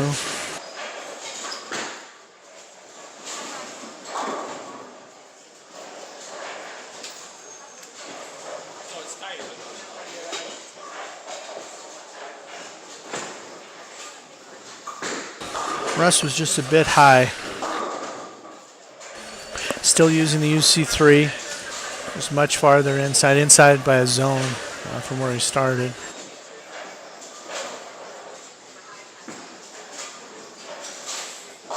Lewis trips the 4 forward.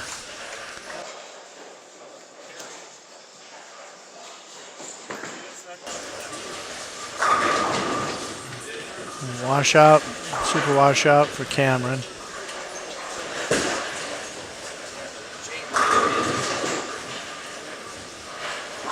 Strikes are coming. Strikes are starting to come now.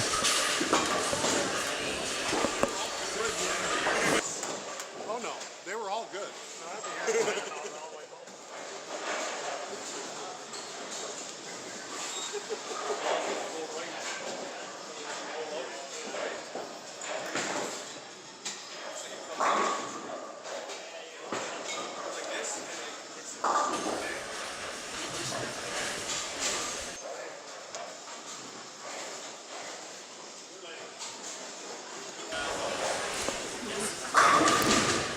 Corey Clayton strikes again. He starts with a 3-bagger.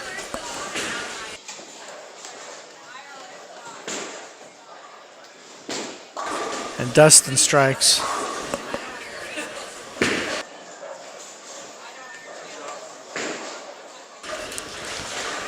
Doug through the face. Came close to carrying it though.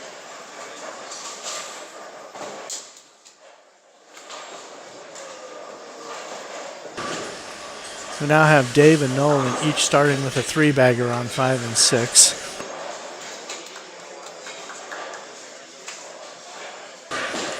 Charles with a nice strike on 2.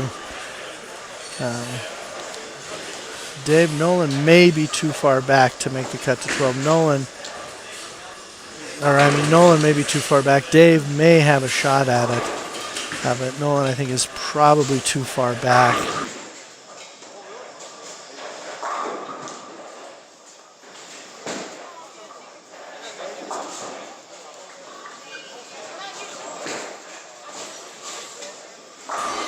Corey Williams with a strike. So Corey Clayton and Greg Thomas have both started with the first 3.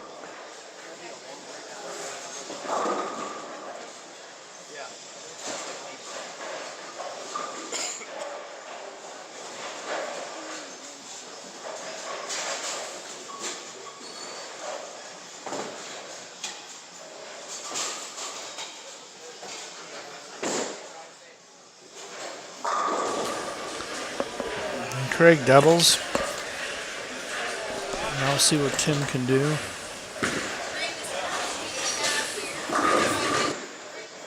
Tim's shot is high, wiggles the 4 but doesn't drop it.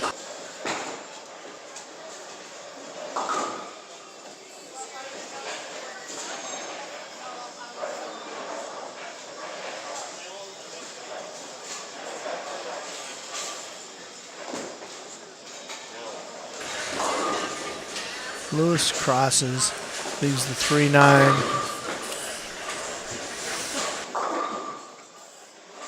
It bounced off my ankle, hooked in the air. Got to the leg, hooked immediately.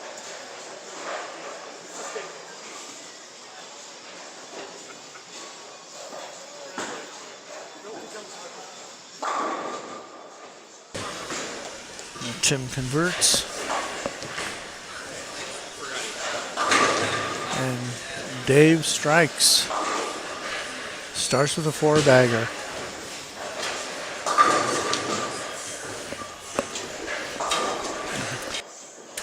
Dustin goes high, does not carry.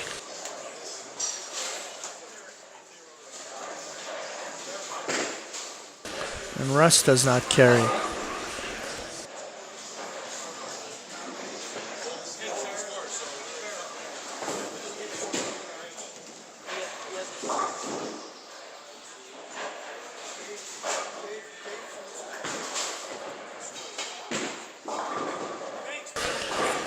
Tim, Cameron, and Russ are all off to slow starts, which certainly gives Dave some hope with the start that he has. Nolan leaves a 10-pin. And Russ has just flagged a 10-pin.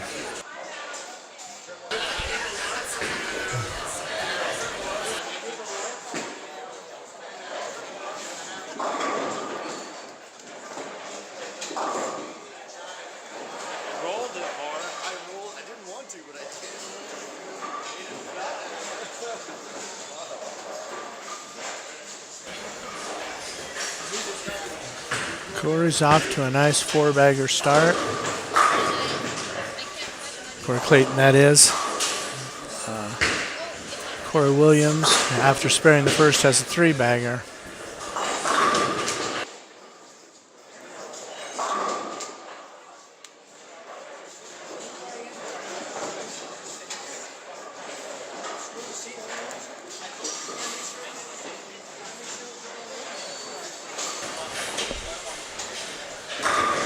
And Greg Williams leaves a soft 10. Or Greg Thomas, sorry.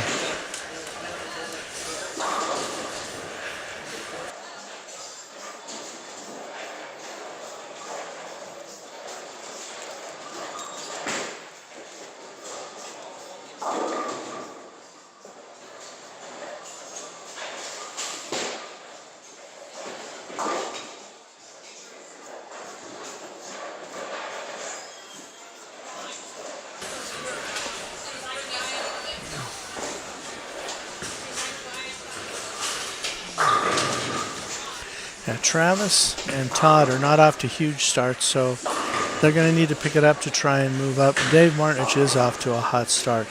Nolan, Tom, and Tommy, I don't see them making the cut. But with the way the games have started, Russ Cameron and Tim are certainly in a little danger.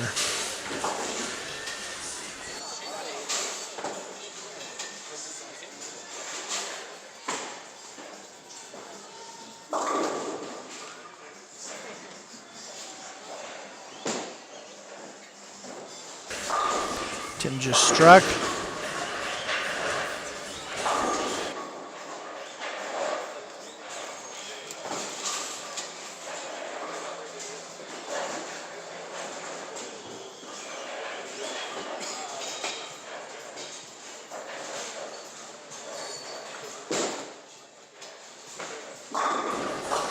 Brian converts his spare.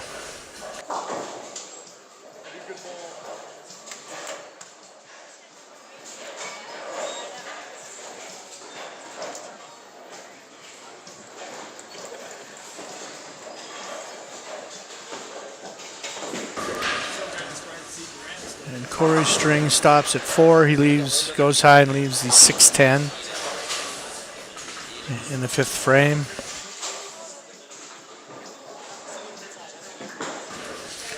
Cameron also goes high, leaves the 6-10.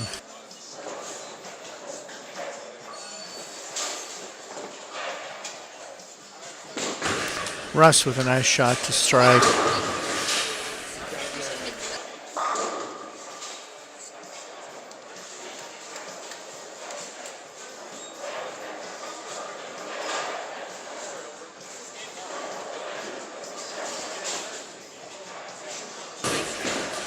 Corey Clayton converts the 6-10.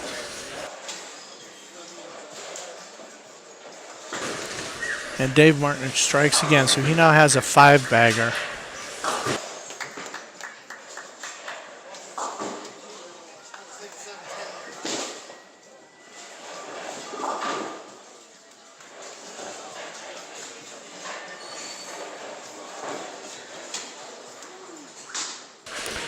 Oh, Doug throws it in the ditch on lane 1.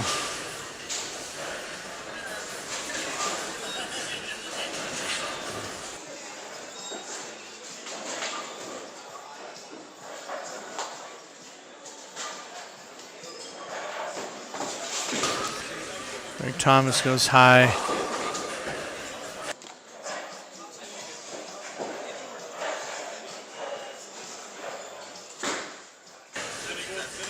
Tom with a nice shot for a strike.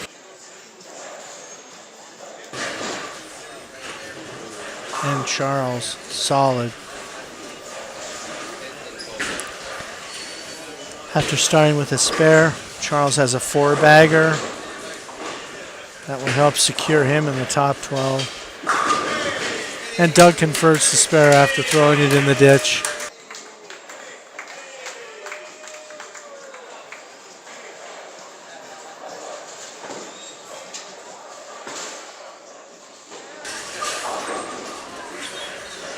Travis goes high and leaves a 6-10.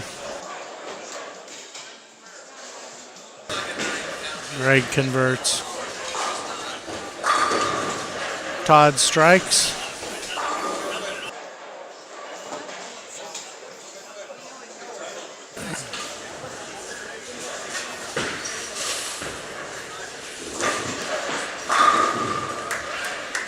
Nice shot by Brian Thomas for a strike. Corey Williams, he converts his spare.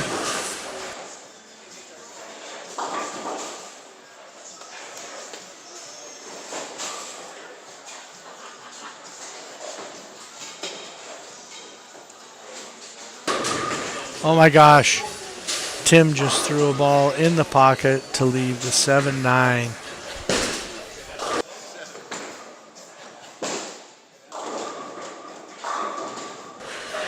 And Craig's got a 4-bagger.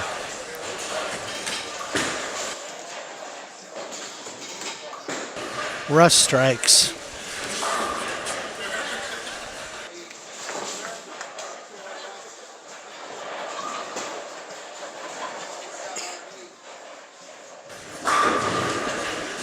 And Tim misses them both.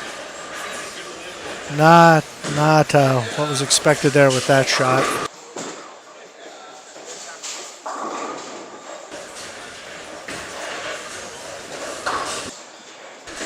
Dave Martinich's run stops at 5 in a row. He does convert the spare though, so stays clean through 6.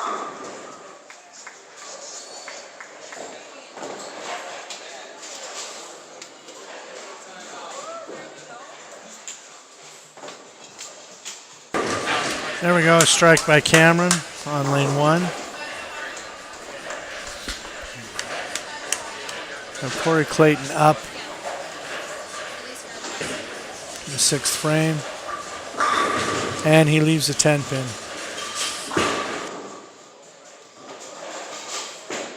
Doug strikes.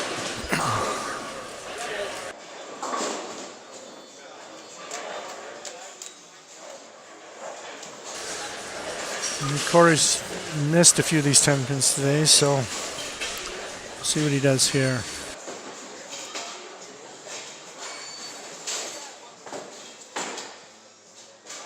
Tom strikes down on 6.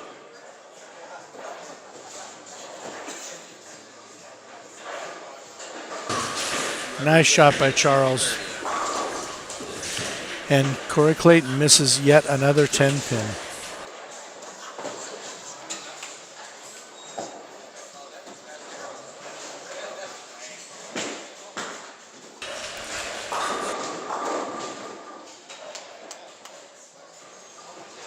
Charles shot 245 the last game, and he has a great look this game. So he could move up the standings considerably here with this.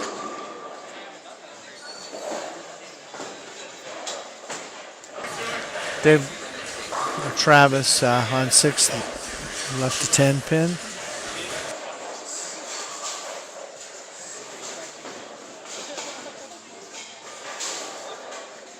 Brian Thomas solid for a strike on 1.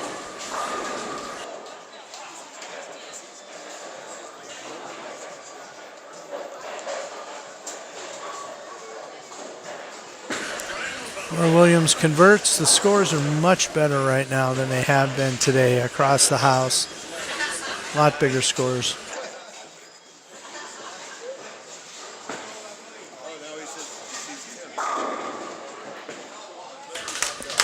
There you go. Cameron and Todd both with strikes.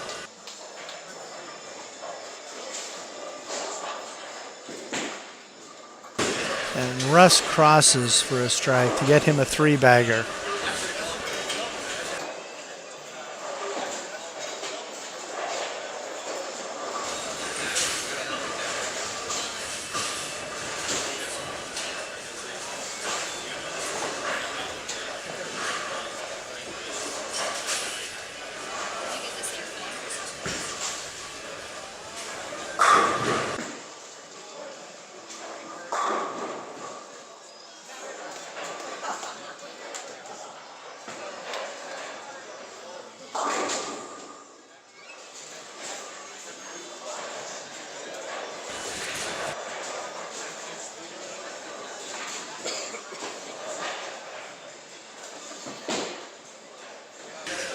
Charles strikes again.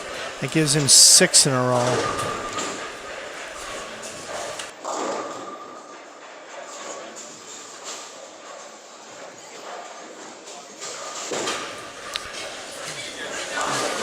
Craig string stops.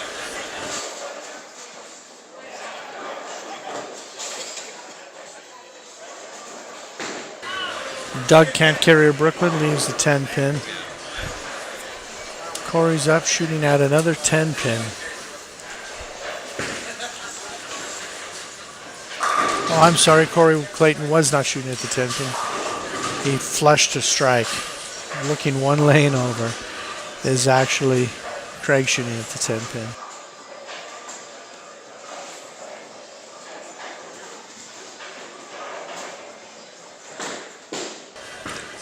Craig converts. Brian with a strike.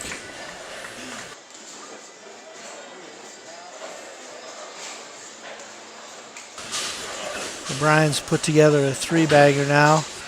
That will certainly help him.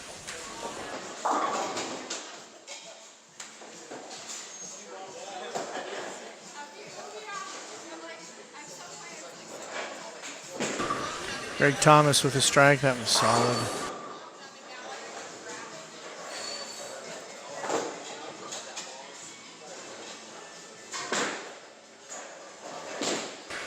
Dustin rings a 10 pin. In the 7th, he's trailing Corey Clayton by quite a bit.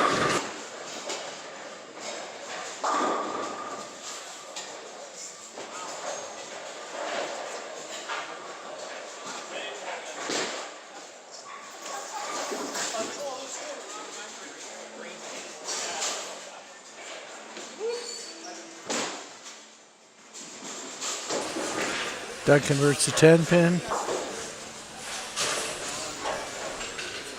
See if Russ can keep his string going. Russ goes through the face, leaves the 6 pin.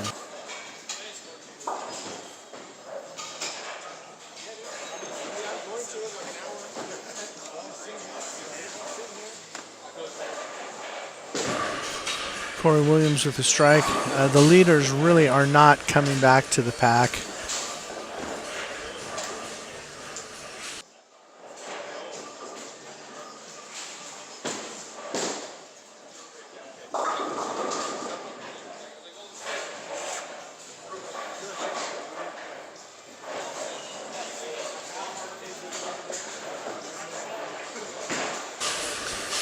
Tim just went through the face on one.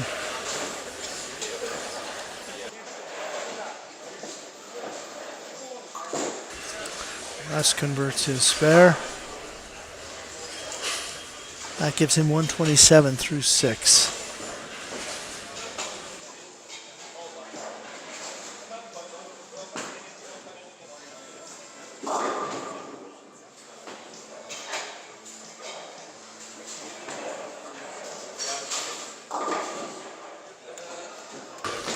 And Tim does not convert the 3-6-10.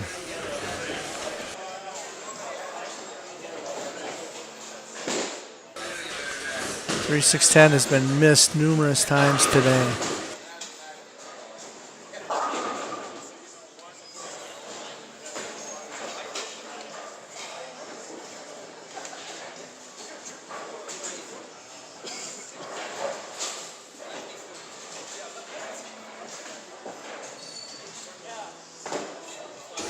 And Lewis misses a spare. And Cameron with a washout.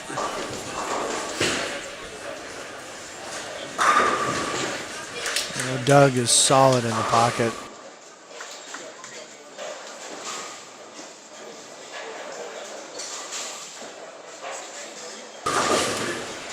Dustin with a 9 count. Okay, Dave Martinich has gotten back on the strike train. He's got a double down there, so his hopes are still alive, I believe.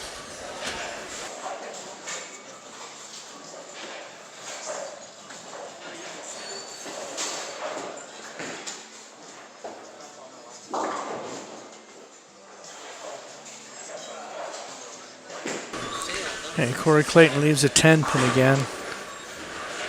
Let's see what happens with this one. That has been an adventure for him today.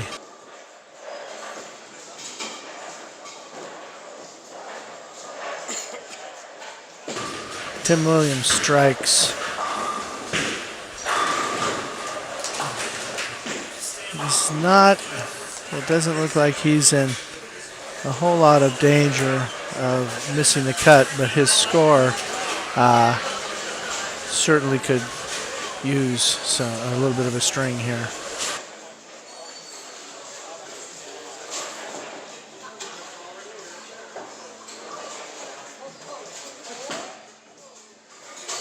Charles, another solid shot. He's got a 7-bagger now. Certainly can move him up the standings.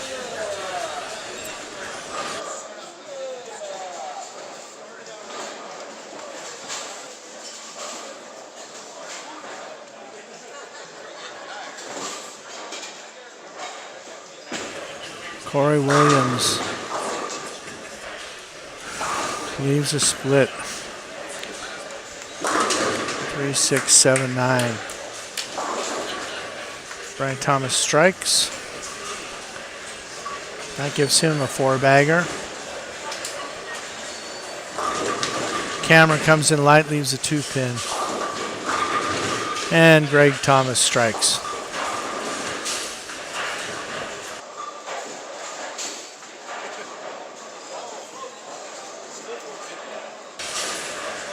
Okay, Dave Martinich is coming up here on 5. He really does need this strike if he's going to continue to have hope to make the cut. And he gets it, so he's got a 3-bagger. He's got a 3-bagger going into the 10th, possible 279.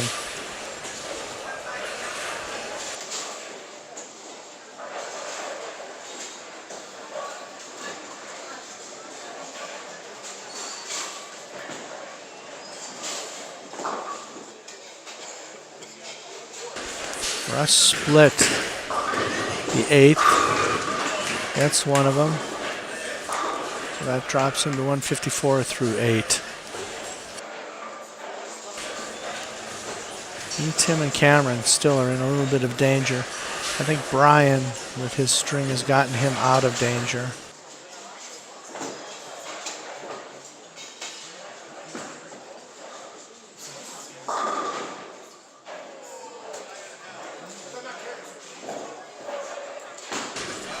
Tom washes out.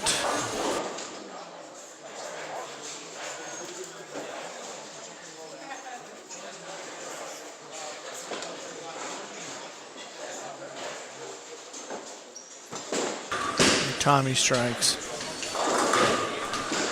Craig converts his spare. See if Charles can convert this 4-pin.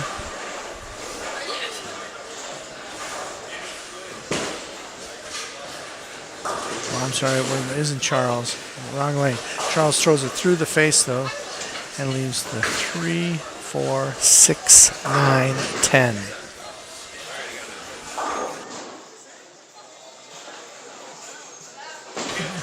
Doug solid on lane 1.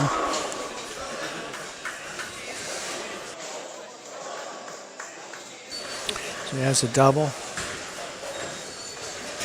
Lewis does not convert the 4-pin. It has 155 through 8.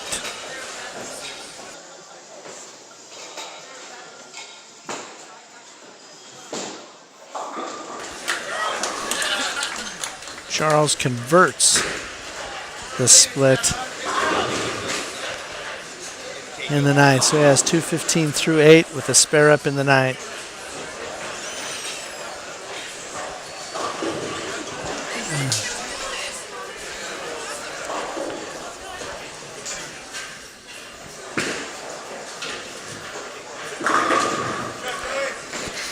Tim strikes.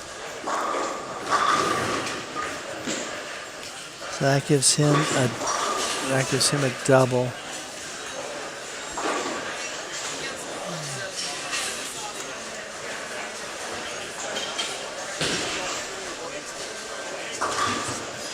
Dustin converts. Brian leaves the 5-10.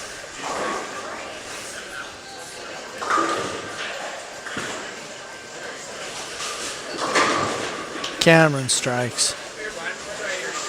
There's a 126 in the 8th.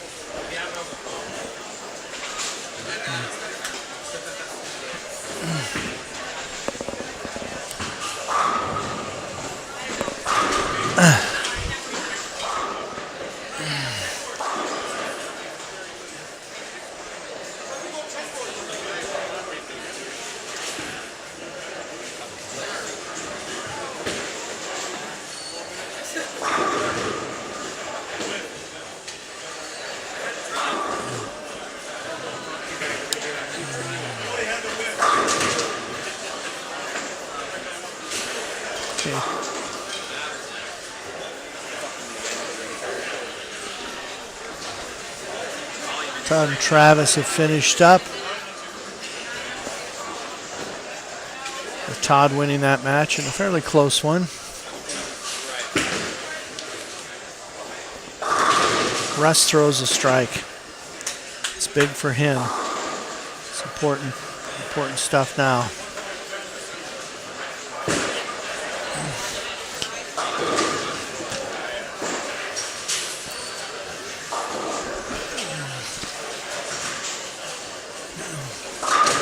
Dave Martinich throws a high shot and leaves a 6.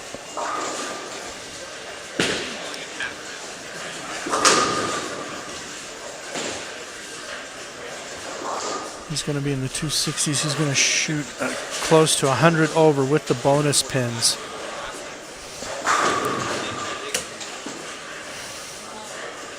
In this game, that may be enough for him to make the top 12.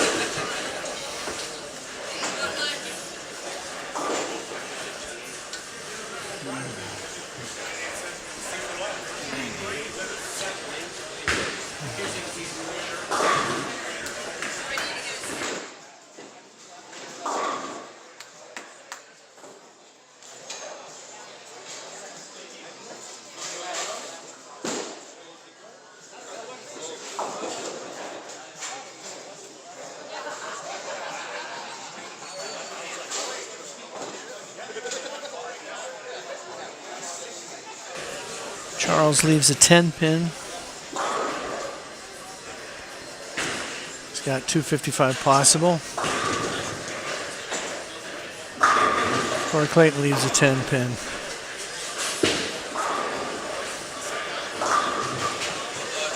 Doug goes through the face.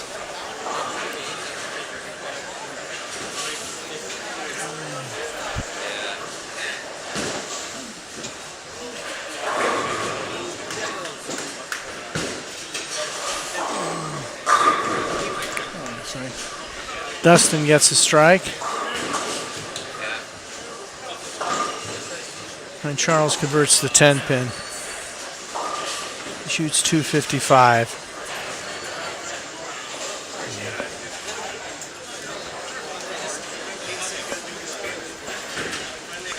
So that will help.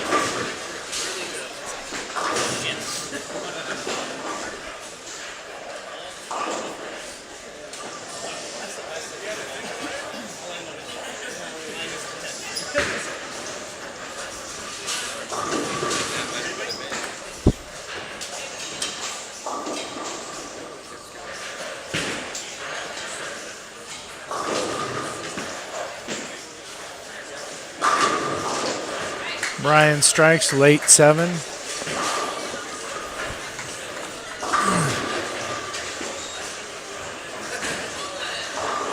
Corey Clayton shoots 214 and he will defeat Dustin. Dustin's going to shoot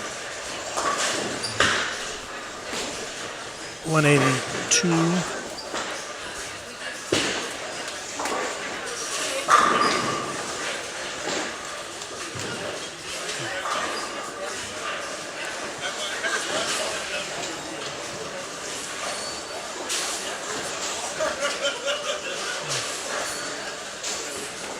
Let's see what Greg does here. He's got a 3-bagger going into the 10th. And he strikes first ball of the 10th.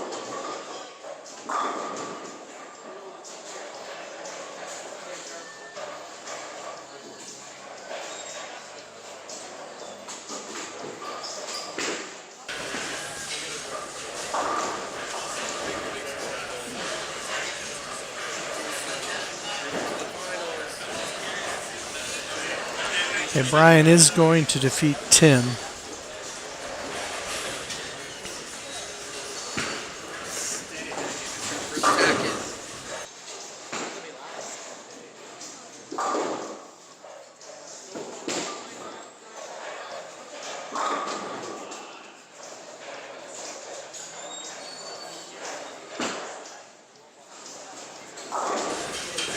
Corey Williams shoots 192. He will lose to Greg Thomas, who's going to be in the 240s. Shoots 245.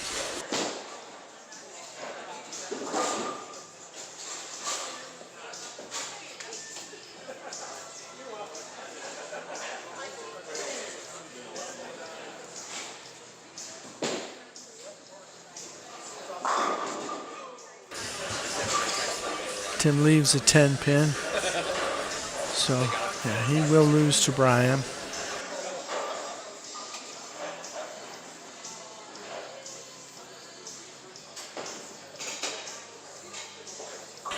Russ does not carry the 10 pin. So he has a possible 171. And he will lose. So he will be 29 under this game. So that'll put him at minus 57.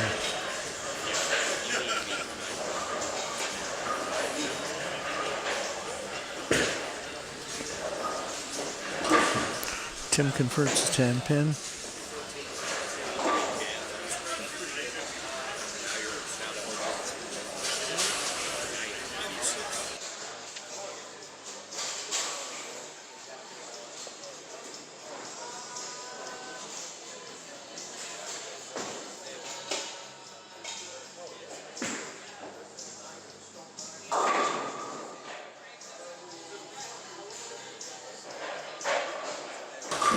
Russ converts the 10 pin, and that puts Cameron out of it.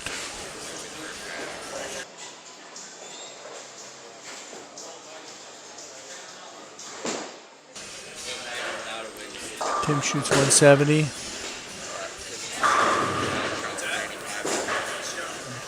That should be enough to make the top 12, but it looks like Cameron is not going to make the top 12.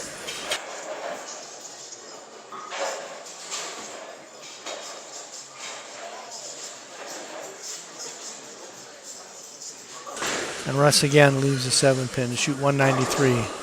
But that will be worth the win. He'll get the 30 bonus pins, so he'll be 23 over this game, which will put him 5 under total. And that will make the top 12.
And so that moved Dave into the top 10 and moved Cameron out. So Russ Dunn and Tim Williams there tied for the last spot in the top 12. So the 6 bottom bowlers will be eliminated at this point.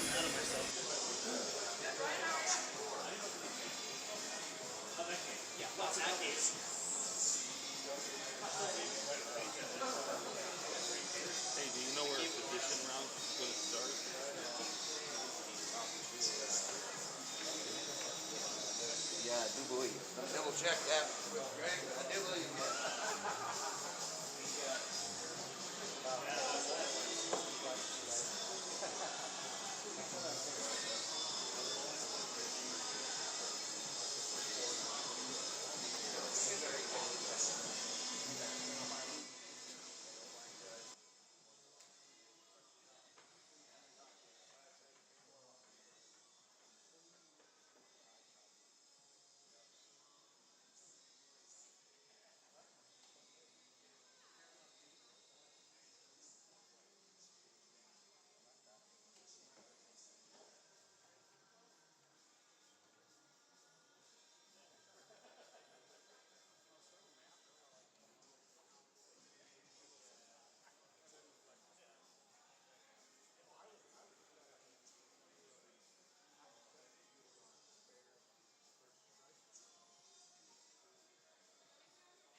All right, shortly we'll continue with the next position round.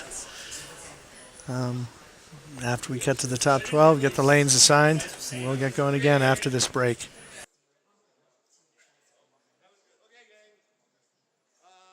Top 12 advancing. Your lanes have been assigned. It was all done ahead of time. Don't yell at me. Don't yell at anybody. Corey Clayton, 5A. Greg Thomas, 6A. Craig Hone, 5B. Charles Wilkins, 6B. Corey Williams, 3A. Dustin Wardell, 4A. Lewis Doby, 3B. Doug McLaughlin, 4B. Brian Thomas, 1A. Dave Martinich, 2A. Russ Dunn, 1B. Tim Williams, 2B.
So the position round has started.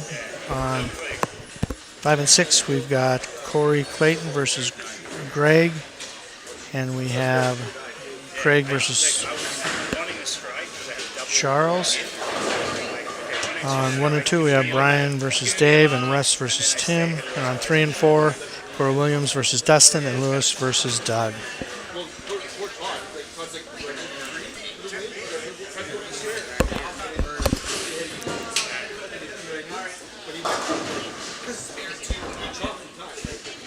Dave throws his first ball through the face after that great finish. Corey Clayton starts with a spare.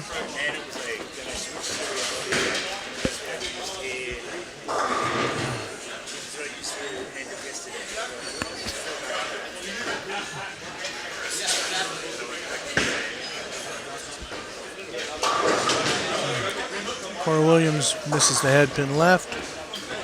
Greg Thomas spares, so he and Corey are even after the first frame. 5 Dave left, he only gets 2, so not great count, but it is in the first frame.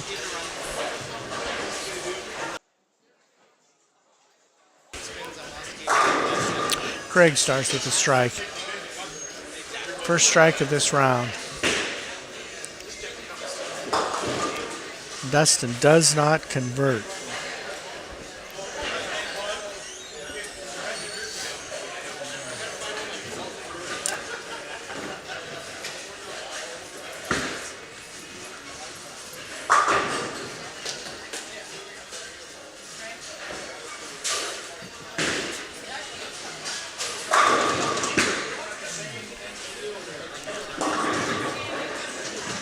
Charles, solid strike to start his match.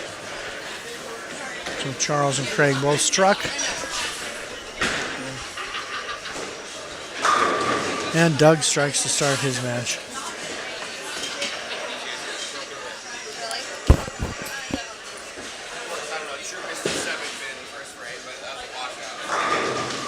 Tim, a little light in the pocket. The ball looks like it's laboring a little bit for Tim.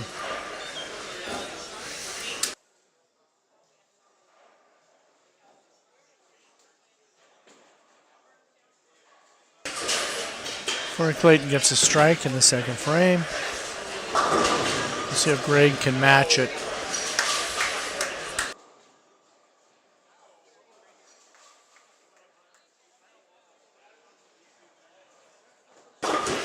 Russ starts with a spare.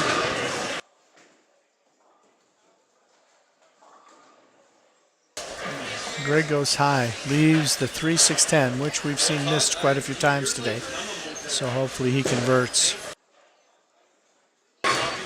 Tim converts the 7.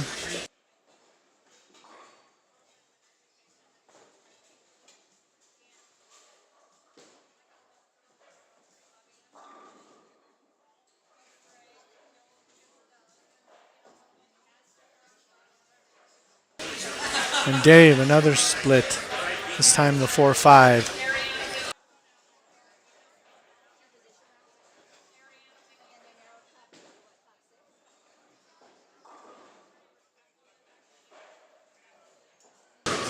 Very solid shot by Dustin.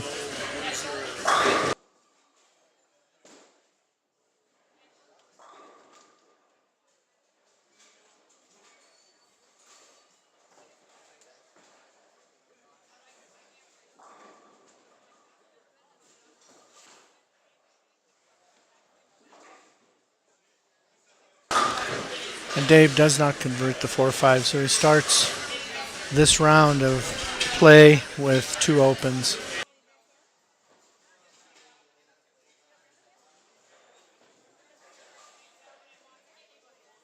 And Charles carries a very light hit. So he starts with a double.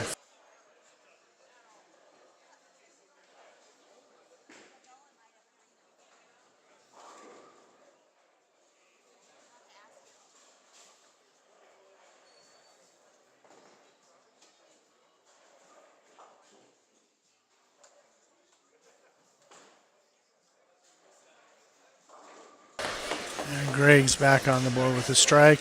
Tim's up on 1.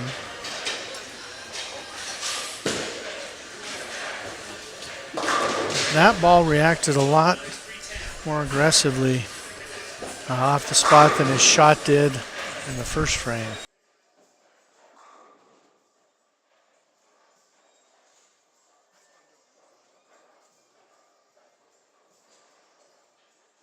Russ was solid. And he's played that UC3 the entire day.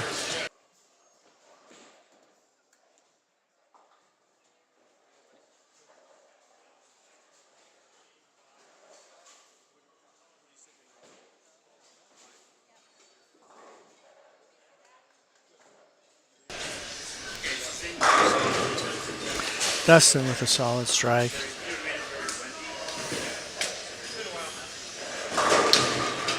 And Dave carries the 10. He needed that after those 2 splits to start the match.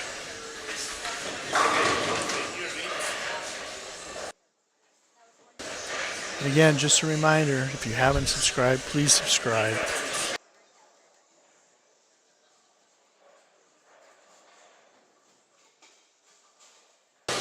Brian throws a solid strike. Corey Williams a little high.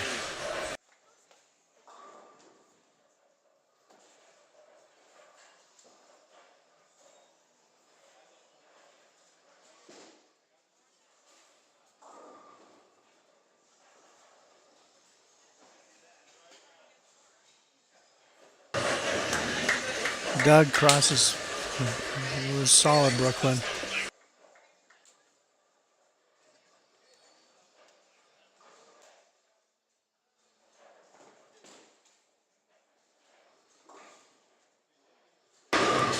Tim Williams on 2 with a solid strike this time.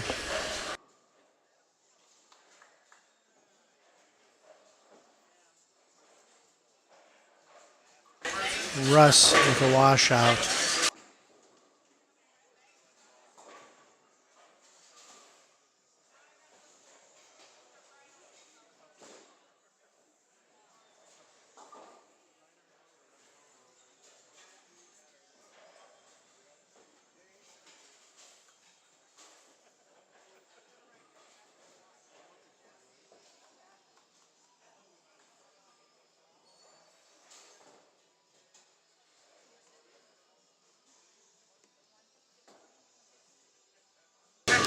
Corey Clayton just went through the nose and left a 3-6-10. And this has not been an easy spare today.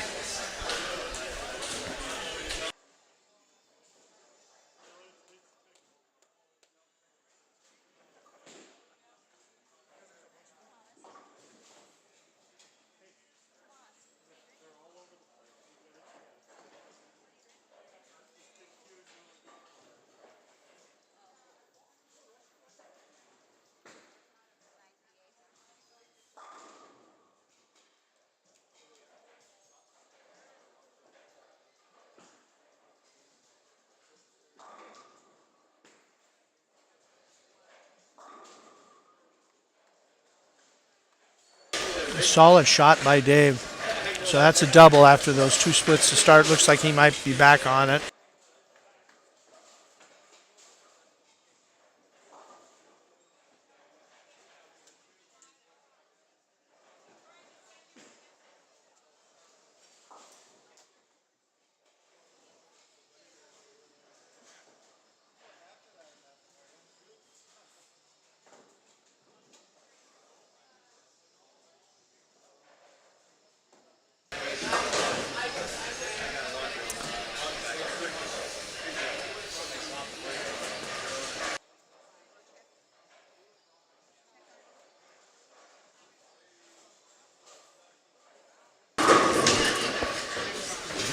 The strikes are starting to come now a little bit. Tim's got a three-bagger.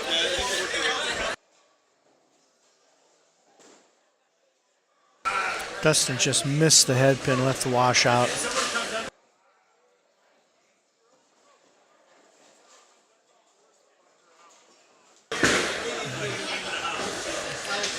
With that miss of the 3-6-10 by Gray, gives Corey an opportunity here to open some distance with a three-bagger.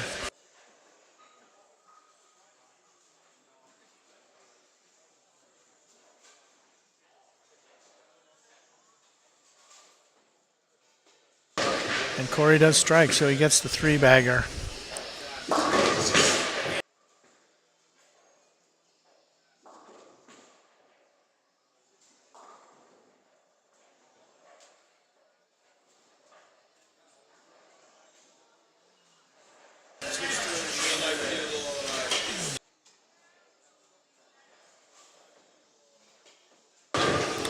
There's another open by Russ.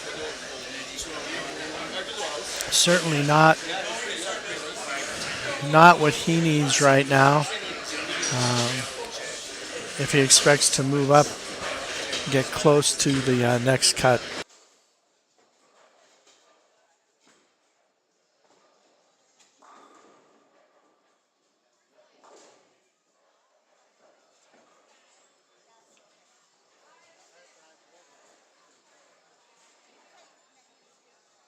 Oh, and Doug washes out.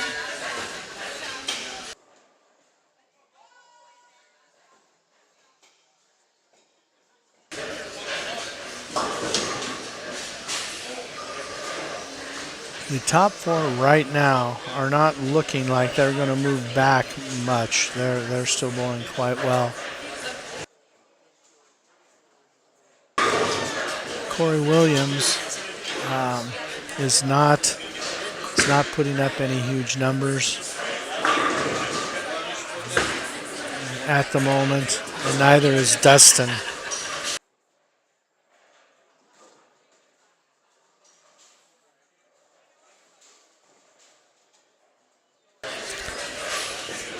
And Dave leaves the washout and doesn't convert. So in the 5 frames, he has 2 splits and 1 washout. Russ does convert his spare.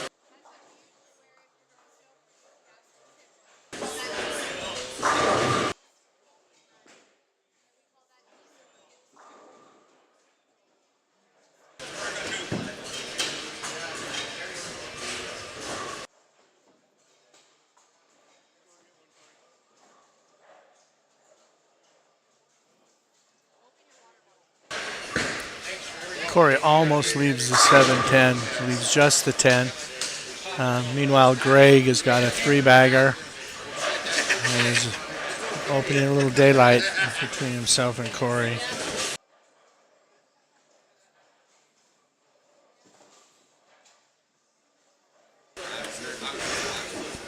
Craig and Charles are even. Tim throws another strike.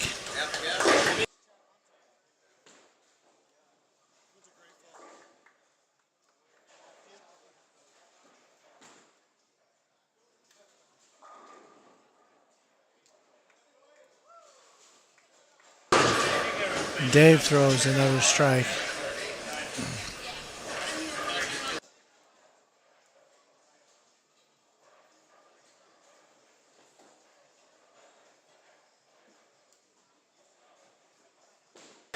Charles has a late 9 pin. Late 9 pin for a 3-bagger.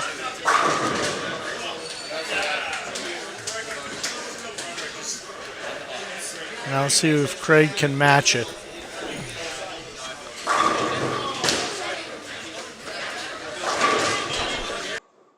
And Craig does not. He leaves a 7-pin.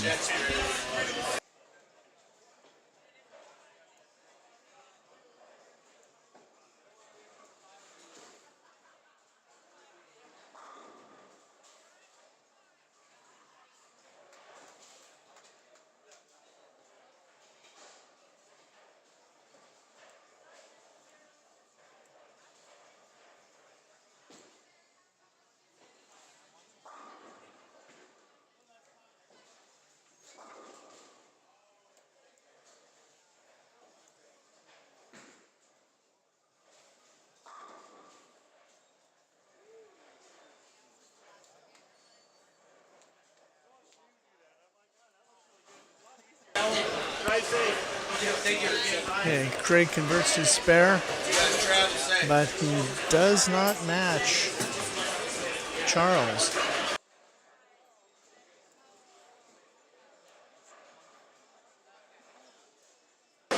Tim converts the spare.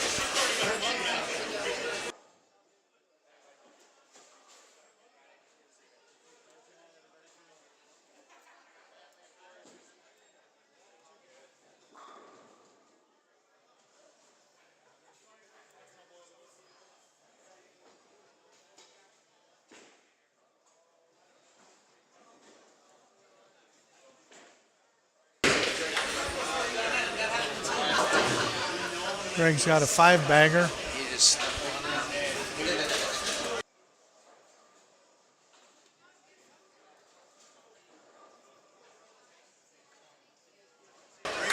Nice shot by Brian.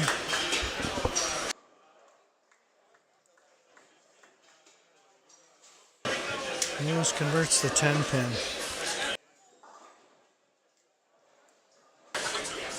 Right now, it doesn't look like there are going to be many big movers up the board. The top 4 or 5 looks like it will stay the same people. Just some positions will switch.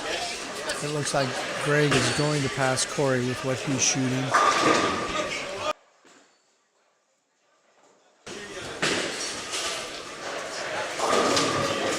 And Charles will pass Craig. I'm not sure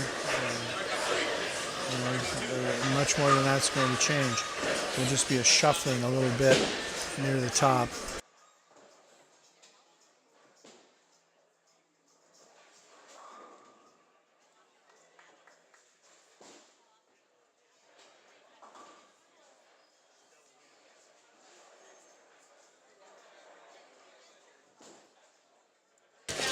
Dustin leaves a 10-pin.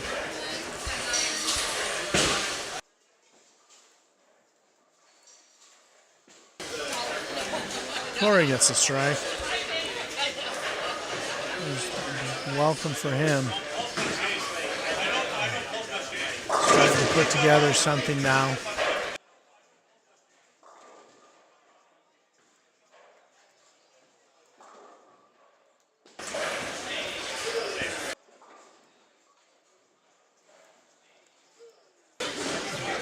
Dave now has a 3-bagger after those 3 opens in the first 5 frames.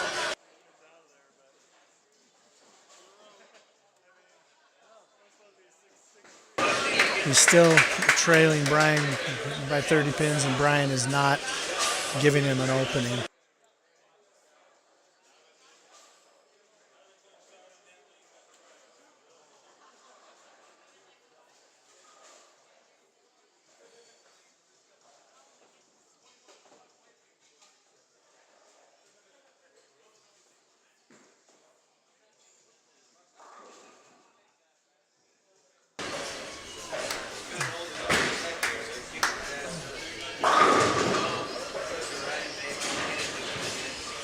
Craig got a much needed strike.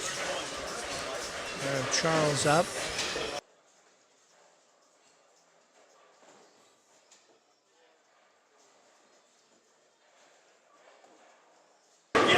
Tim gets a strike. Gives him a double. Charles strikes. So he's got a 5-bagger going. So Charles and Greg down on 5 and 6 are scoring very well.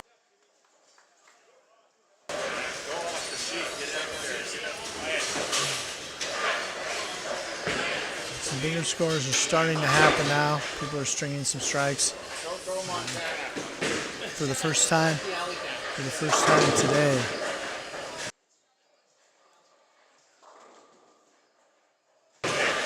There's Brian with another strike. He's got a 4-bagger now.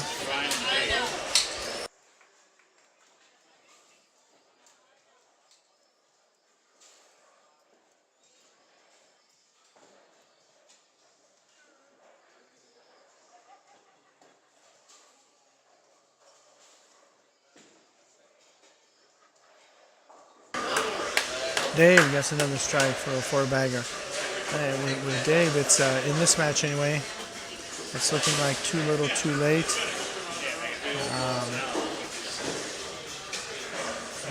He's going to need to keep striking to keep from losing a little ground.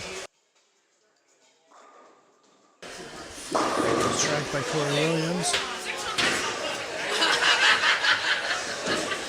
Oh, Greg Thomas just gets the 7th in.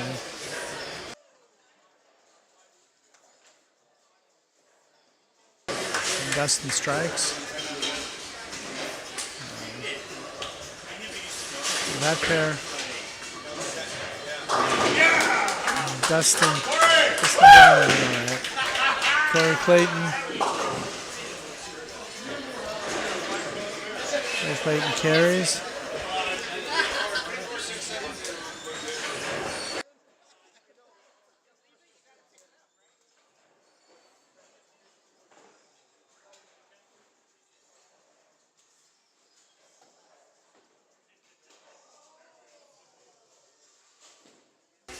Lewis leaves a 10-pin.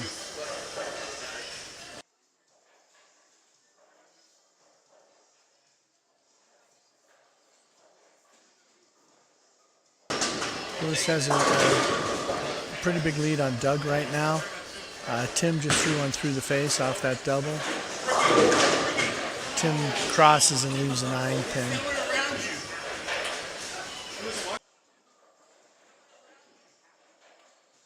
So that could move. Doug could move down the standings a little bit.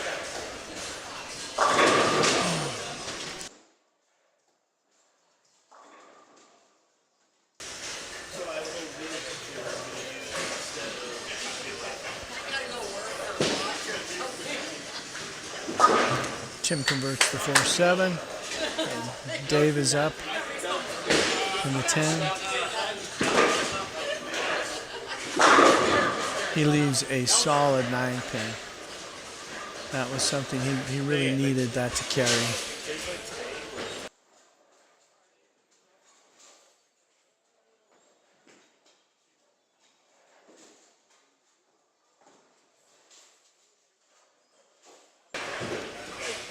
And converts.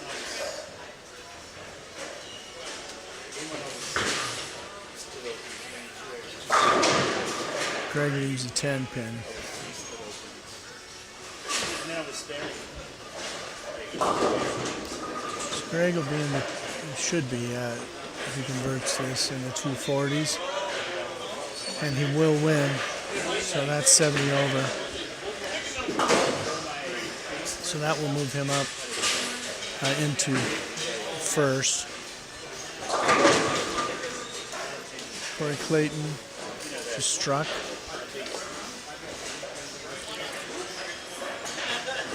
So he's got a potential 210.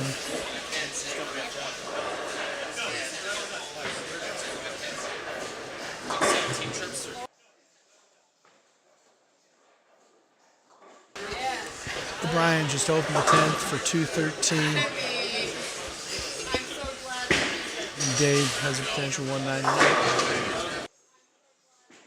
So Brian will shoot, will win this, so he'll shoot 213 plus the 30 bonus pins.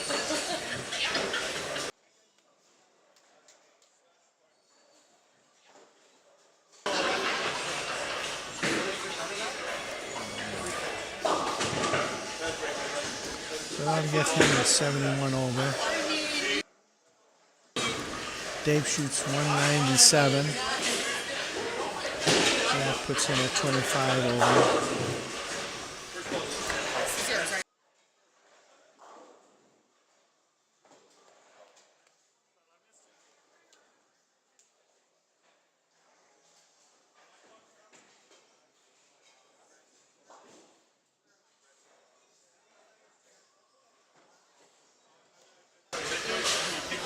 Corey shoots 196, so that puts him at plus 216.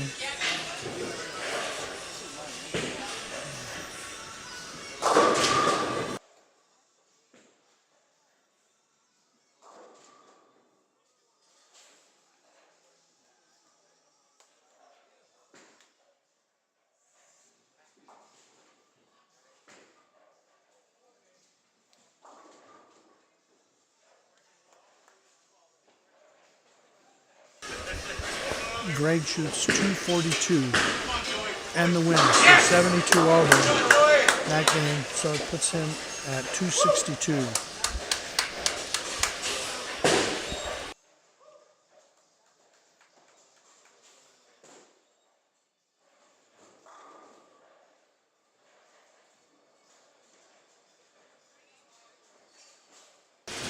Rush shot 154 that game, so 46 under. So it puts him at minus 51.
Charles opens the 10th.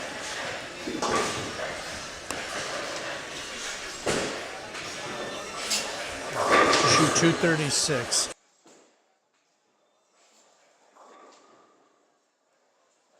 He will get the win though, so that'll give him 66 over on that game. So that'll put him at 195.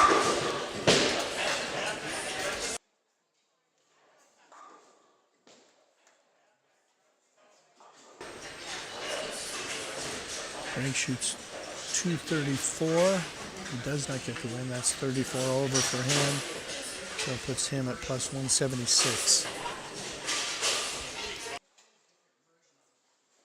So right now it looks like Greg is on top, followed by Corey Clayton,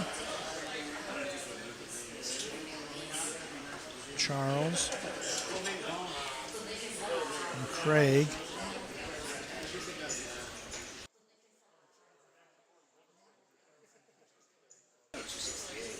Dustin does have, or Corey Williams has a string going here, so good change.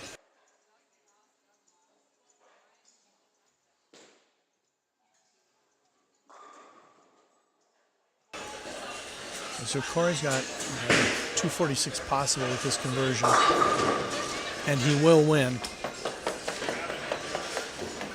Dustin shot 189, so 11 under that game. So he is at plus 87. And Corey converts, so he's at 246. He's going to get 76, so he's plus 188.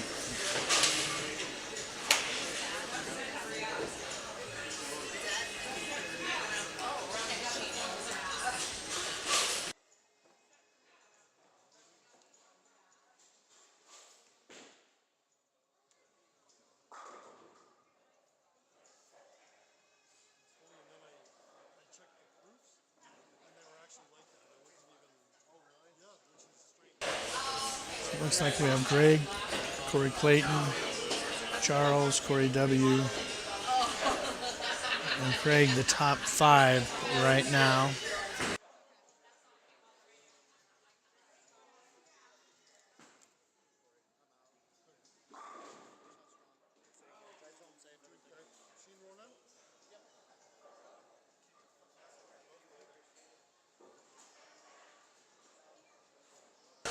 Oh, and Doug just missed all of the fence to shoot 143, so he is 57 under that game. So he's going to be minus 15 now. That was a big move backwards for Doug.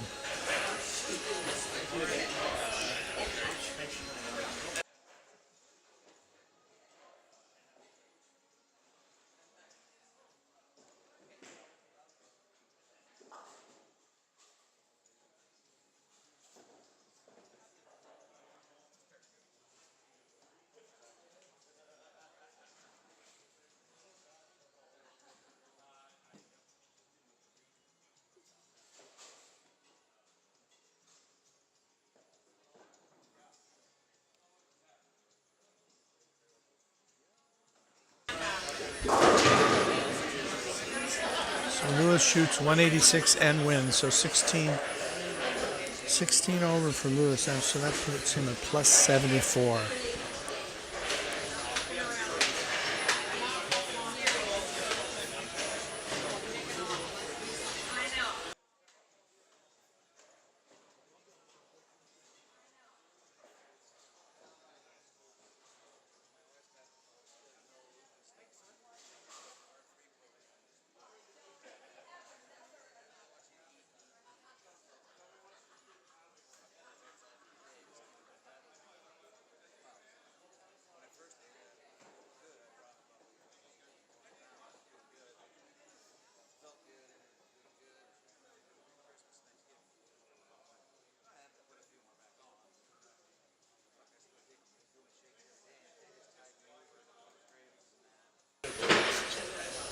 Yeah, it's looking right now like the top 5, where they are right now,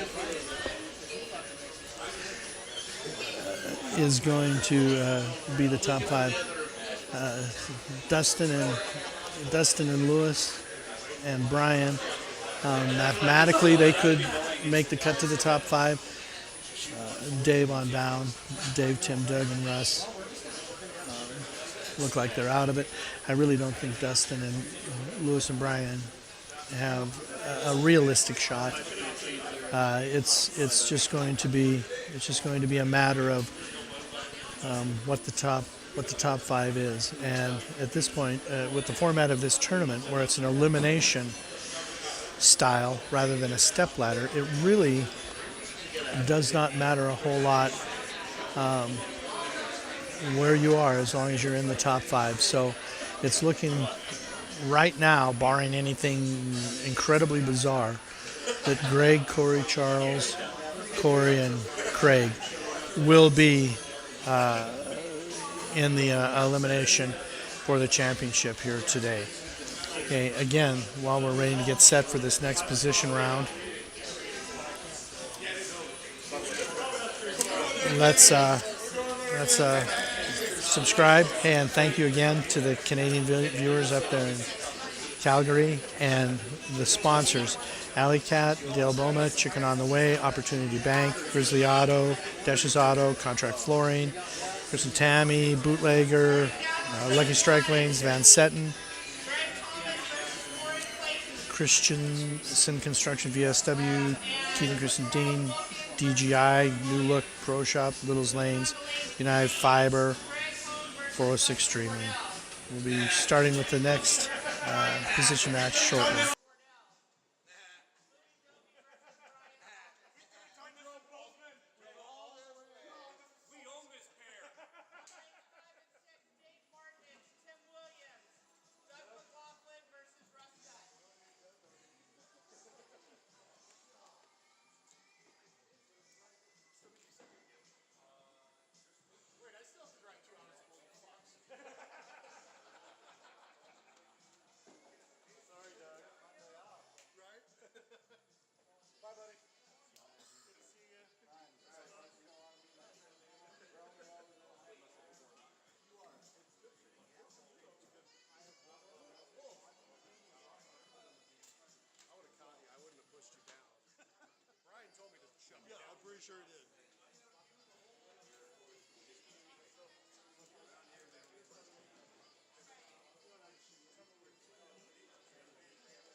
Greg's first shot on one goes high, leaves the 3-4-7-10.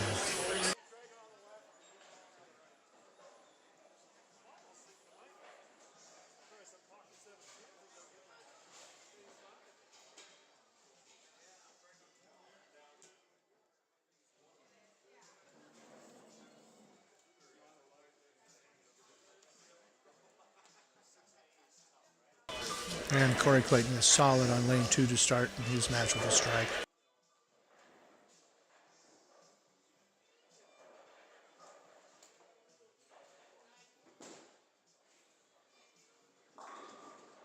Dustin starts with a split.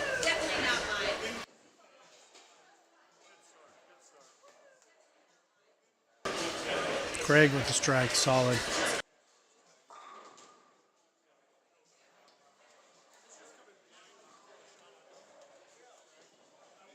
Oh, and Greg only gets one out of that.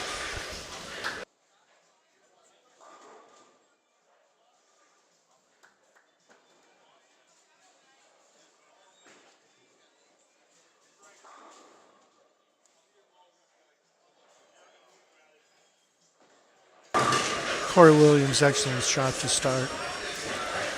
So everybody that started on 2 struck. We'll see if Charles can change the mojo on 1 with a strike here.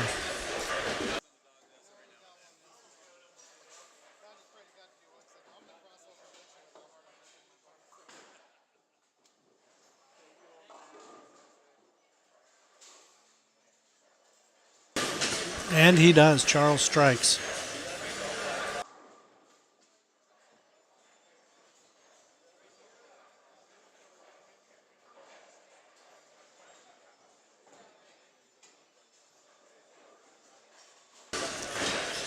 Lewis gets a strike.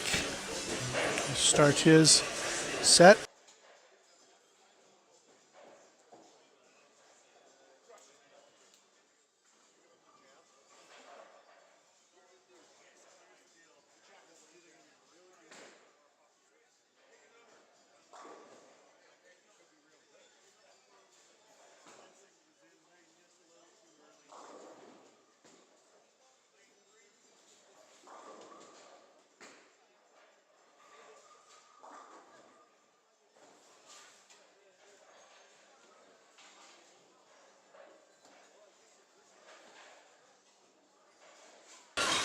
Greg gets a strike there. So back on it looks like.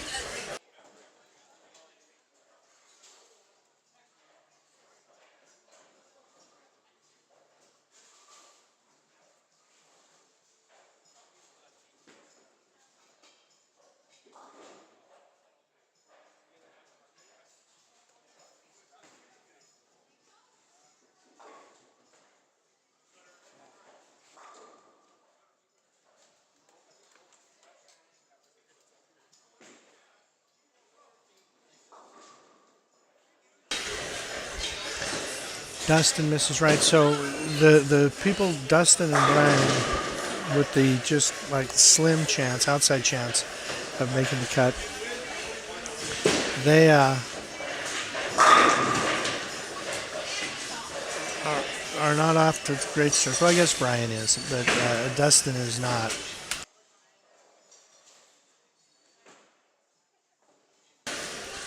Corey Williams with a nice ball for a strike.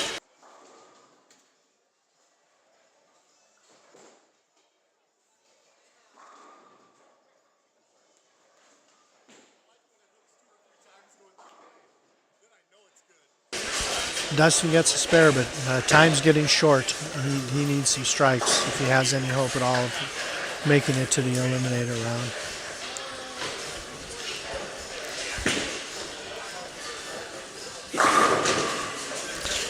Greg gets a nice kick on the 10 pin.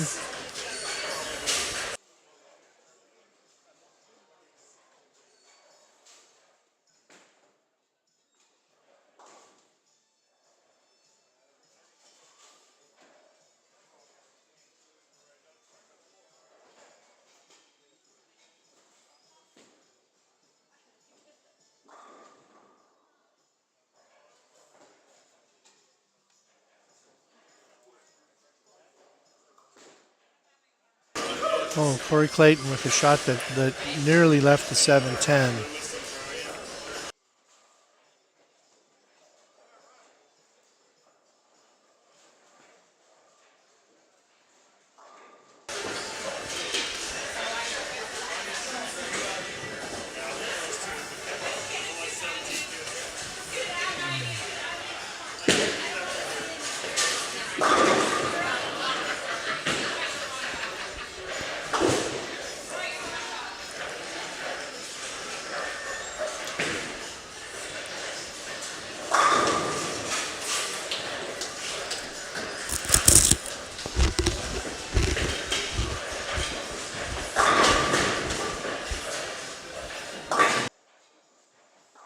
Corey Clayton converts that 10 pin.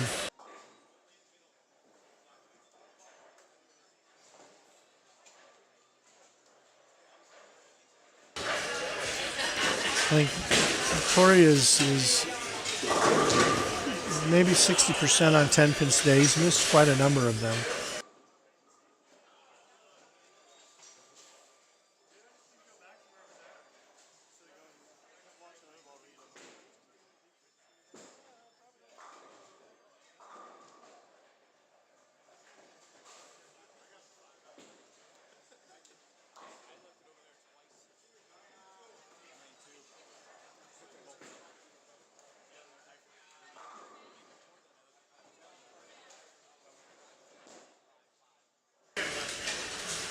Dustin converts. Corey Clayton up on one.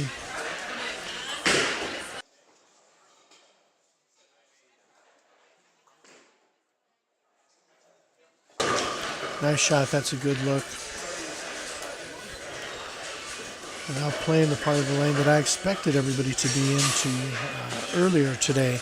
Just happened a little bit later than it did during qualifying yesterday.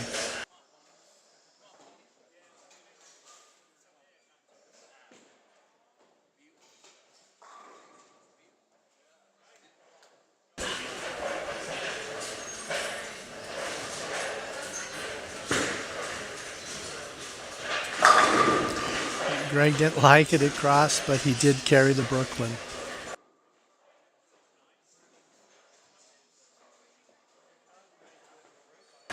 Brian with a washout. or I guess not a washout, it's actually a split. So he and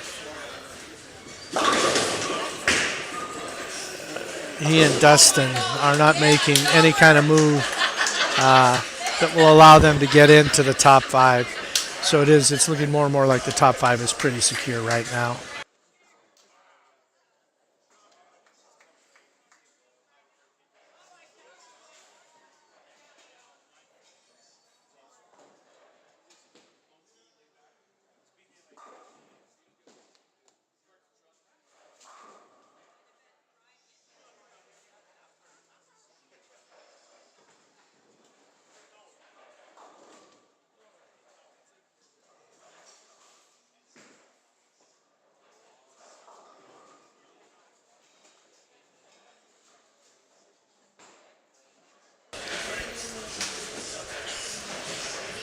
Yeah, at this point, is no one challenging the top five. The scores just are not there. The people that are in the top five right now, they're not doing anything to let those that are outside in. Corey Clayton with another flush strike.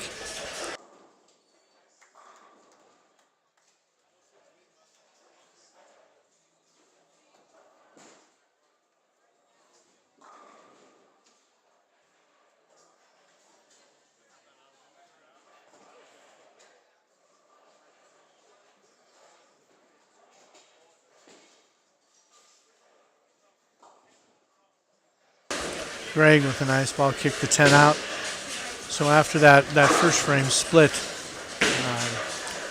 things have gone well for him.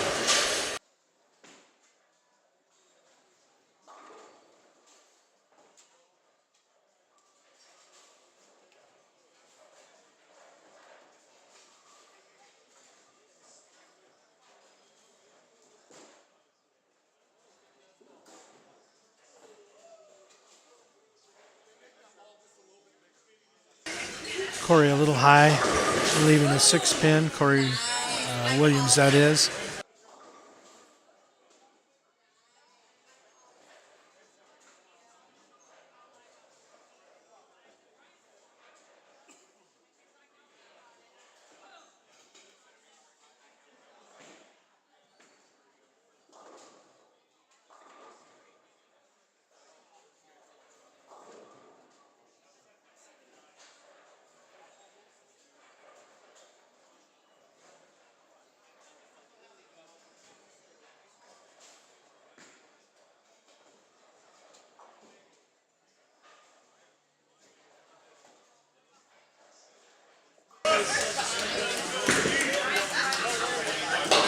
Charles chops the bucket. Leaves the 5-pin standing. Lewis with the strike.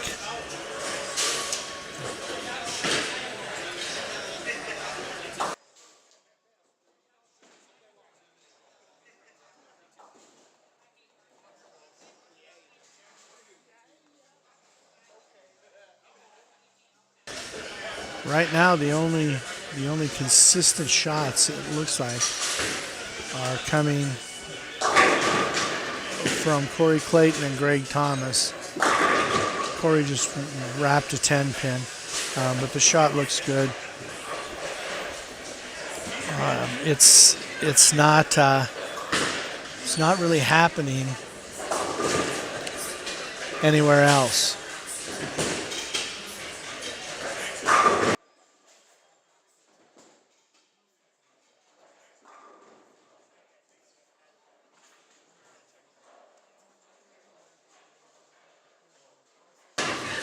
Greg strikes again.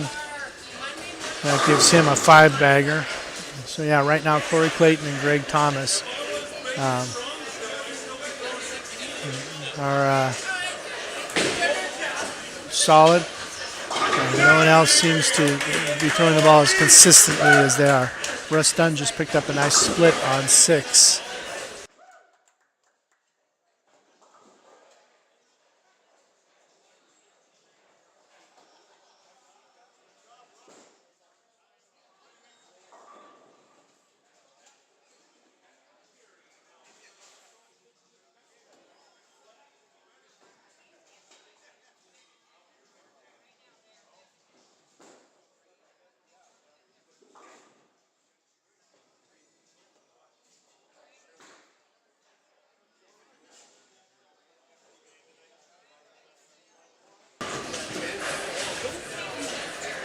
Charles, the 2-4-10 on lane 2.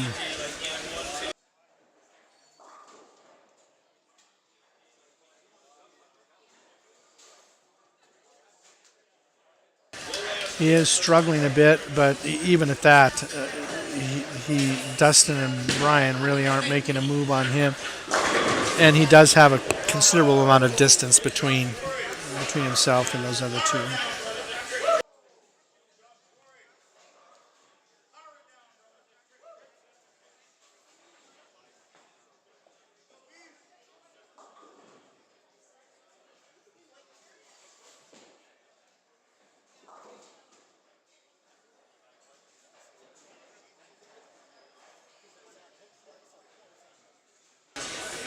Timmy Williams with a nice strike.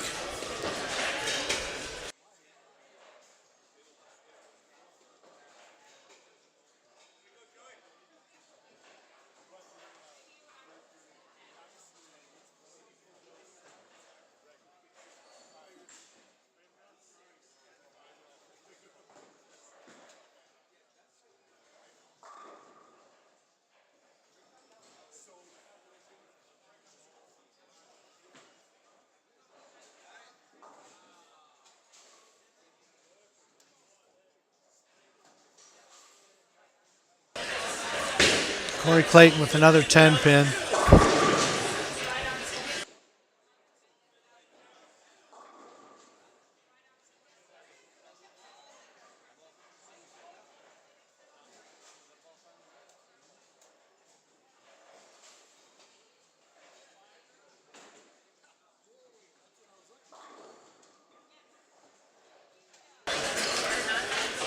Greg with another one, 6 in a row for Greg.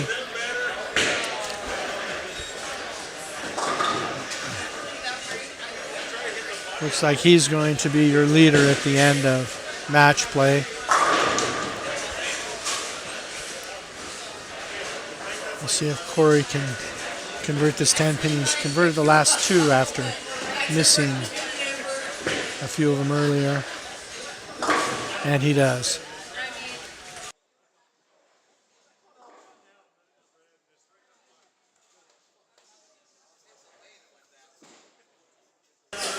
Craig with a nice strike. Down on lane 4. And Dave with the strike. Charles with the strike.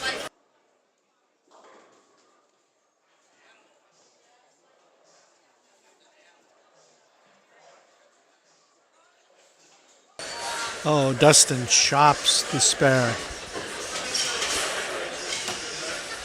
for another open. He's got 81 in the 6th.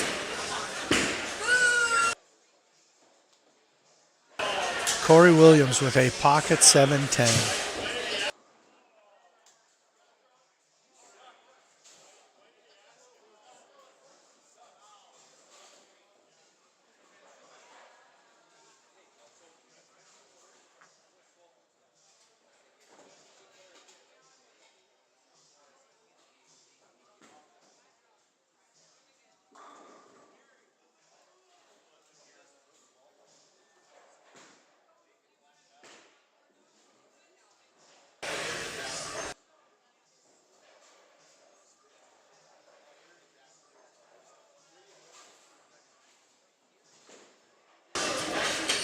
Ryan misses the head pin left.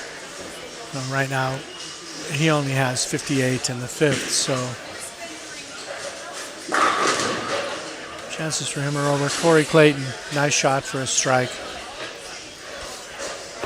He's been able to hit the pocket consistently on 1 and 2. His carry just has not been quite as strong down here.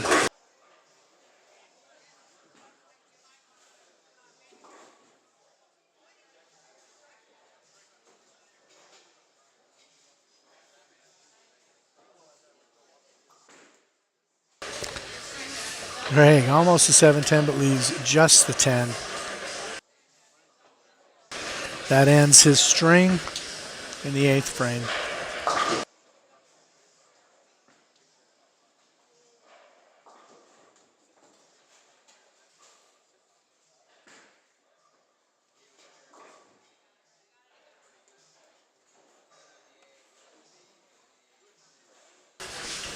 And Greg converts the 10 pin.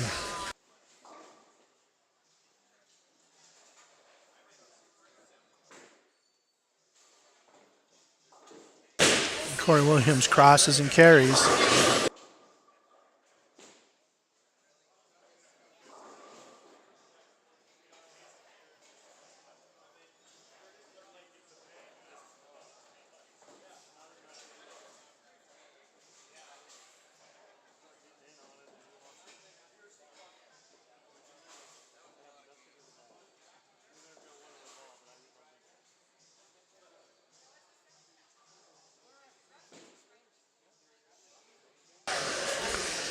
Charles, nice shot.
Well, we've just about got in this last round of match play. We're getting close to the end of that, and then we will cut to the top 5 for the eliminator bracket.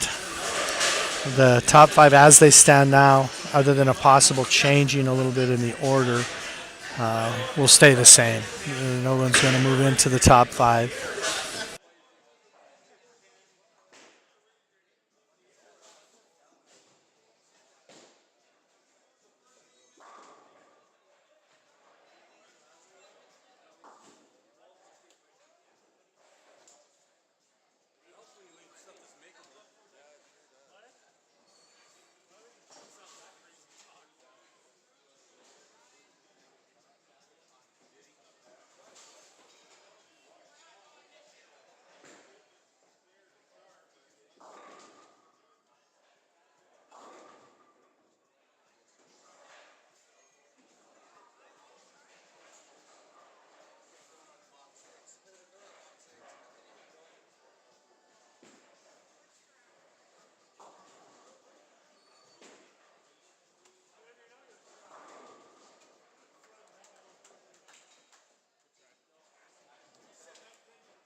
Okay, so Corey leaves the 610. That gives him a possible 205.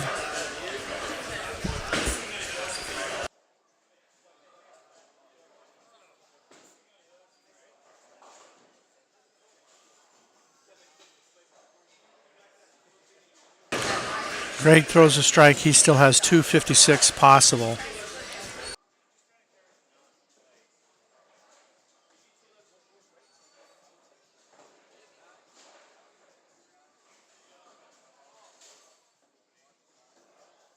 Corey Clayton converts the 610.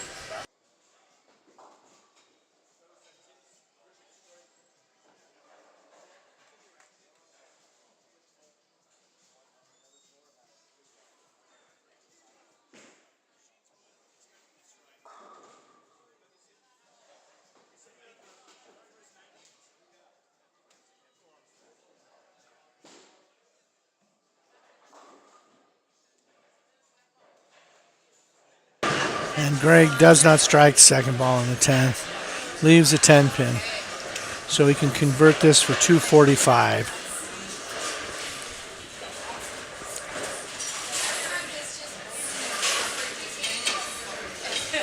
So that'll put him at 337 with the conversion. Over.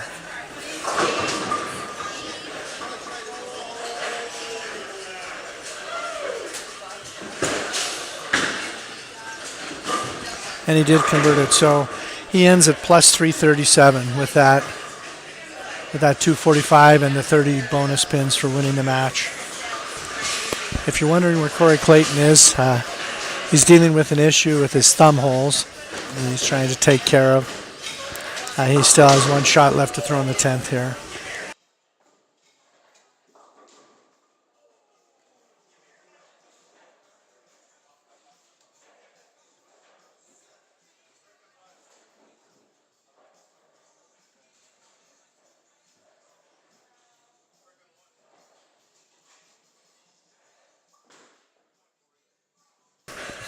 And Corey strikes to finish at 205.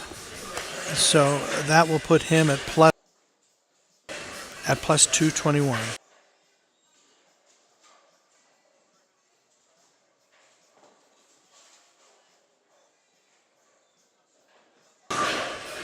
Nice strike by Charles. He's a possible 211.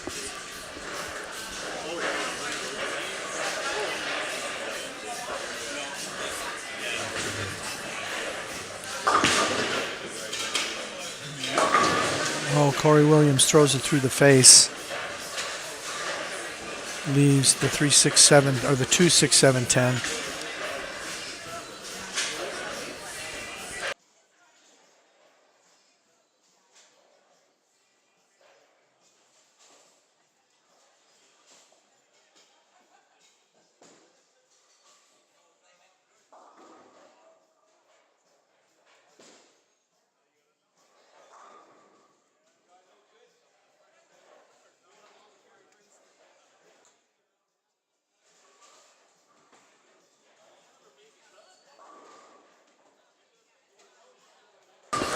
Charles throws another strike. One more for 211.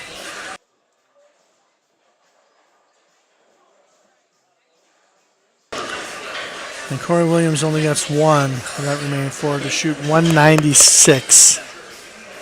So that puts him at plus 174.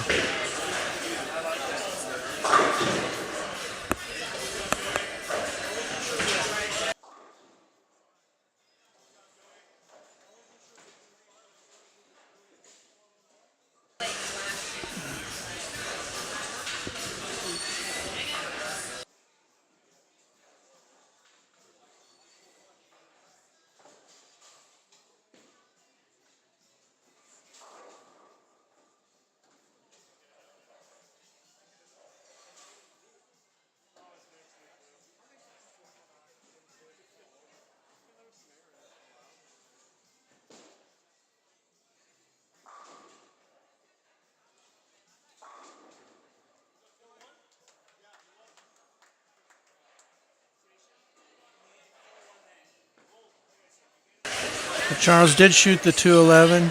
He gets the 30 pin, so 41 over. So he's at plus 226. So he is going to pass Corey Clayton. However, as I said before, top five is an eliminator. So you just need to be in the top five.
The best Dustin can shoot is 179.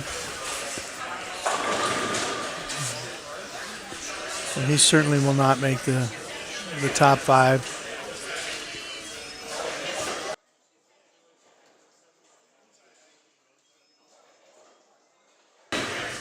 Craig converts the bucket, so he can still shoot 224, and he will get the 30 bonus pins.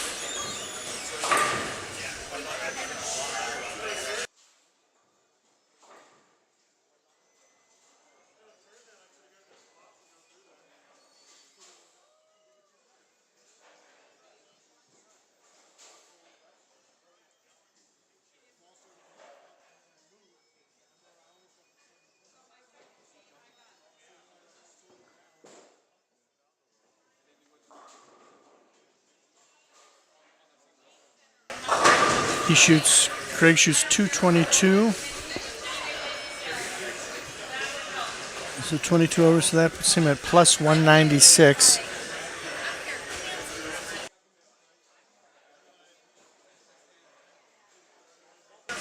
So your top 5 are going to be Greg, Charles, Corey Clayton, Craig, and Corey Williams.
All right, we will take a short break here before we start the eliminator round.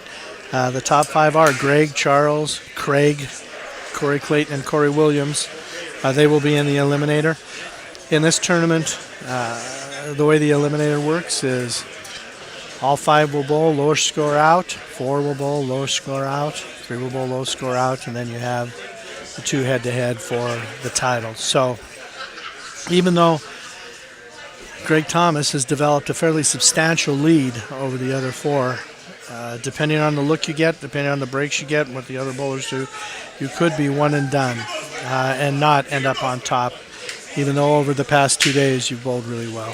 So we'll take a short break here and be back with the eliminator. Thank you.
Yeah, but they'll move.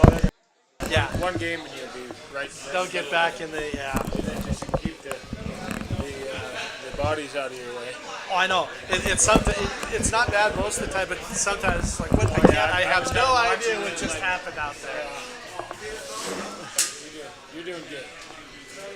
Well, hopefully it's working. Make it a little more interesting than just watching the ball and hearing kind of what's going on. Yes.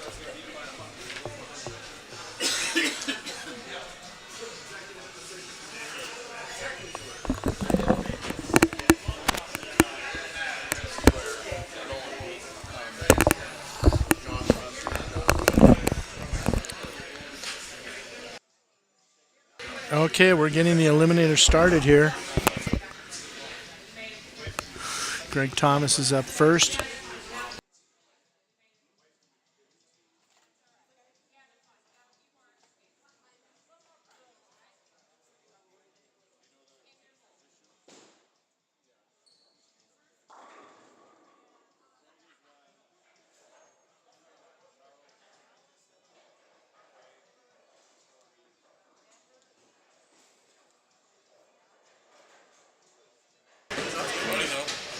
Hey, so here we go. Last year, Josh Link led this tournament by a fairly large amount, but he was eliminated in the first game. He did not match up well. He didn't carry, and he was gone. So with Greg, he's struck to start. I think he looks like he's in good shape here on 5 and 6, but this is a tough format to come out of on top.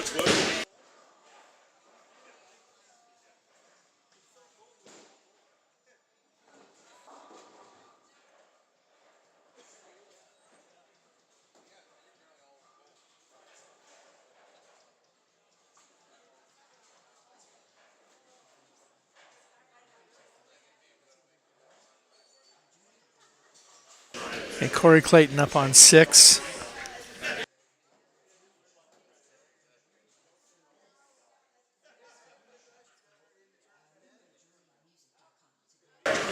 Nice shot to start by Corey. And here, Craig has the 3-6-10. And this has been missed at least as much today as it's been made.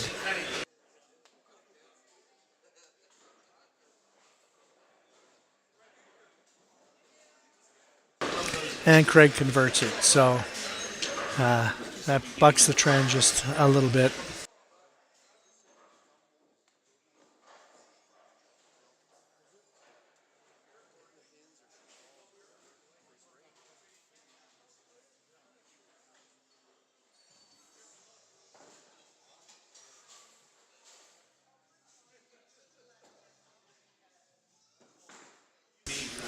And Greg is bit by the 7-10. Not that bad a shot, but he does get bitten by that 7-10. So here's your leader with not a great break in the second frame.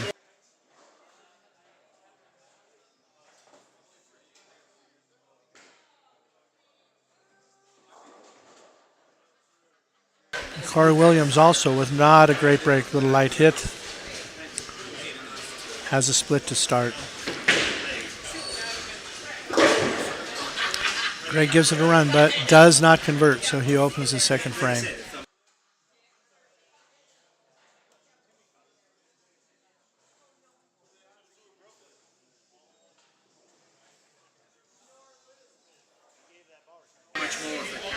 Craig gets 3, so really maximum count out of that.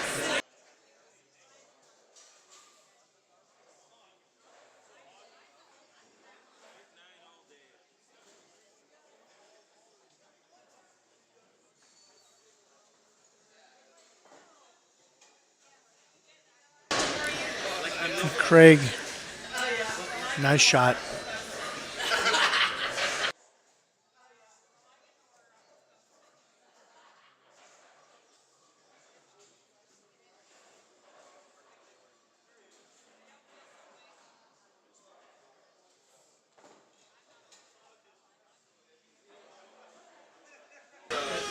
Charles misses the head pin, leaves the bucket.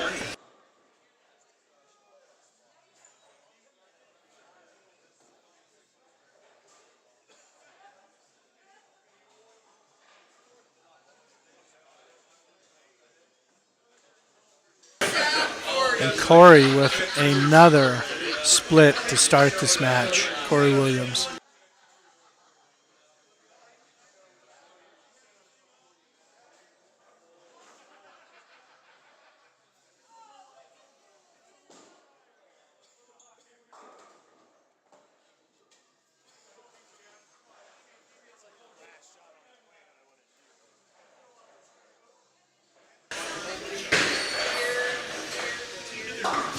Corey gets one. So he starts with two opens, splits the first two, and in these one game matches, it really is critical to fill frames.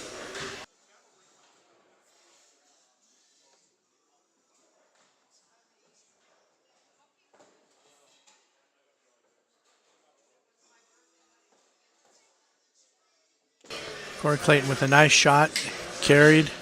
That was strong.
I'll try to get you all the balls that these guys are throwing.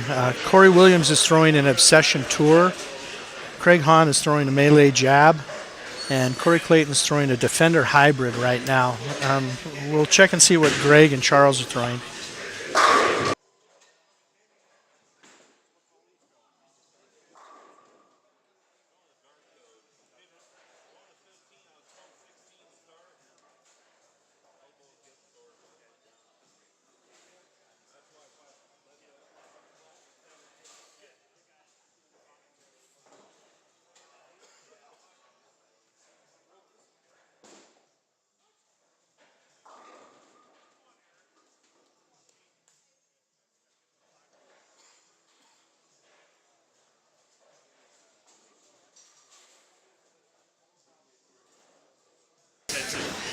Charles is throwing a Trident Quest, and Greg is throwing a Dark Code.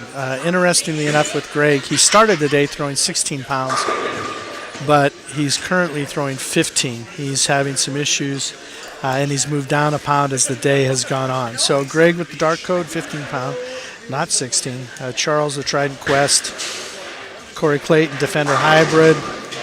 Craig Hahn, Melee Jab, and Corey Williams, Obsession Tour. So we have all of the major manufacturers represented here in this elimination round.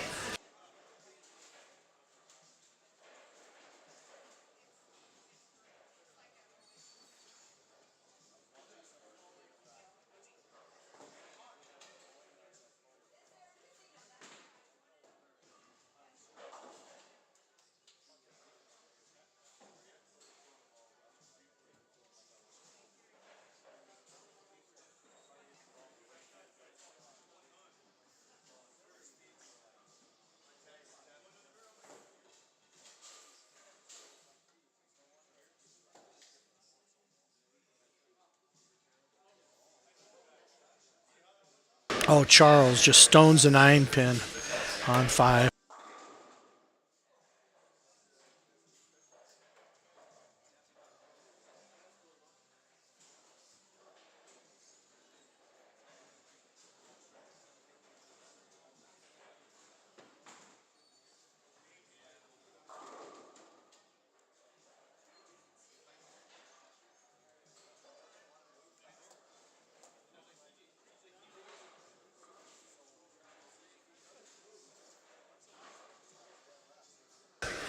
Charles converts it.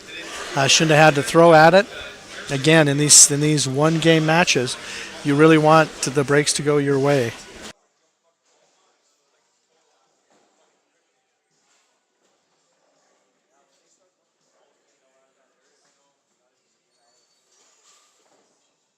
Oh, Craig leaves a bucket on the double. Cost him a little bit in count.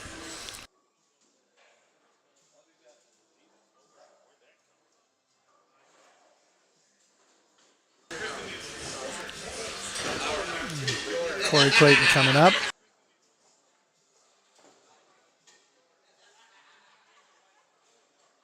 And he strikes.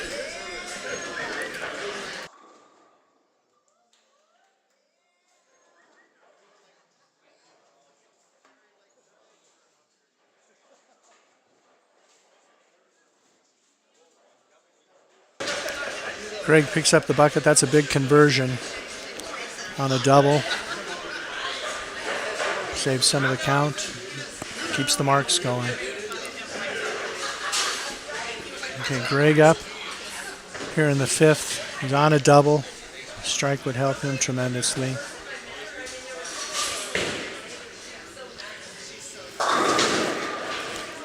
He gets away with one that's a little high. He's just one to shoot at.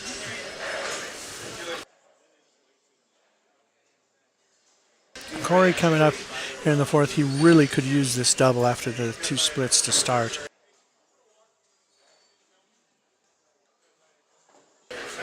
And there it is. That's a huge shot. And again, in these one-game matches, you can't afford to fall behind too much.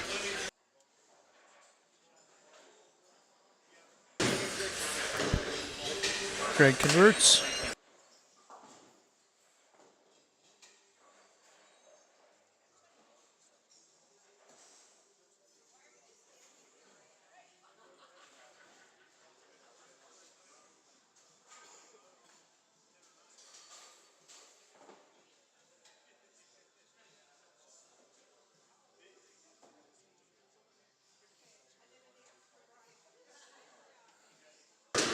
Charles with the strike.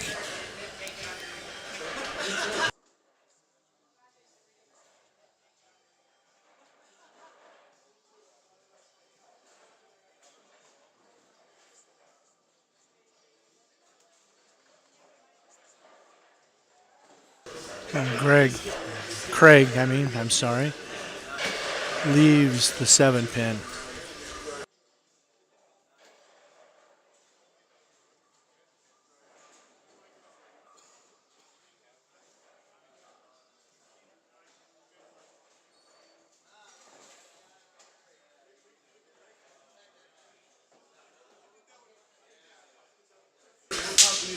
Corey Clayton high. Leaves a 6-10.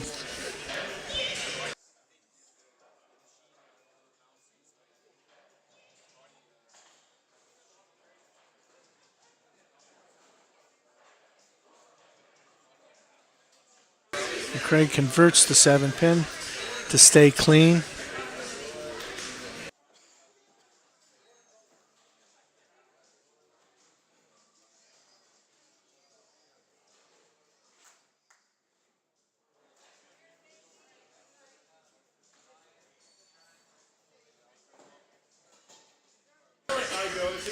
Corey converts to 6-10.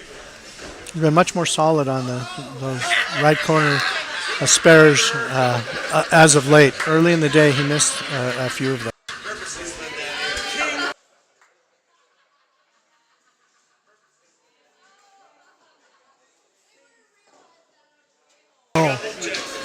Corey Williams almost leaves a 7-10. He's trying to claw his way back into this. That would have been disastrous.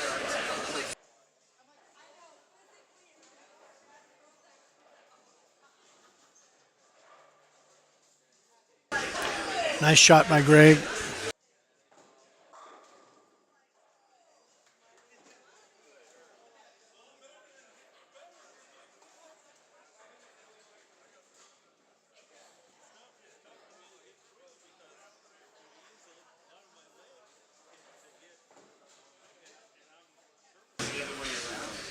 Corey Williams picks it up to keep himself alive.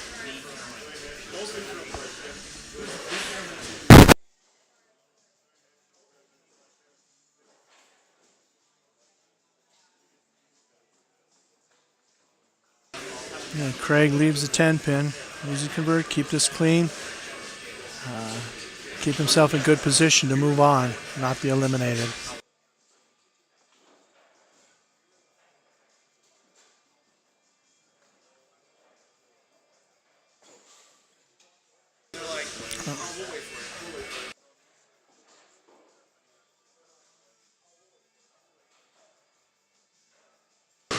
Charles with the strike.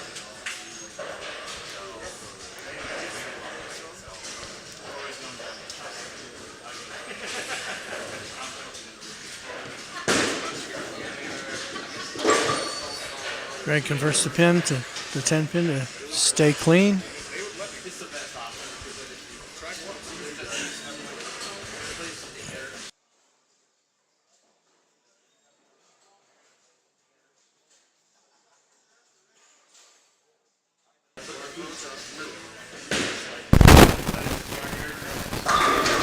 Corey Clayton with a nice strike.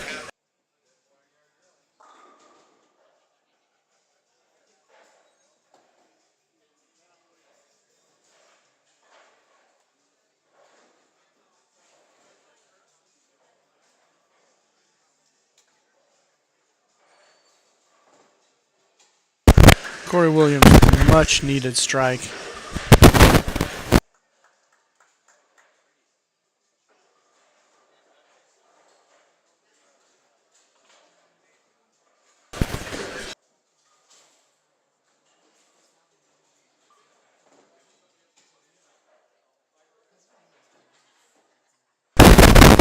Greg with a double, and that much needed for him.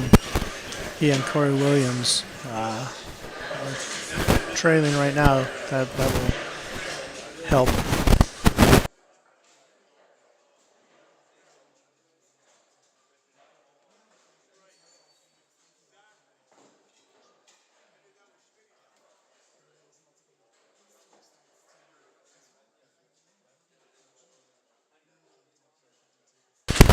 Greg with another 9 count. He's just staying clean, plugging away. You don't need to win, you just need to be not last.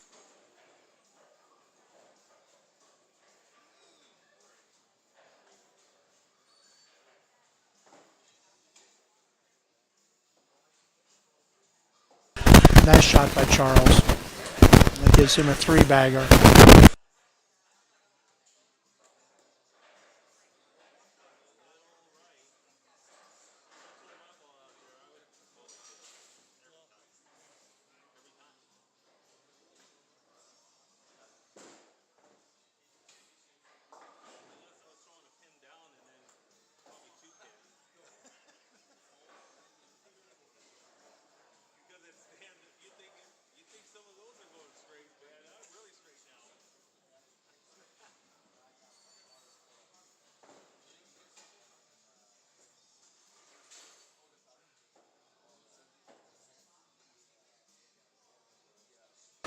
Another 10 pin for Corey. He has left that a lot today. It's just something that he seems to be struggling with. The look isn't quite right.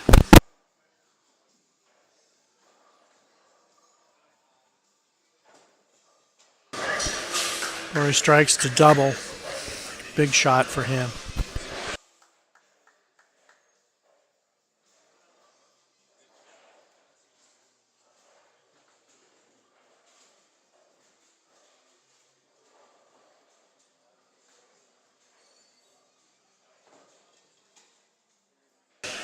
Corey Clayton misses another 10 pin at a crucial time. That's been an issue for him today, and this is possibly the worst time he could have that happen.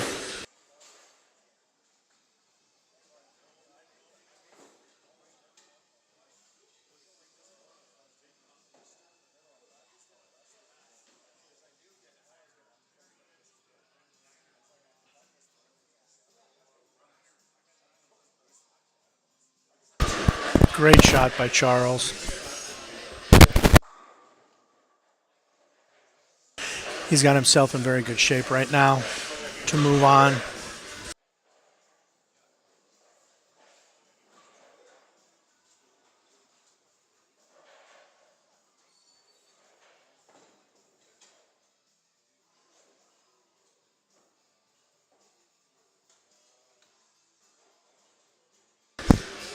Greg throws it through the nose, leaves the 3-6-10, and this spare, this lead, it has not been a sure thing for conversion today by any means.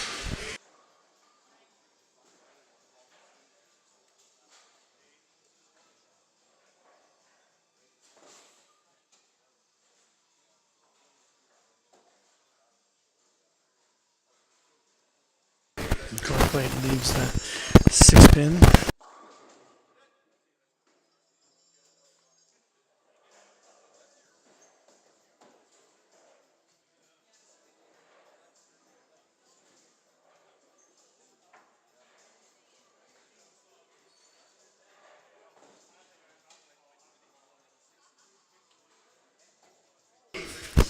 Big conversion for Greg right there.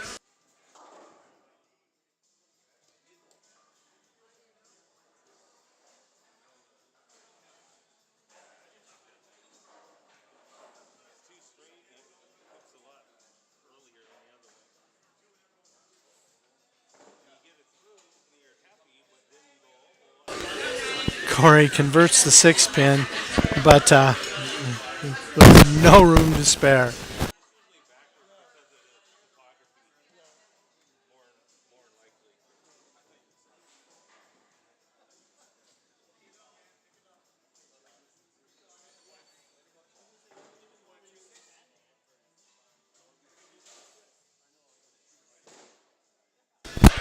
Greg is just being steady here, just hitting the head pin and converting spares.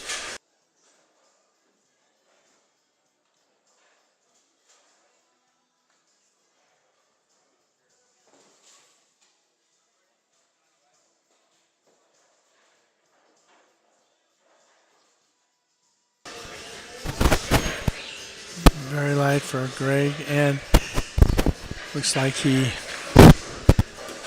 little bit of a physical issue there.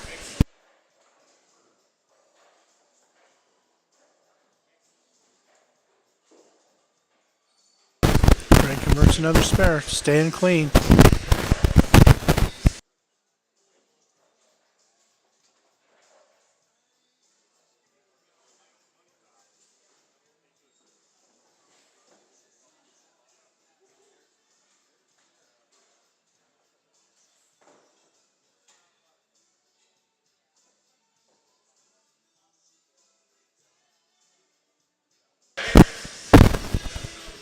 Greg converted it, but he's having a physical issue right now.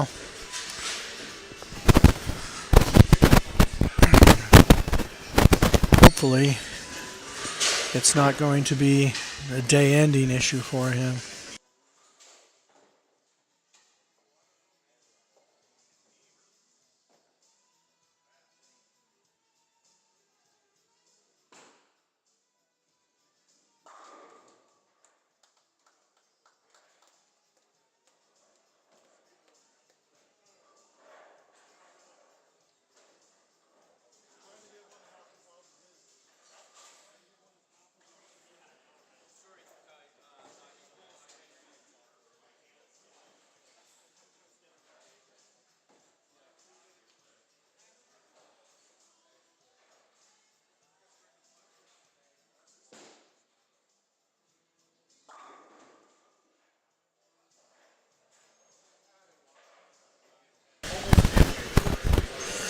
Greg is struggling physically right now. So I'm not sure how well he'll be able to execute. I'm not sure he'll be able to continue.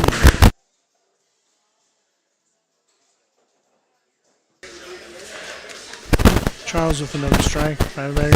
He's going to be safe. Moving on to the next round.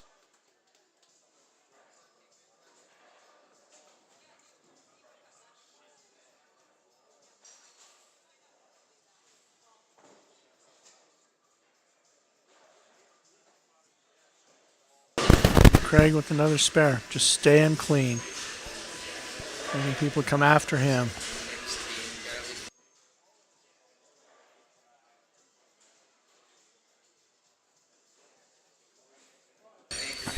Corey Clayton's up on 6 now. This is a big shot for him. A strike here.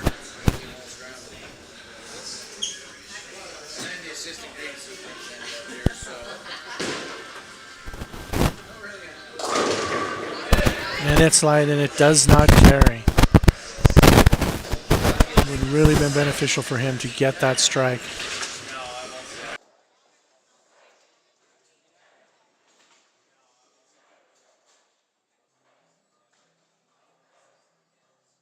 Now Corey Williams is in a similar position. A strike here would really do a huge amount for his chances.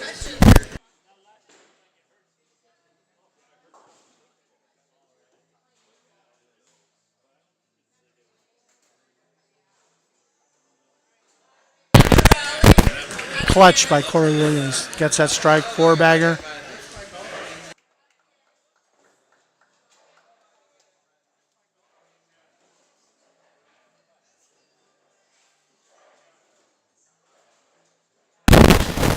Now we'll see physically how Greg is doing here. It didn't look good after his last shot.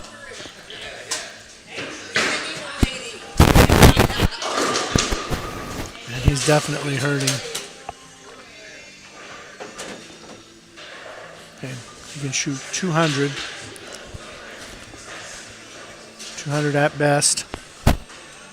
Corey Clayton can shoot 206.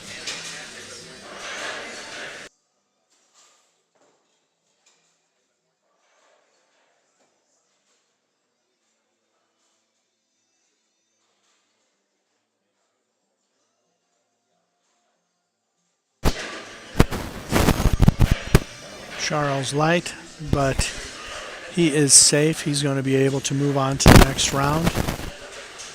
He's above the elimination line.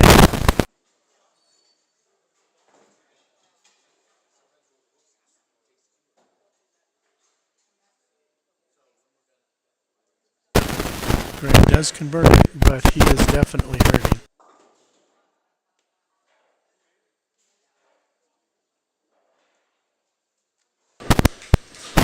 Charles converts.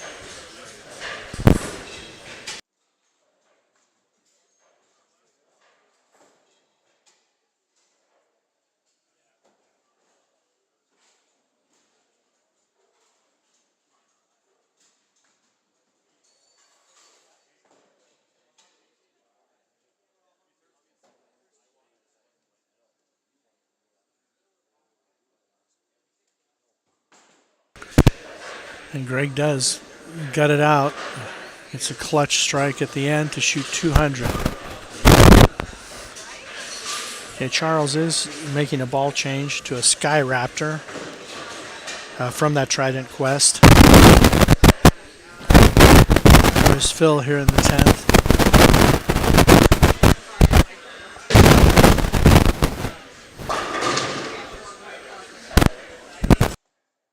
Now we're down to some big moments with the bowlers that remain. Well, two of the bowlers that remain. Corey Clayton and Craig Hahn are the two that really right now are in danger of elimination.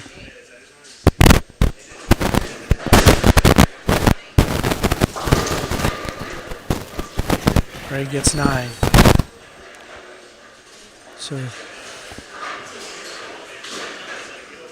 he has a possible 200, which,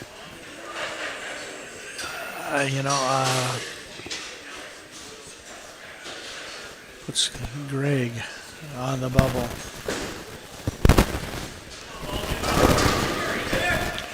Corey, not a great break, leaves the 7-8.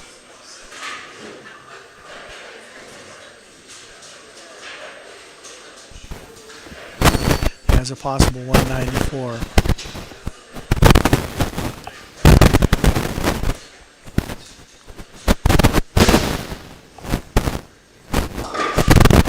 Craig did what he's done all day, converts another spare for a clean game, which is going to be his saving grace. And Corey Clayton converts the split, but best he can shoot now is 194, and that is not going to be enough.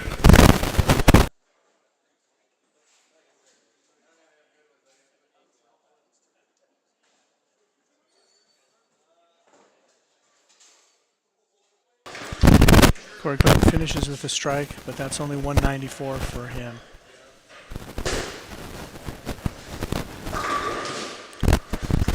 Craig throws in the pocket for 198.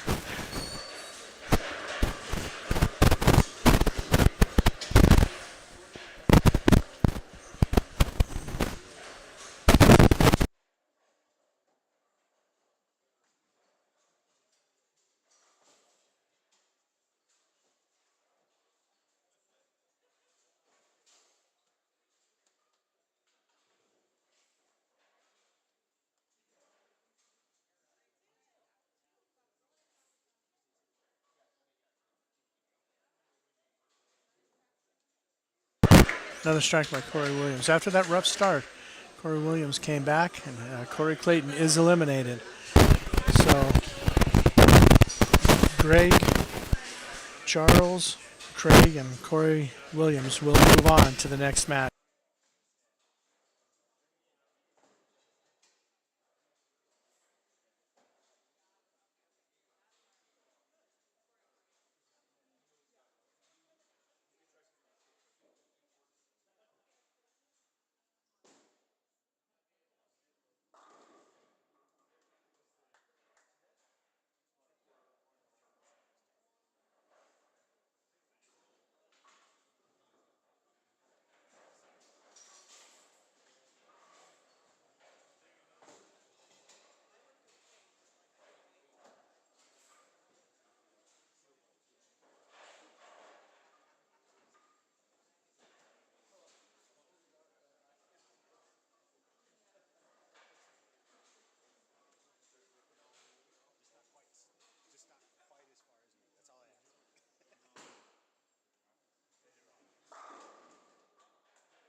And a Sky Raptor that Charles took a look at in that fill ball in the 10th went back in the bag, so it looks like he is going to stay with the Trident Quest.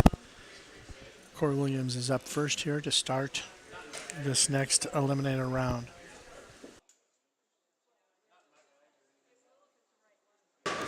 Ball's late behind the head pin. And he starts this round like the last, but that could be an omen for him. Start with this and finish with a 7-bagger.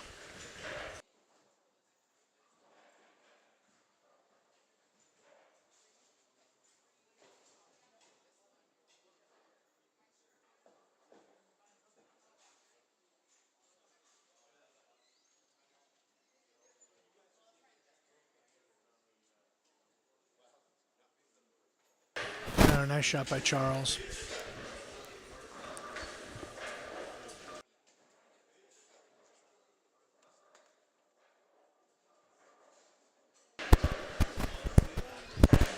And Corey with that obsession tour. That's 3 of them.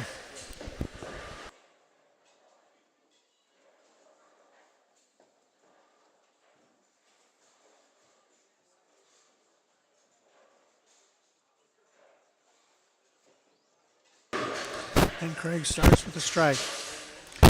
He continues to stay clean.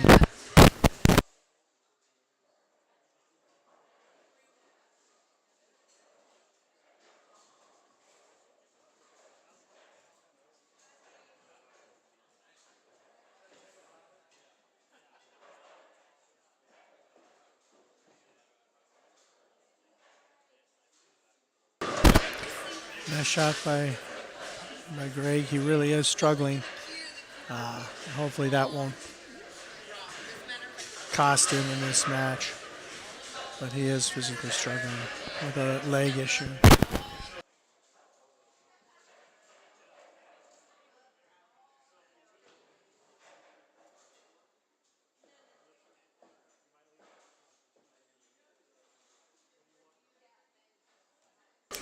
Oh, again, Corey comes in behind the head pin. And leaves a split. So similar start to the last game, but he did finish it with a 7-bagger. So we'll see how this plays out.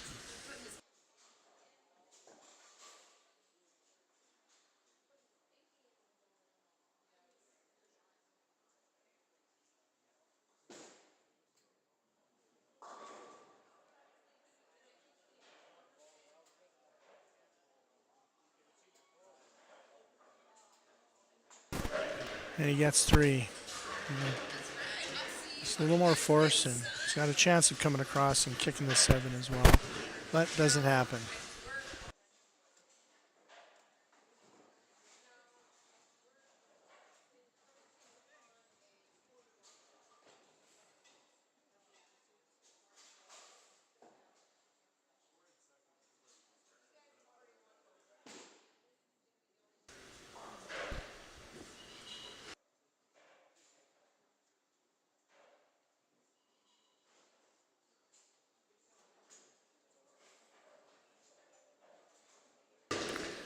A difficult shot by Greg there.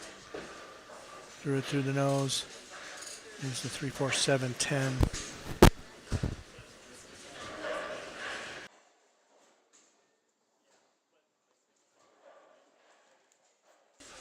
See if Craig can continue staying clean.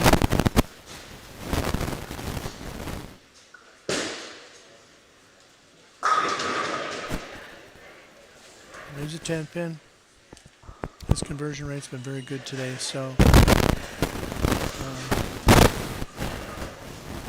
certainly not a definite, but a good chance he will convert.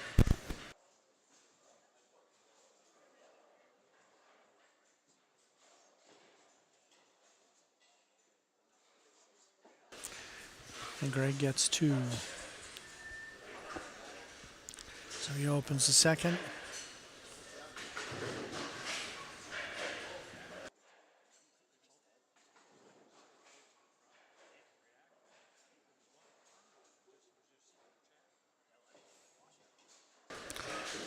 And Craig is still clean.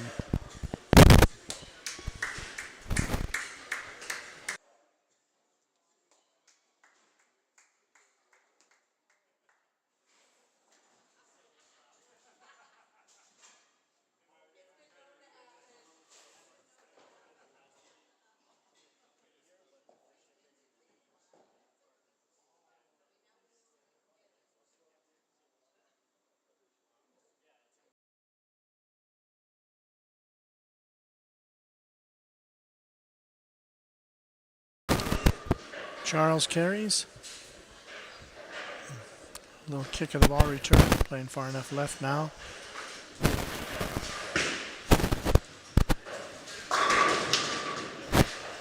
In this house, you certainly won't see anybody playing in front of the ball return, left of it.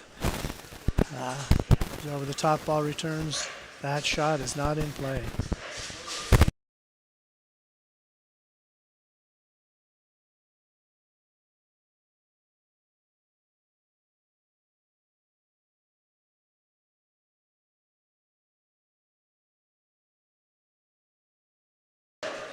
Craig gets 7. We'll see if he can convert and keep his clean streak going.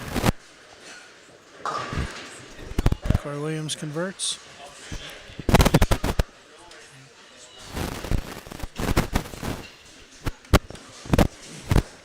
So now it's time for him to start a 7-bagger.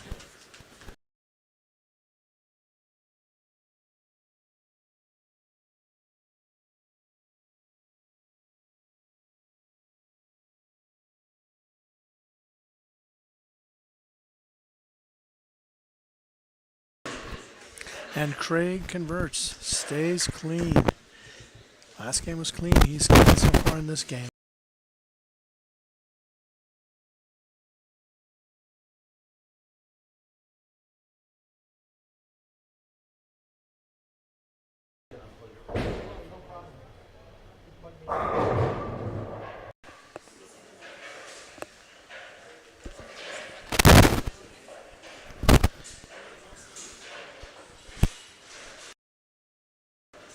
Go ahead and try it again. Does it sound better?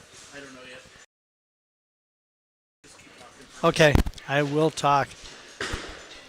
We have Corey Williams carrying. So this game is very similar.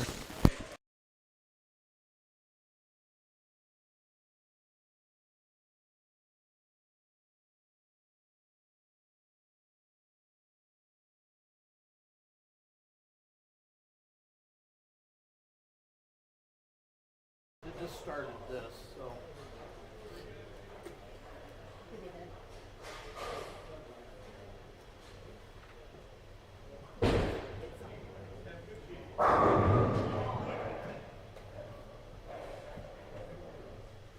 This one might have to be closer. I don't think it's got a long ways.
So this one is on and off with that switch right there.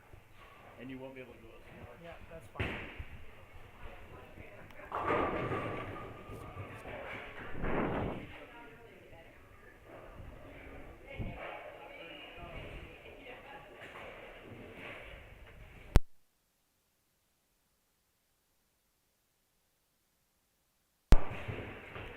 All right, little technical difficulty there, and we're back on.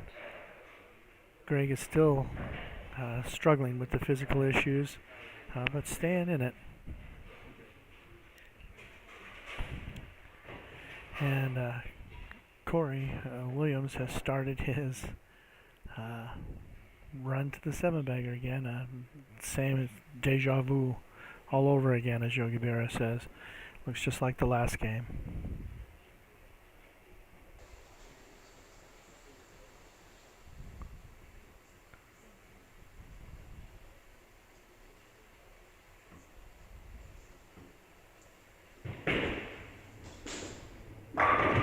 Oh, very good shot by Charles. It just doesn't kick the 10 out.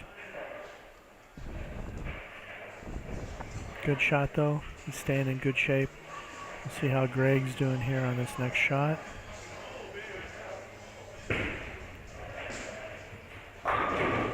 Good shot. It looks like his physical issues are correcting themselves just a little bit.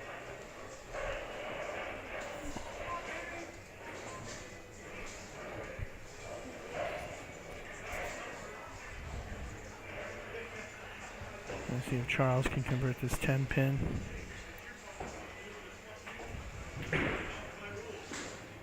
And he does.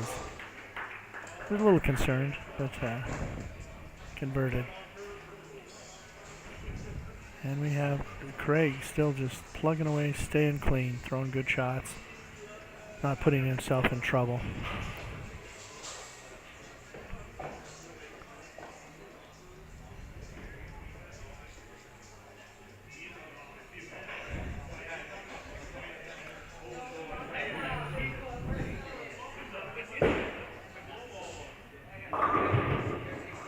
A little bit high for that one from Craig. Leaves himself to 3-6-10.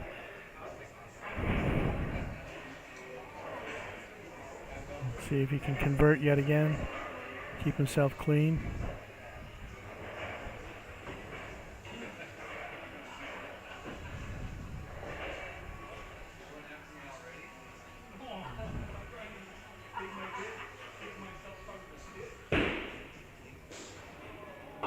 And he misses. That is his first miss in a game and a half. But that could be costly. Looks like Corey Williams has righted the ship a little bit, and that could be very costly for Craig.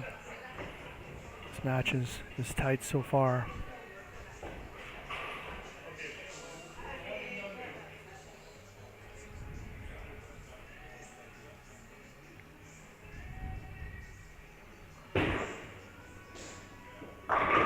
Charles, another solid shot, leaves the 10 pin.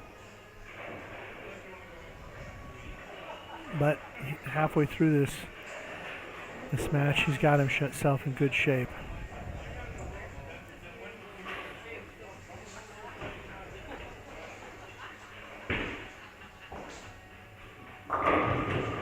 Craig with another one that carries.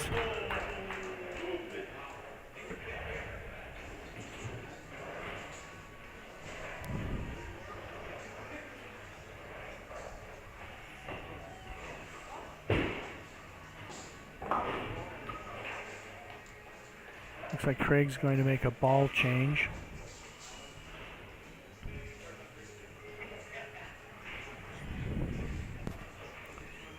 It looks like he may have a 3D offset in his hand.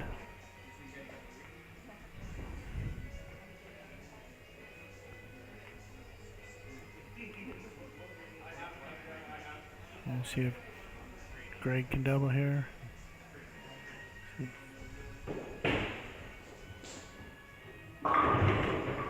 Goes high, but does stay out of trouble. Leaves just the 6 pin. Now, take a look at Craig with what I believe is a 3D offset. See if this ball change is going to be good for him. And it does work. He does carry. He's going to need to put a few of those together after that miss in the 5th frame.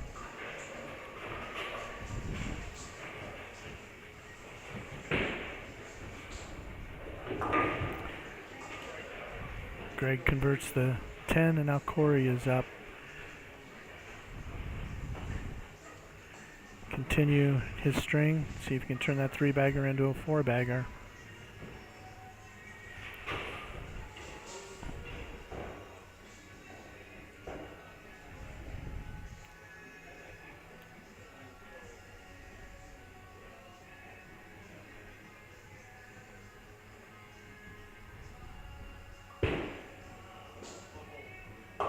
Oh, and he doesn't. Misses the head pin, washes out, leaves a super washout. So his string comes to an end. As close as the scores are in this match, he really needs to convert this.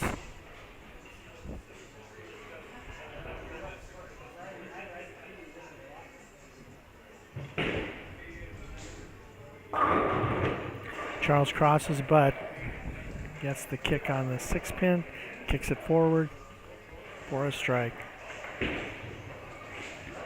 And Corey almost gets it, not quite. So that does do some damage to his effort in this game. It's going to allow both Craig and Greg to get close. Another 10-pin for Craig.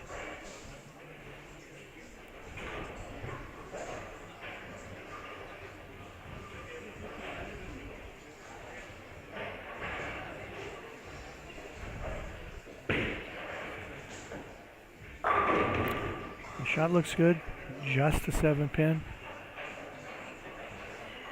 Greg's still right in this.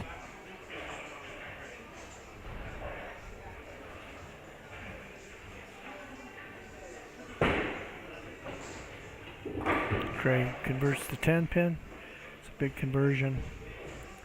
Keeps him in the thick of things.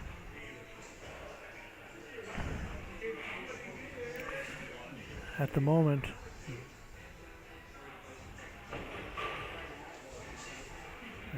Charles is cleared himself of the other three.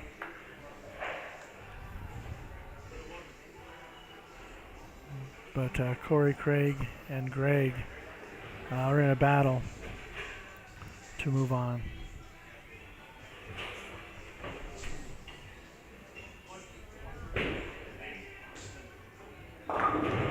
Oh. Shot by Corey that crossed. Left the 2-4, 7-8.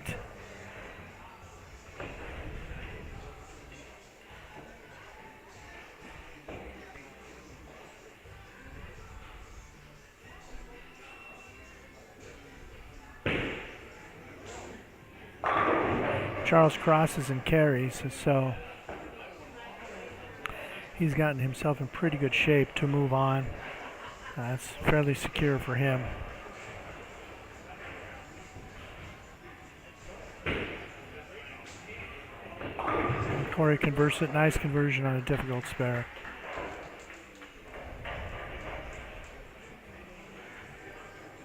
So Corey has a potential 201.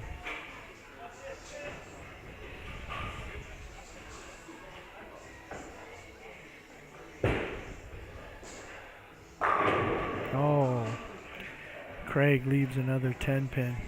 If he converts this, he will have a potential 202.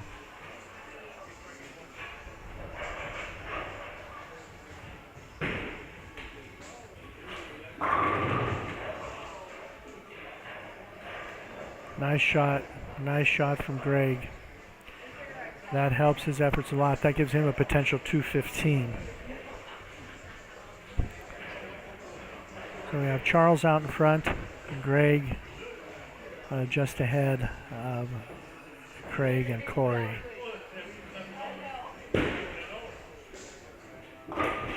Craig converts another spare, so the match is very tight between Craig and Corey. 2 pins separate them.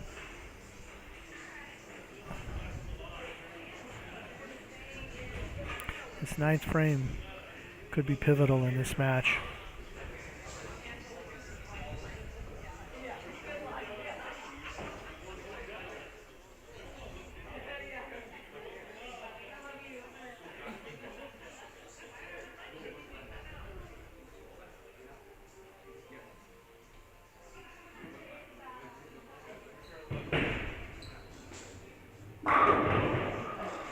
Nice ball by Charles.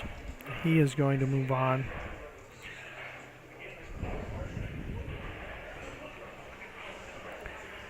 Now, Corey Williams, critical shot.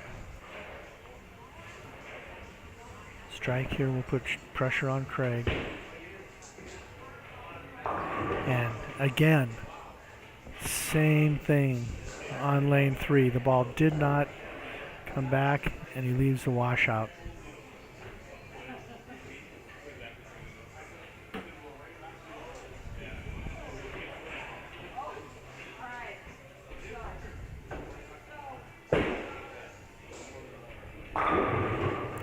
And Craig carries, crosses over carries. Puts him in the driver's seat. And Corey does not convert. So the best Corey can shoot is 174.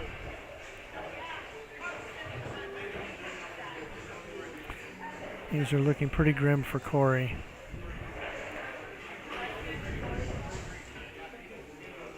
Greg can still shoot 202. Greg can still shoot 215. So the potential 174 from Corey, really.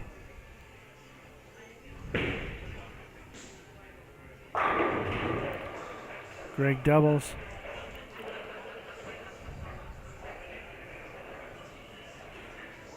So he's safe.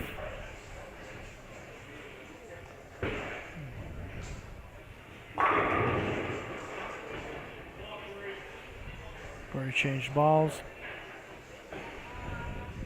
164 is all Corey can shoot. All Craig needs is decent count. Charles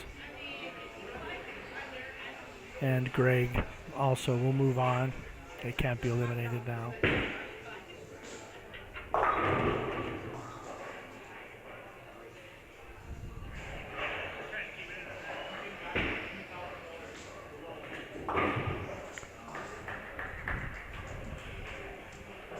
Corey does get the spare.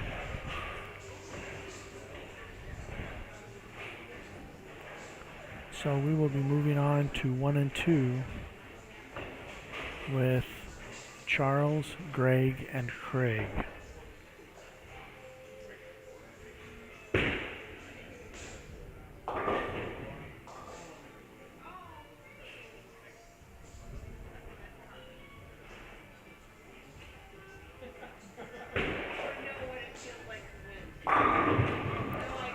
Strike for Corey. There's the ball change that probably wishes he'd made a little bit sooner.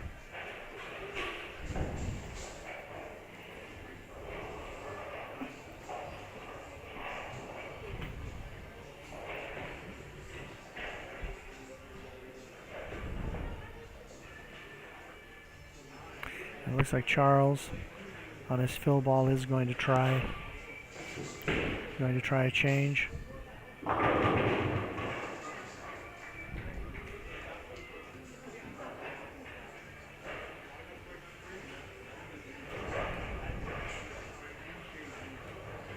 And Craig is going to also try a ball change in the 10th. It's a radical ball. I'm not sure which one it is.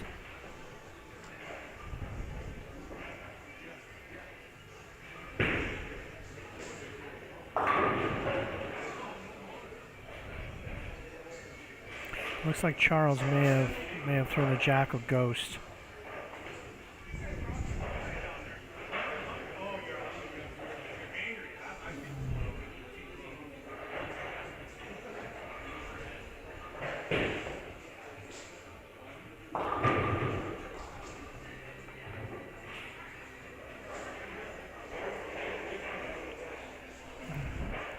Greg can convert this to 202. He definitely will move on, and Craig will move on.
Now we move to 1 and 2, and then there were 3.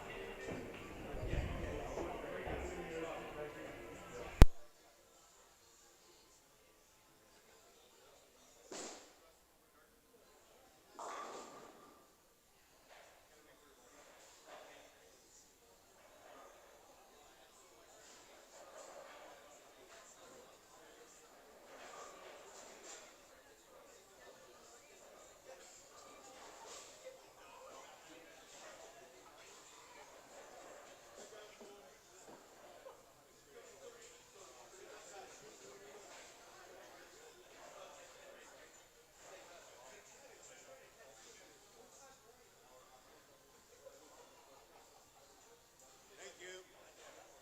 Congratulations to the three moving on, and congratulations to Corey Williams for finishing fourth.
So Charles was the top qualifier after Saturday, and he still remains with the final 3.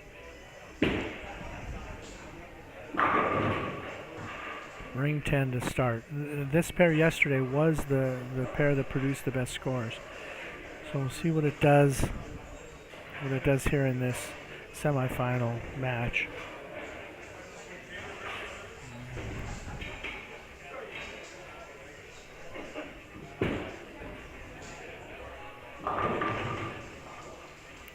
Greg, a little light. Lead the 2-4-5.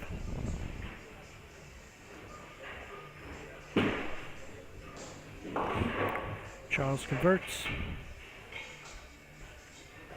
Starts with the spare.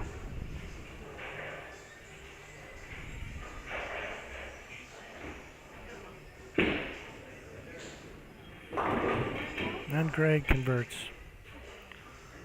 Clean start.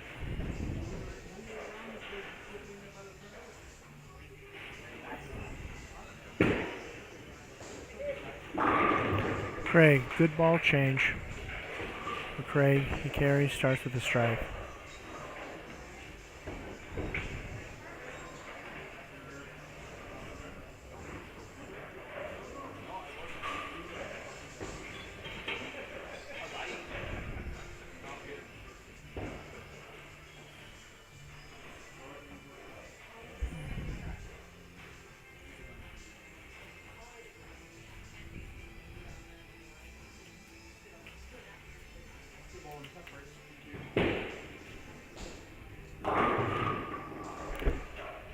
Charles with the 2-4-5.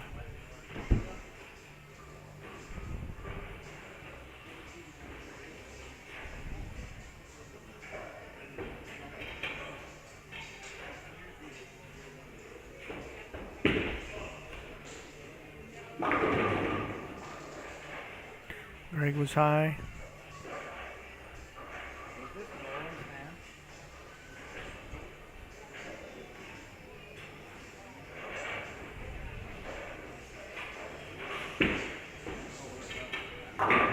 Charles converts to stay clean.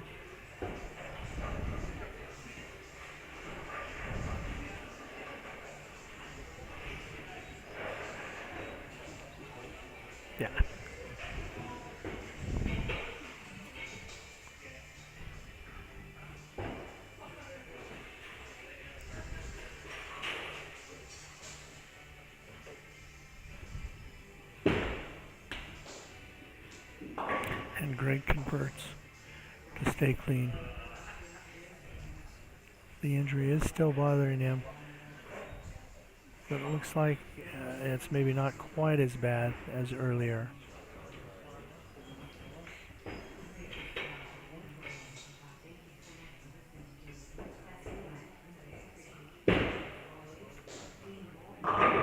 And Craig doubles. That ball change, very good decision on Craig's part.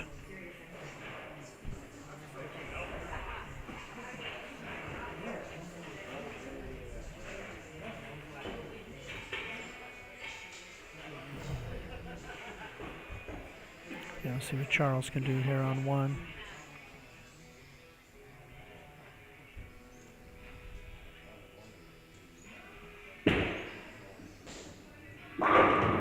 Nice shot in the hole.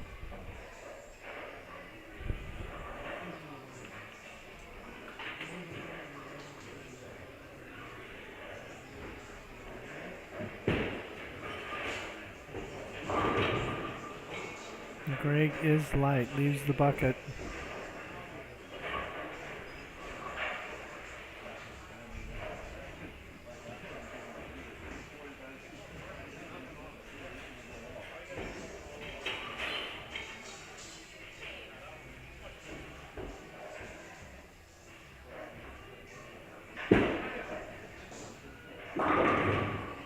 I don't think Craig liked that shot, but it leaves him just the 4-pin.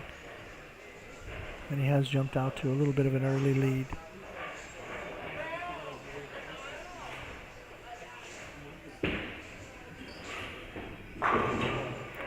Greg converts the bucket.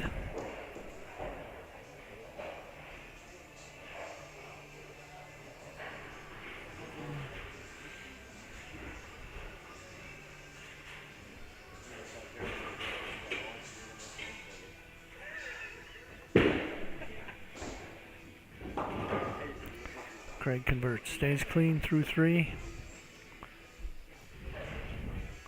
Everybody's clean to start this match. Something we haven't had today yet.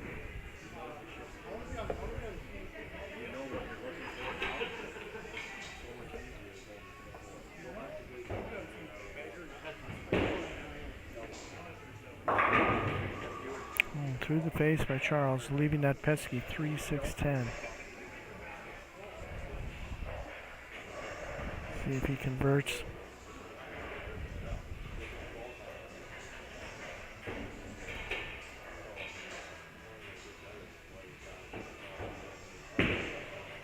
That's as solid as Greg's looked at the line in a while, and it results in a good shot.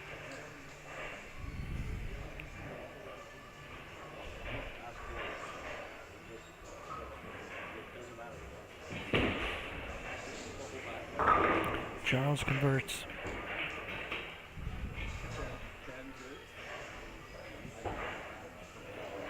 So staying clean.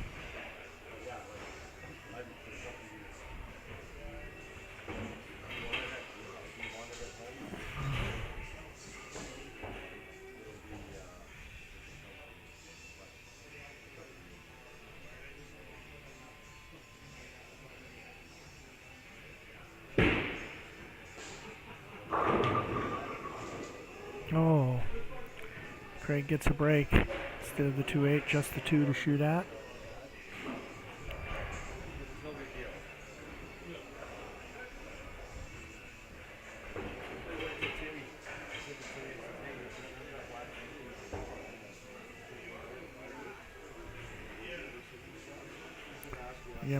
Again, big thanks to Tom Crossgree for streaming this, 4-6 Streaming.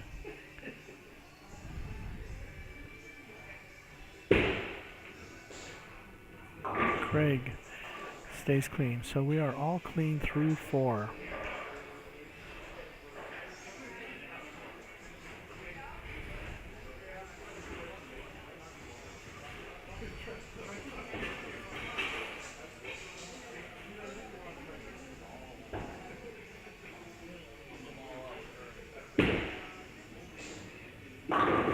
Charles Hine leaves the 4-9.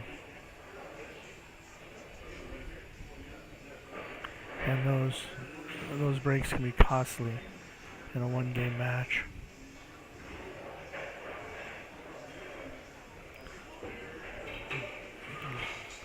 See how Greg looks at the line this time.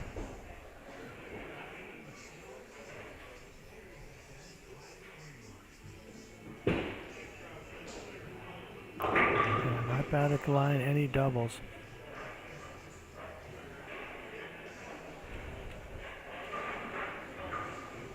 Gutsy performance by Greg after that early injury. Charles does not convert, so he is the first one to blink. Leaves an opening in the fifth.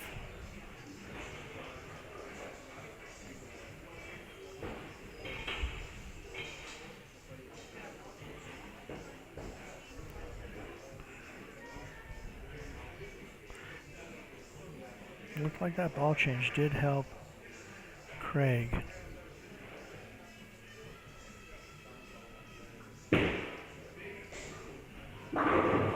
Oh, and he almost leaves the 4-9 as well, but the 9 falls, just the 4.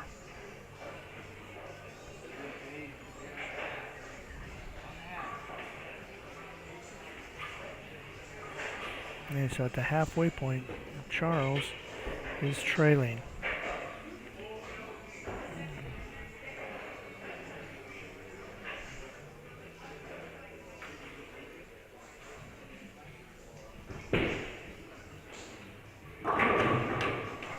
Nice shot by Charles.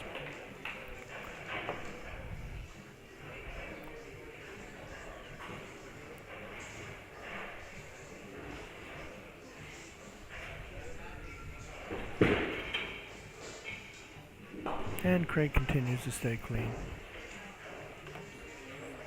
Other than one hiccup today in this eliminator round, Craig has been solid.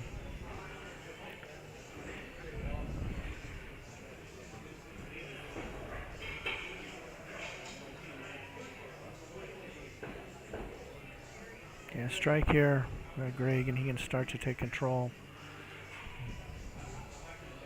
Work his way into the championship match.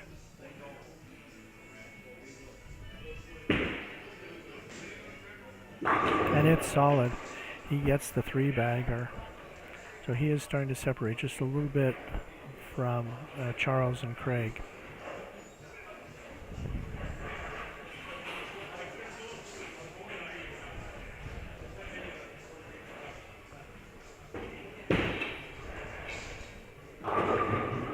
And Craig carries.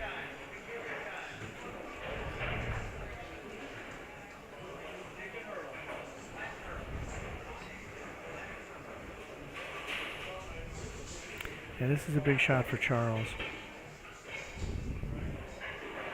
He's got a double here. Get things going back in the right direction and not to lose too much ground to Greg and Craig.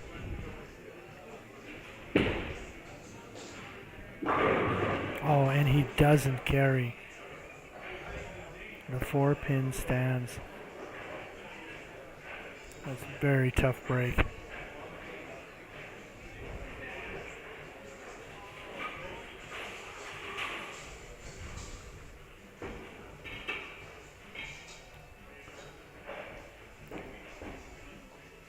Okay, can Greg put another one on the sheet for a 4-bagger? No, almost leaves the 7-10, just the 10 stands. And Charles cleans up, but he is still trailing. Craig can open up a little distance here with a strike.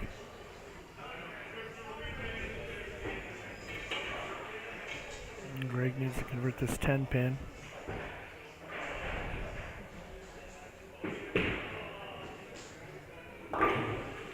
And there it is.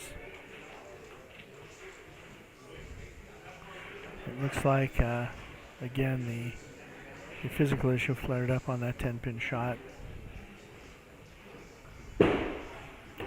Craig missed right. leaves the 2-5-8.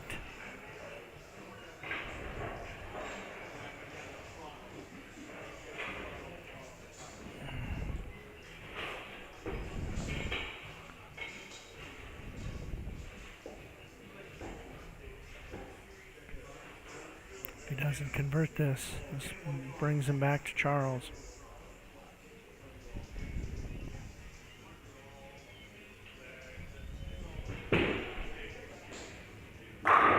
Great shot by Charles, big time.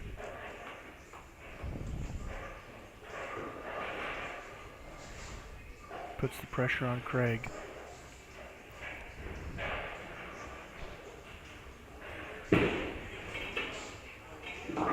And Craig converts. Clutch shot, nice spare by Craig.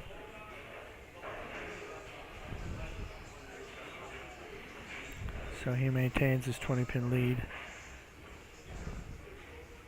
over Charles. Craig is another handful clear of that. So Greg, strike here keeps him in control. And he rings a 10.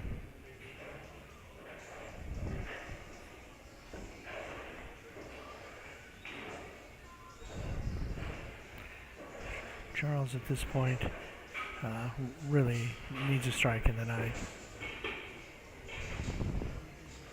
Running out of time.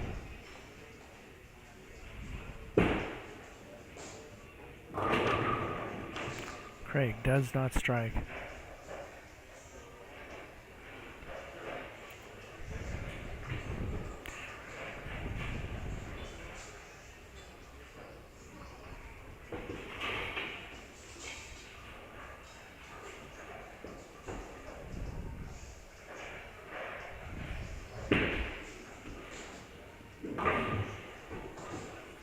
Greg gets the spare.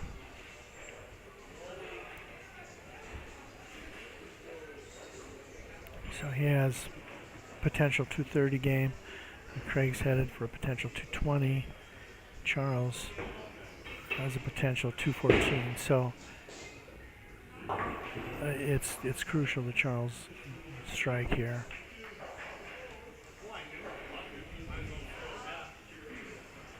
It's going to be very difficult for him to move on, stay alive if he doesn't.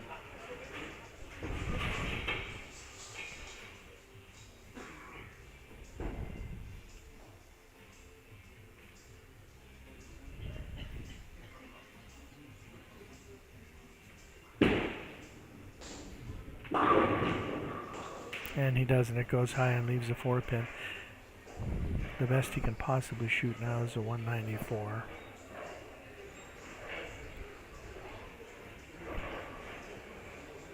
And that probably will not be enough.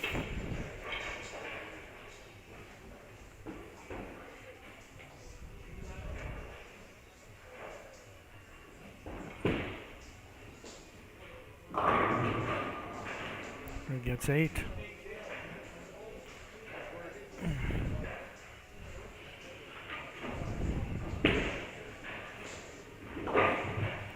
Charles converts. So yeah, the best he can shoot is 194. He's going to need some help.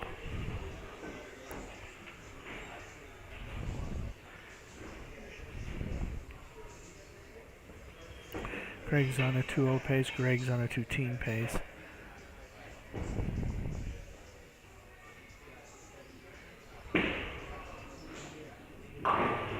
Greg picks it up, but again, the physical problem.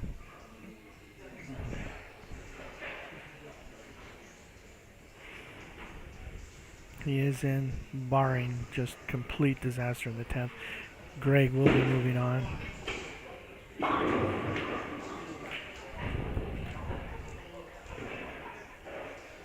It's a big shot by Craig. That probably secures his spot. All he needs, a mark shuts out Charles. If Charles doesn't strike here, that will end his day. This is a must strike for Charles.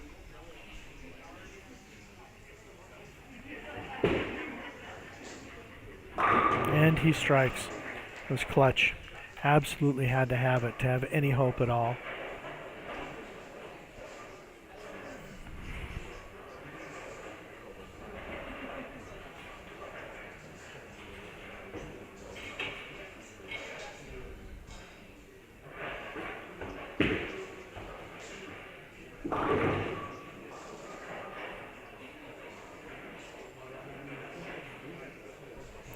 Okay, Greg just needs 2 of these, and he'll be guaranteed to be moving on.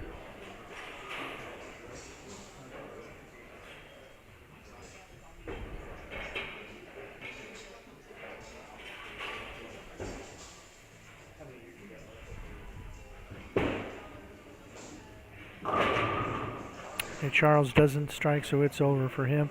The championship match will be Greg versus Craig.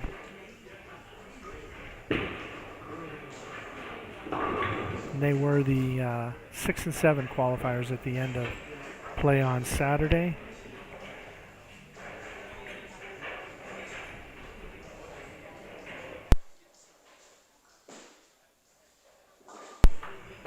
Okay, Charles finishes out with 184. He'll finish in 3rd place. We have Craig Hahn and Greg Thomas for the championship.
Okay, so we will conclude this tournament with the championship match between Craig Hahn and Greg Thomas on lanes 3 and 4. As soon as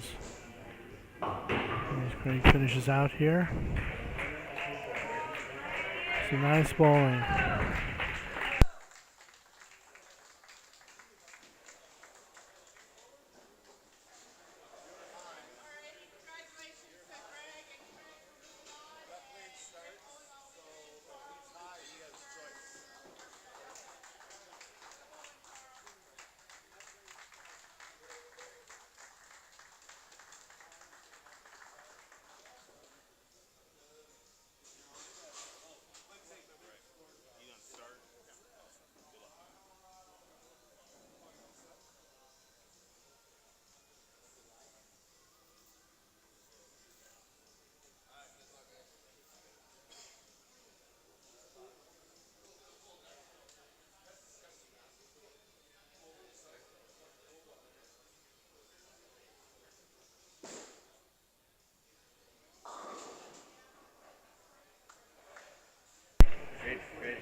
And we are off with the championship match.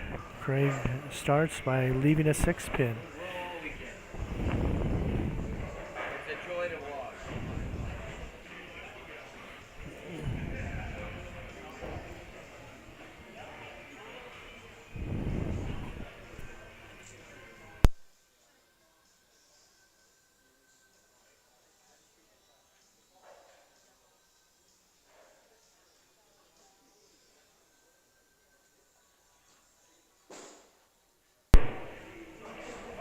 And Craig converts.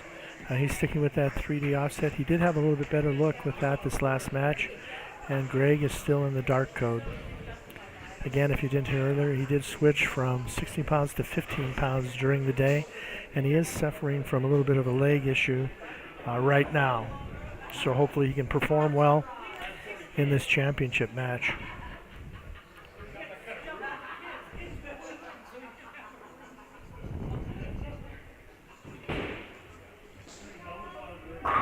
And he starts with the strike. Well thrown. That's as solid again as he's been at the line in the last few shots.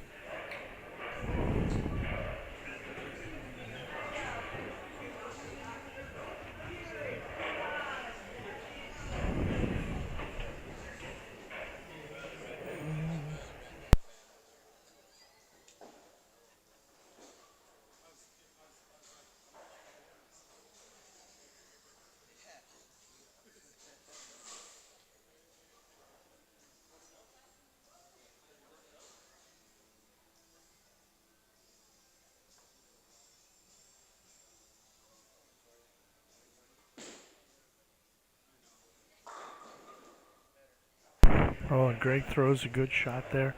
Just leaves a 10 pin.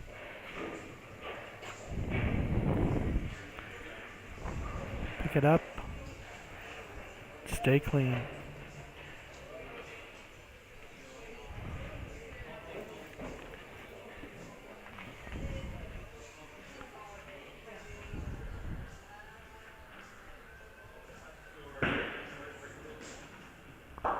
And he stays clean. And that one, it didn't look like it hurt as bad as previous shots have at that 10 pin.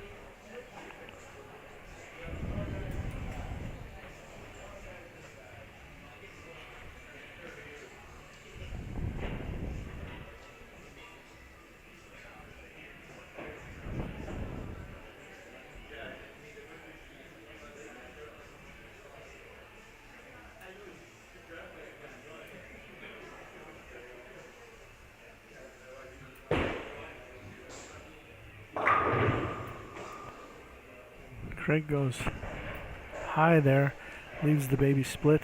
He's been solid on conversions today, so hopefully he converts this and keeps this match close.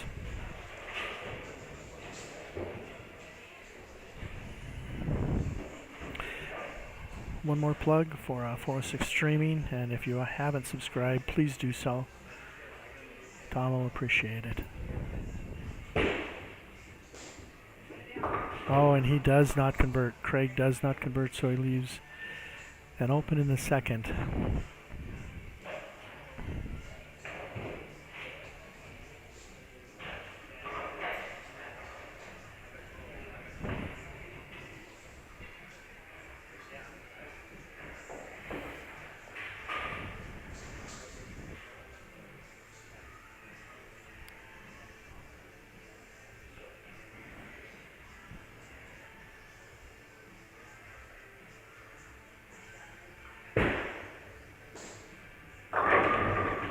And Craig comes back with a strike. Needed that to get things rolling again.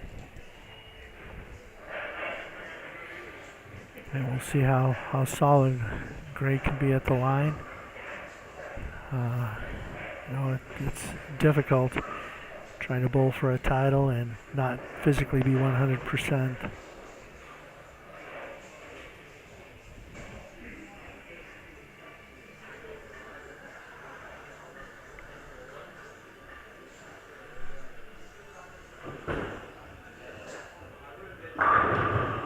Nice shot. Gets the strike.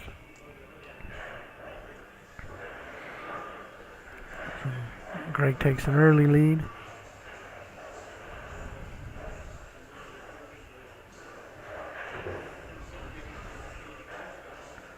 Double here would be nice to put a little pressure on Craig.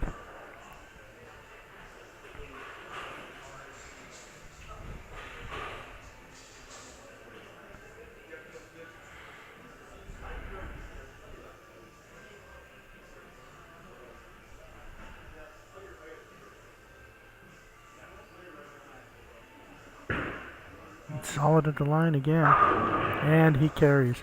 All right, that puts some pressure on Craig. Strike would be good for Craig here. Keep it close. Don't let Greg get too far out in front.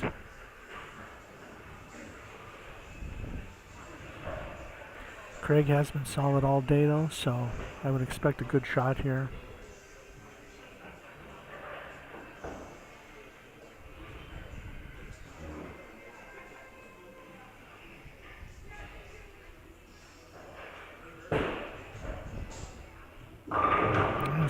Nice. Doubles.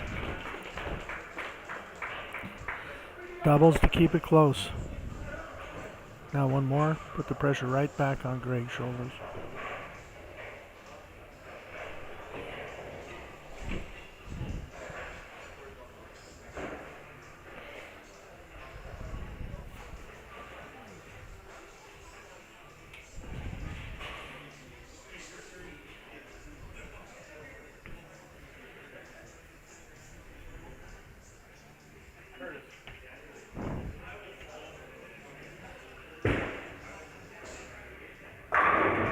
And another. Nice three-bagger for Craig. Pressure squarely on Greg now to match it.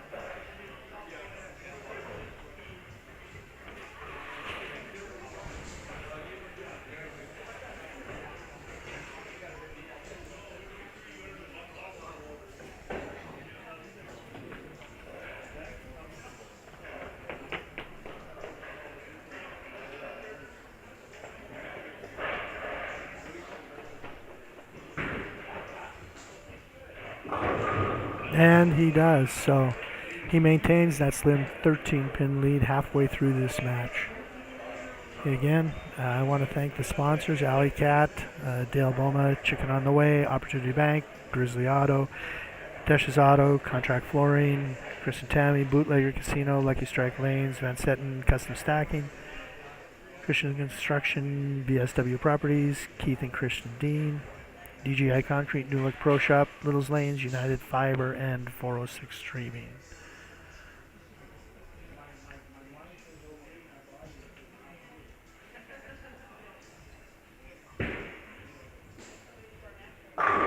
Another strike by Greg. Pressure back on Craig. Good match. Good championship match. Back and forth. Halfway through. Could go either way.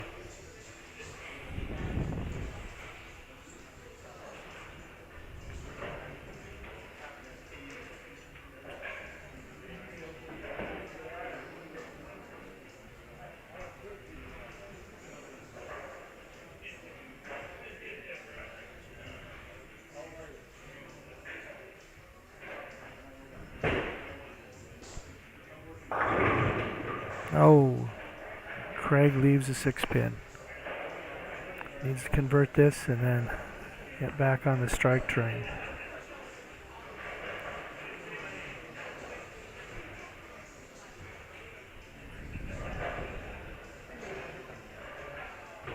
He has been solid, as I said, all day on these, so I would expect nothing less than a conversion here.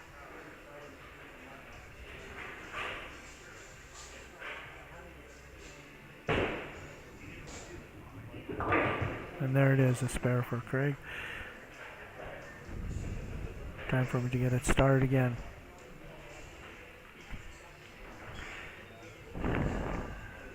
Gives Greg a 20-pin lead halfway through this match. Well, a little past halfway, 3/4, I guess.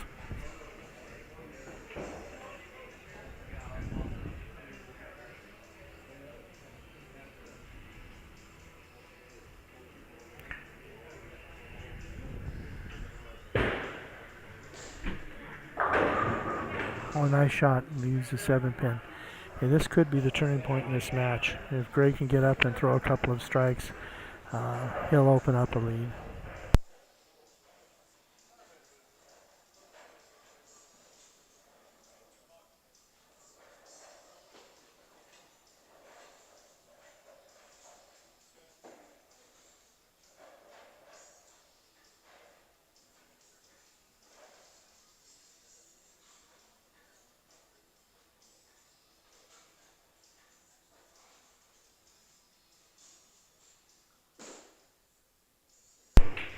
There's a conversion for Craig. Now Greg has an opportunity here to open up a lead.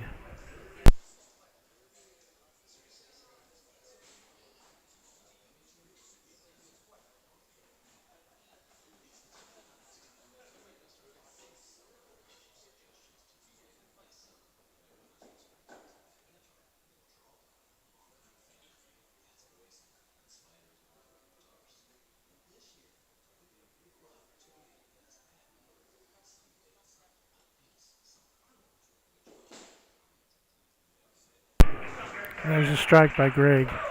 That was big for a 5-bagger. Puts him squarely in the driver's seat.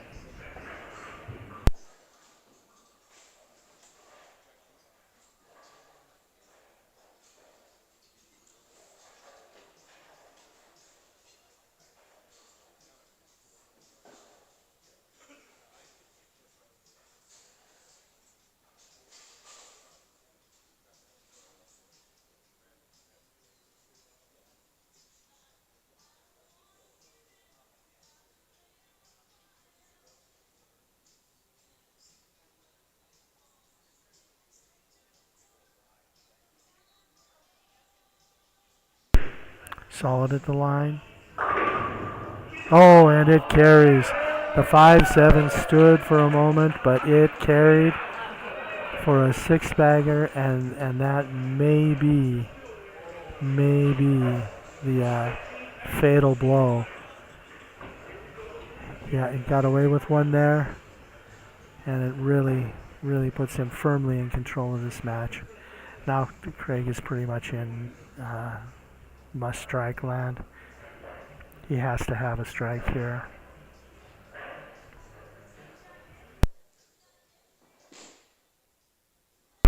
And there it is, clutch strike. The game's easy now, nothing but X's. Gotta throw them all. He can shoot 235, and he's gonna need it. Needs to get to 235 to put a little bit of pressure on Greg.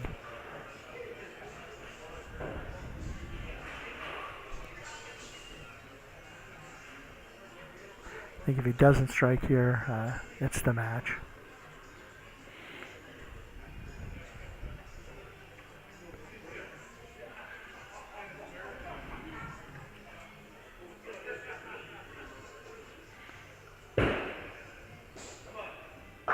And there it is, solid. 2 clutch shots. Keep hope alive. Still has 235 possible.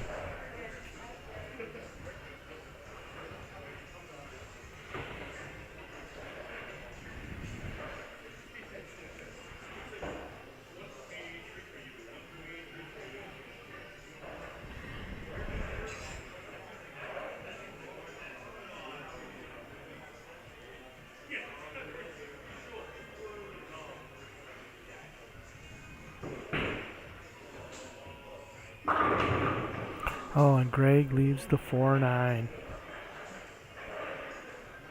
The 4-9 for Greg.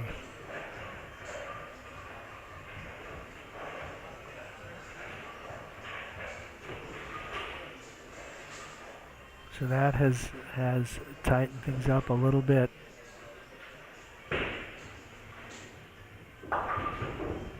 That's one. So now that gives Greg a possible 246. And Craig still has a possible 235. So Greg needs 20 here in the 10th to shut out Craig. So strike on this first ball and a spare. And we'll shut Craig out.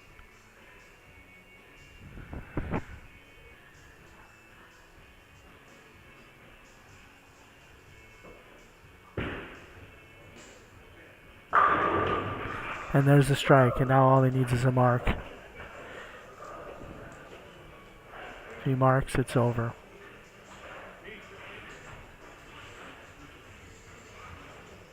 Of course, the best kind of mark is a strike, but any mark will do.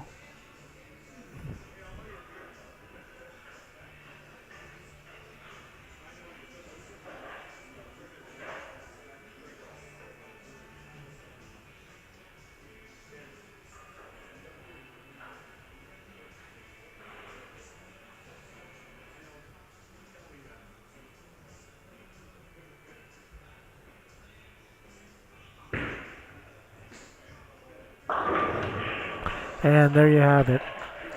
The winner of the 2023 Karl and Sonja Dehn Memorial Tournament is Greg Thomas. He shuts out Craig Hahn, who will finish second. I hope you've enjoyed the commentary today.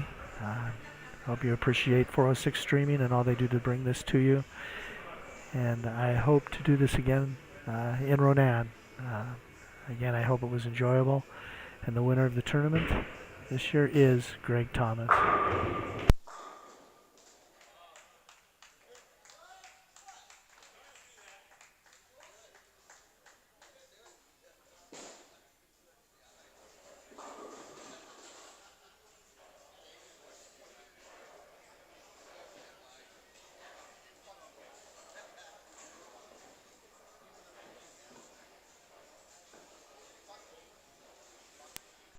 We got a lot of good comments about it, so it was good.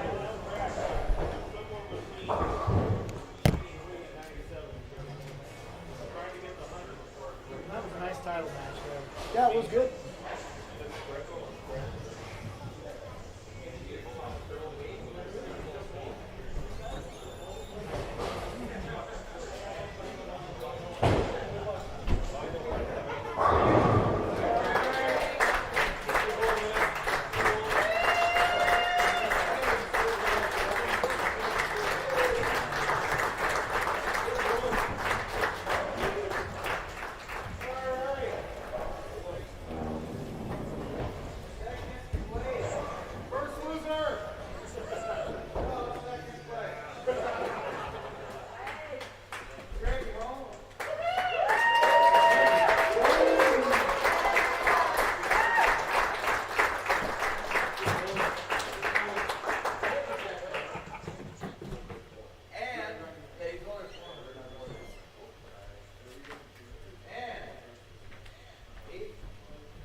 Karl and Sonja Dehn, Memorial Champ, Greg Thomas.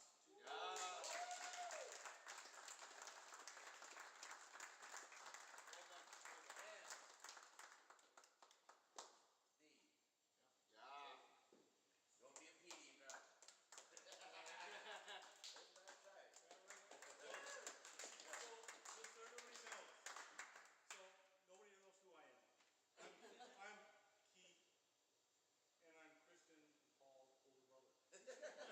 Nobody knows who the I am. So that's okay. So last year, Paul and I broke down, had a tough time. Because 6 years ago, today, my mother passed away. The reason for this tournament is in honor of my mom and dad. Okay? And 2 days ago, I drove past their gravesite. I sat there with them. 12 miles away from here, where you're sitting. Not only my mom, my dad, my grandmother, my great-grandmother. So there's 4 generations of people here in Peacock County, including Paul and Karen right now.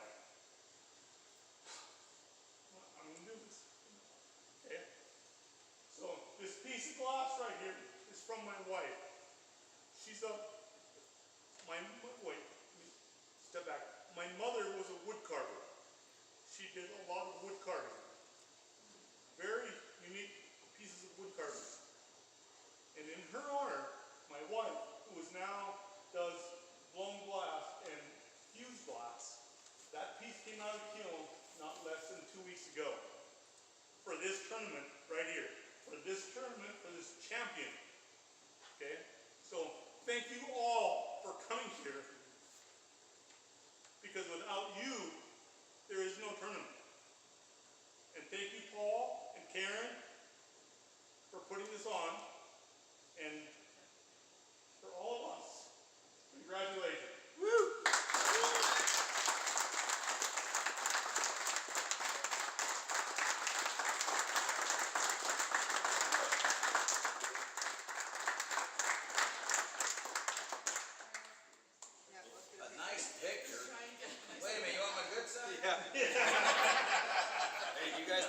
bandanas?